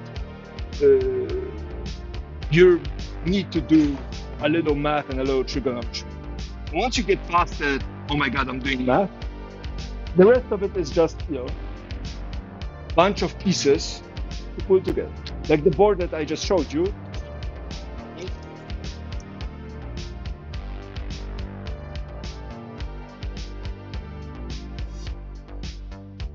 Right?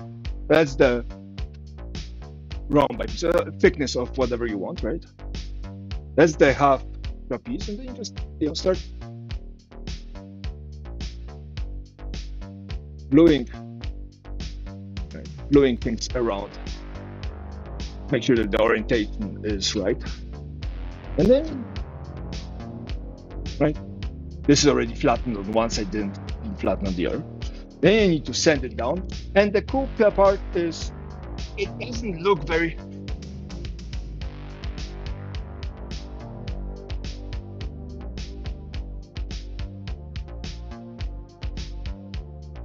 Well, you can make it a charcuterie board. You can make it thin, half an inch, 3/4 of an inch, half an inch. But if you make a cutting board, right? And the best part about it is you do this and you're like, okay, so much work, so much gluing, and you're looking at this, it's nice, but it's kind of plain. But then if you put a finish on it, and we are going to cheat because I'm just going to put a little bit of isopropyl alcohol, rubbing alcohol on it, just to bring out the color, and you suddenly get this. Right? And maple, that I cut, has one side slightly darker than the other because it has a slightly different density of the grain on it. Right? And suddenly it looks like all those things are actually weaving through. And again, that was the idea behind the maple, but I didn't worry about if all of them align the same way, because normally, if you have rope weaving through something, some of it gets lighter, some of it gets darker, not necessarily in the same pattern. So, again, you go from, becoming like this. And again, if you put oil and wax into it, it becomes a lot prettier. Yeah, this is cut-offs from previous board. I might turn it into coasters or something. But yeah, charcuterie boards are there. Same with, you've seen me show these off before, but let me grab this. I have 2 boxes of posters I made at some point, right? Because the other shop was throwing wood away, and I was like, you know what? No, right? Same idea, right? These are simple, and just kind of lines. But you can go fancier. Where is the project? I have a bin with some started projects. Yeah.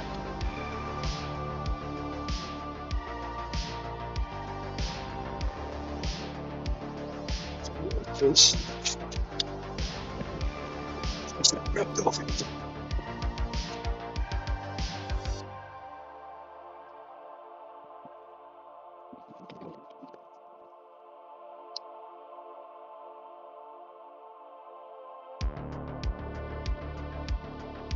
Right, different shape, right, glued together.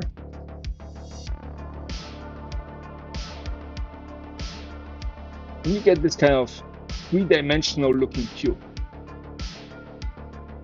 Okay, well, if we put a bunch of those hexagons together, start getting a little trippy, you know, 3 cubes stuck on top of each other. Maybe there's something.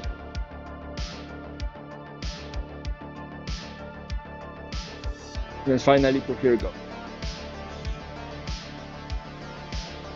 Right?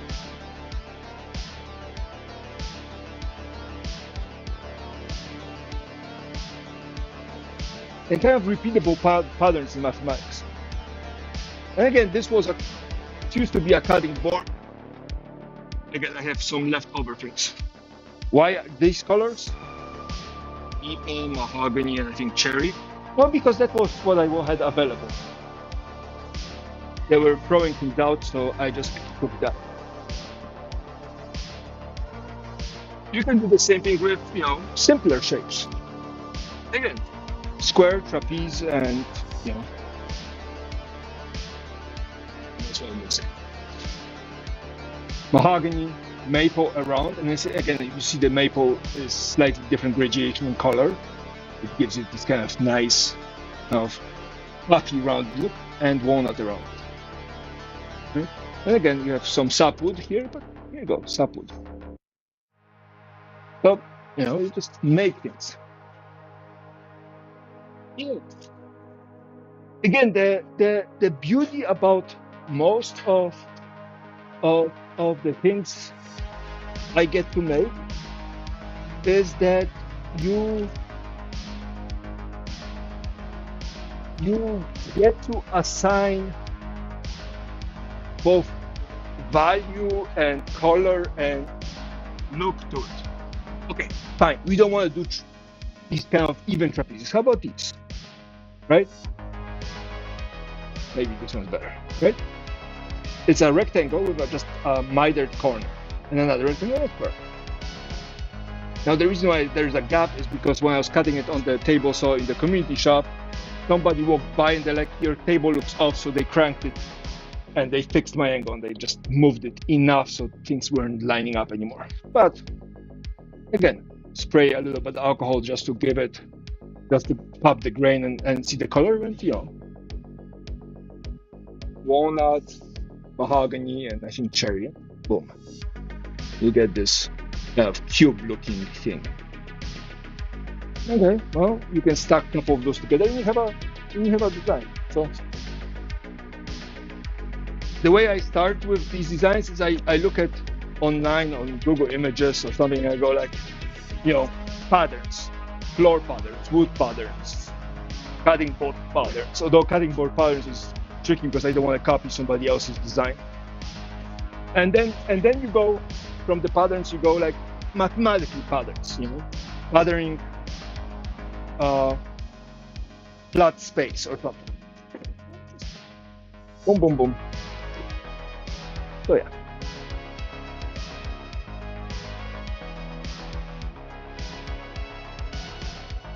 And then just, you know, cutting. Precision for cutting. This is the big the big part of this whole game is the fact that you have to be precise. Because if one of those things isn't like the other, here's a good example of this. Supposedly exactly the same size, right? I put them even. But if you look at closely, there's a little bit of a lip right here. Which means that the maple is slightly bigger than the walnut. Could be because the walnut edge, disintegrated. Could be because the maple is actually slightly thicker, right? If we take a look at it, yeah, there's a midget thicker.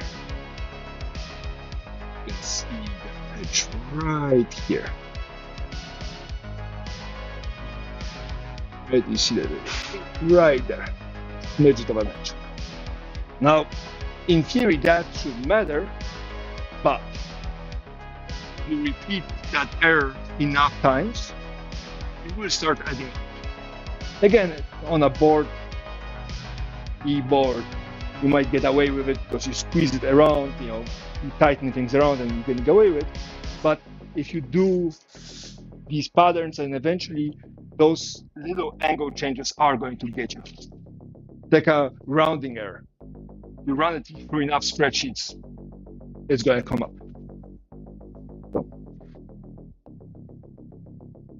So what I like to do is when I build these, I try to build them not by color, by segment. And this way I at least have a control of the segment because small things are easier to squeeze. So like these segments, right? They have enough access and pressure that I can squeeze this out, and wood is somewhat forgiving, right? When you try to force just a little bit off, right? But then you try,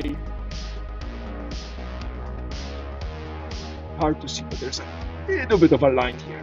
It won't affect it because once I tear it down, that line will go away because it's just surface-wise. But that's enough, right? If you build it out.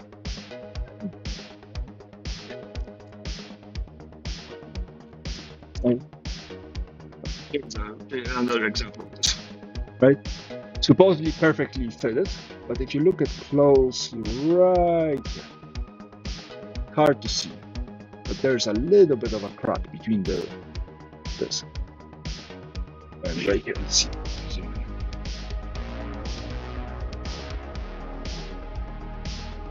You see, there's a little bit of a crack. And same thing here. There's a lip, obviously, but glue up is no problem. Right? Edges are smooth, but then just right here, a little bit of a space. Again, that's going to get fixed, when we sand this down and whatnot. Anyways, that's that.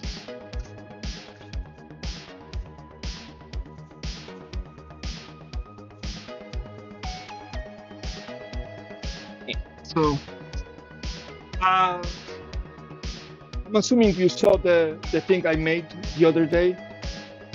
So, yeah, I'm gonna be putting it in a box and shipping it to you. I figured you might have a use for it. Put some things on your desk.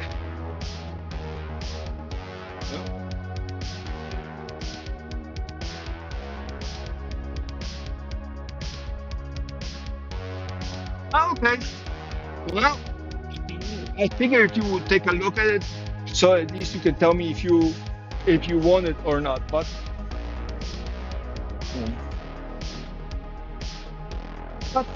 I'm okay with it being a surprise.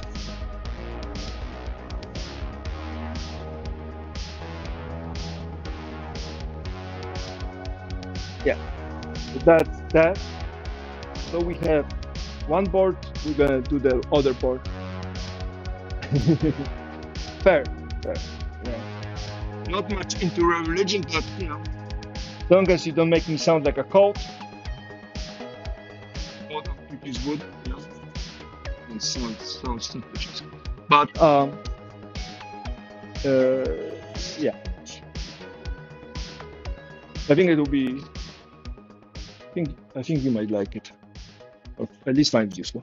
And then, so we have a second cutting board to finish, and I think I'm going to put it together tomorrow, so it starts gluing. I'm assuming I'm going to get a heads up from or a thumbs up from the stakeholder for this. Oh, look at that! This is exactly the same size. Oh, cool. Now I'll use the other ones because they're bigger. So the second board. And I think Apex has something on his agenda to do. There might be turning a chess set. That's exciting.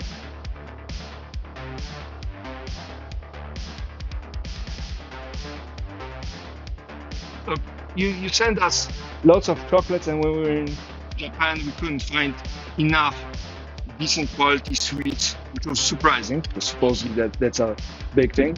So I figured, you know, can ship you sweets, might as well ship you some wood, just in case it gets cold or something. You have something at least to burn, throw in the fire. But so we have benches, the second cutting board, possibly a chess set, possibly a pen. Apex said that he might want a pen and then some help with some planter boxes. What else I have on my list? I did the darkness thing. I have a bunch of things for my shop.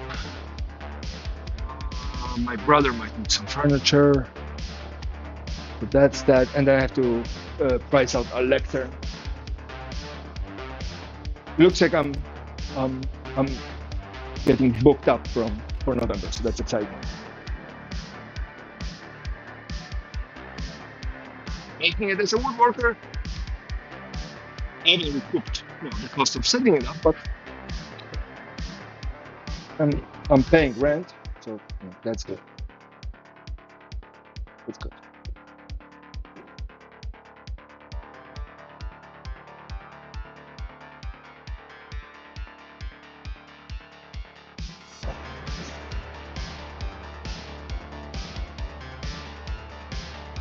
I'm excited for this board. Excited for the second one too, but I'm excited for this one. I mean, it's that setup. Supposed to be 10 and a quarter by 14 and a quarter. So about 10 and a quarter this way and 14 and a quarter.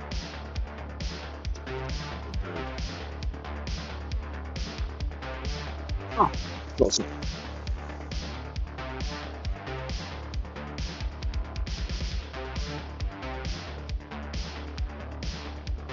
Yeah.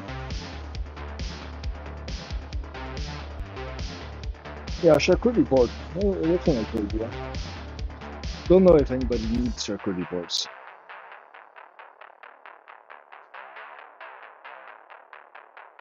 Making cutting boards is fun.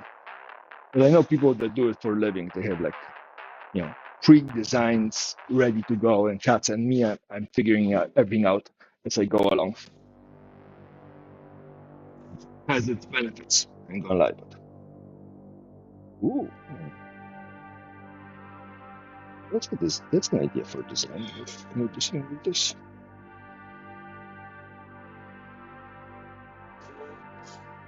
Sorry, getting distracted here. Like having a bunch of, puzzle pieces that go together. One could just ask, it's a circle. It goes into a square hole. What do you mean about?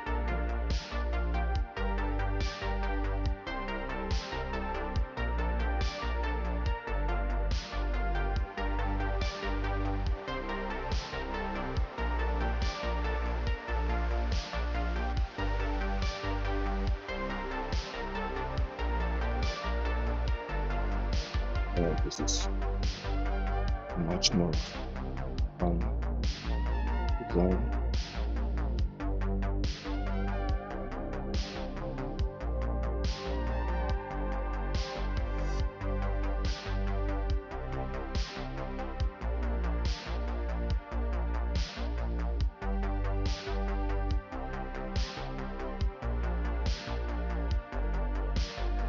Yeah, you can sit here and play with those pieces like Legos.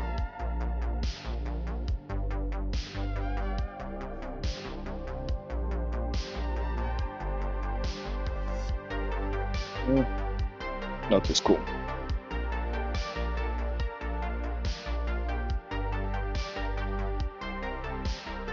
I want to experiment with building big and small designs into one, but I think that's for another time.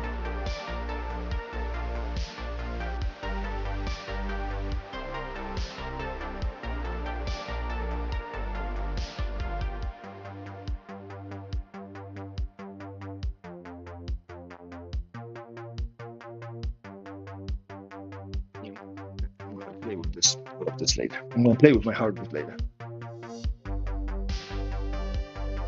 Ooh, spicy. Oh, sorry, Jen. Spicy too. Everybody. I want to show you what came out of the thing.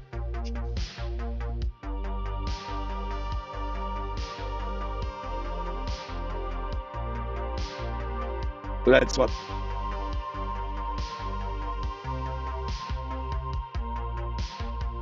I think it looks really cool.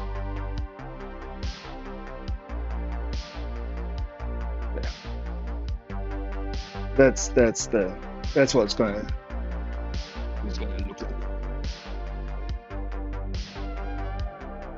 Yeah.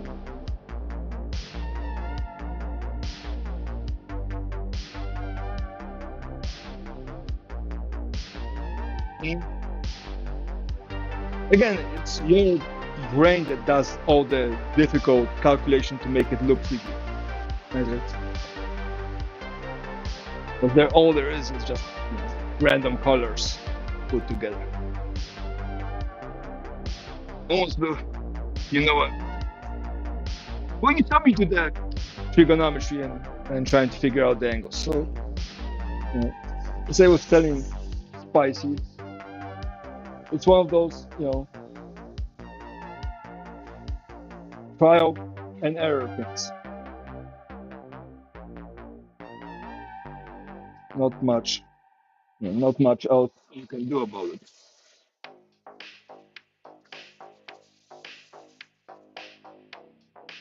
And it's kind of cool that these trapezes stuck the way they do, right? Because the top and the sides are exactly the same space, so you can start building things out. Little Tony Stark wheels, and whatnot. So it's a question of how much you willing to push it.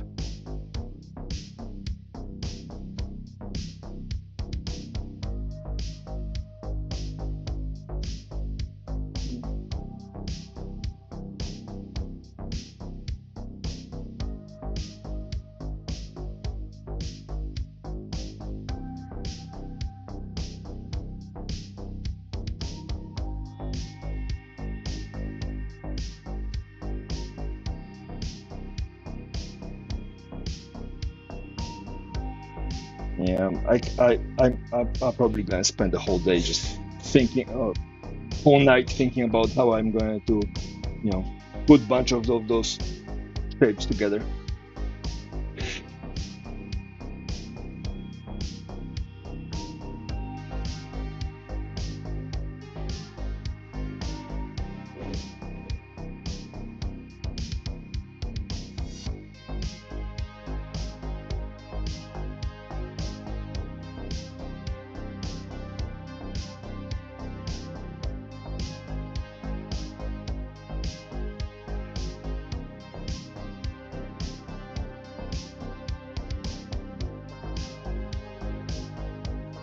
No, I ain't gonna lie, I might be onto something. All of this.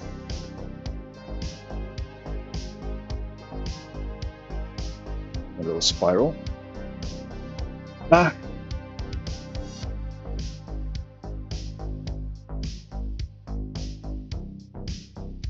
yeah, well, I think I'm done. I can play with this. I can play with my hardwood like all day, every day. But I think there's a decency limit at which point YouTube will go. Sorry, YouTube. I think we have seen enough of your hardwood.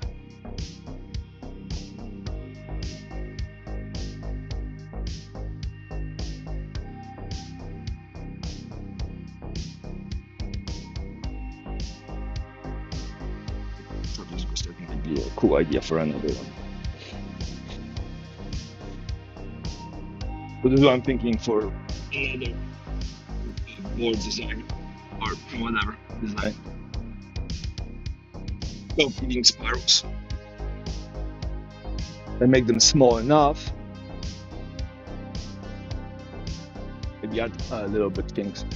You can also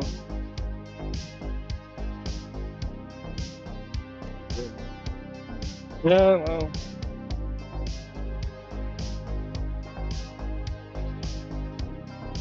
yeah, we know what happened when I try to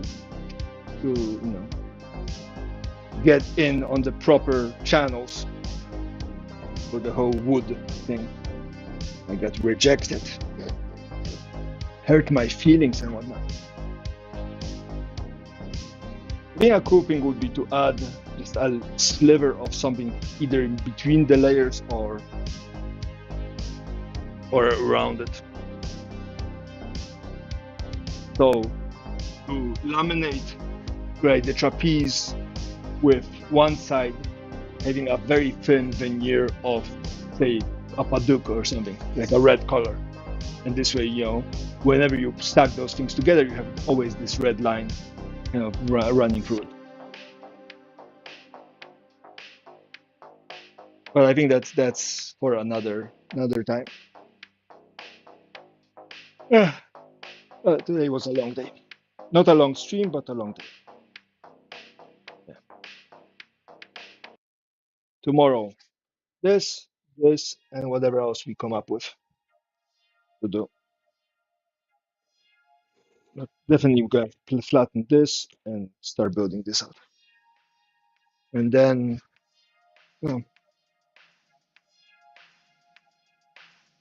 I should probably pre-drill the benches at some point too. I don't want to. Although I looked at myself in the mirror yesterday after a shower and I was like, you could be looking buff and carrying all this stuff around. The one thing that worries me about the benches is, there's some cracks already happening. Okay. Only thing worries me about the benches is the fact that I'm going to have to paint them. So I'm going to have to occupy the whole shop for painting, and I won't be able to do anything else but paint. I'm going to have to cover all this equipment, put the things up here, and then paint them. And then I don't know where to start to dry it. Leave it on the table, just a bunch of stacks. I do have these gizmos long time ago. I didn't buy a lot of them, but I bought a little bit. These are little pyramids. So you can put a bunch of those together, and then when you rest a piece on top of it, it's resting on just a point versus a whole surface. I don't have enough for all of this. Paint one side, but then I have to paint primer one side, wait till it dries, flip it over, primer on the other side, paint. I can't really spray it. Still, the drying space is the most important. Maybe I just build random racks. Maybe I just have to build random racks, like wire racks or something. So I can take it from there, paint, and then store it on a wire rack here. And then leave it overnight, or move this wood here, paint it, put it on a wire rack, leave the fan blowing at it for the whole night, come back in the morning, ventilate the place, put the second, move this all the things to here, put the second coat, put it up there. 3 days, 4 days. Hey, we figure it out. But I am going home. It's 9. I think it's time for QQ to go home and you know get some naps, and then we can worry about saving all the world later.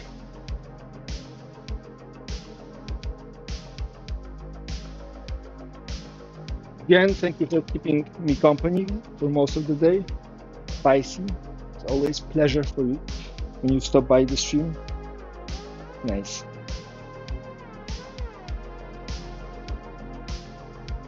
And I'll see you guys tomorrow. I think. Yeah. Maybe I'll sleep in tomorrow. Live a little. Yeah.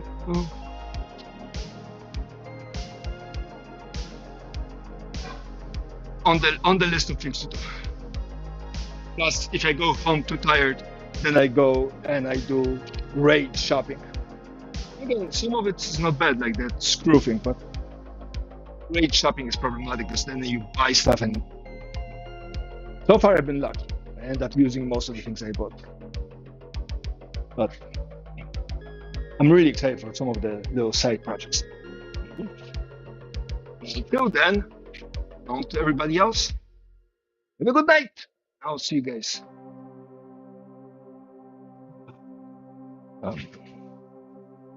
Messy glasses put away. Ciao. Stay. 5.5 hours, not bad. That was a lot. And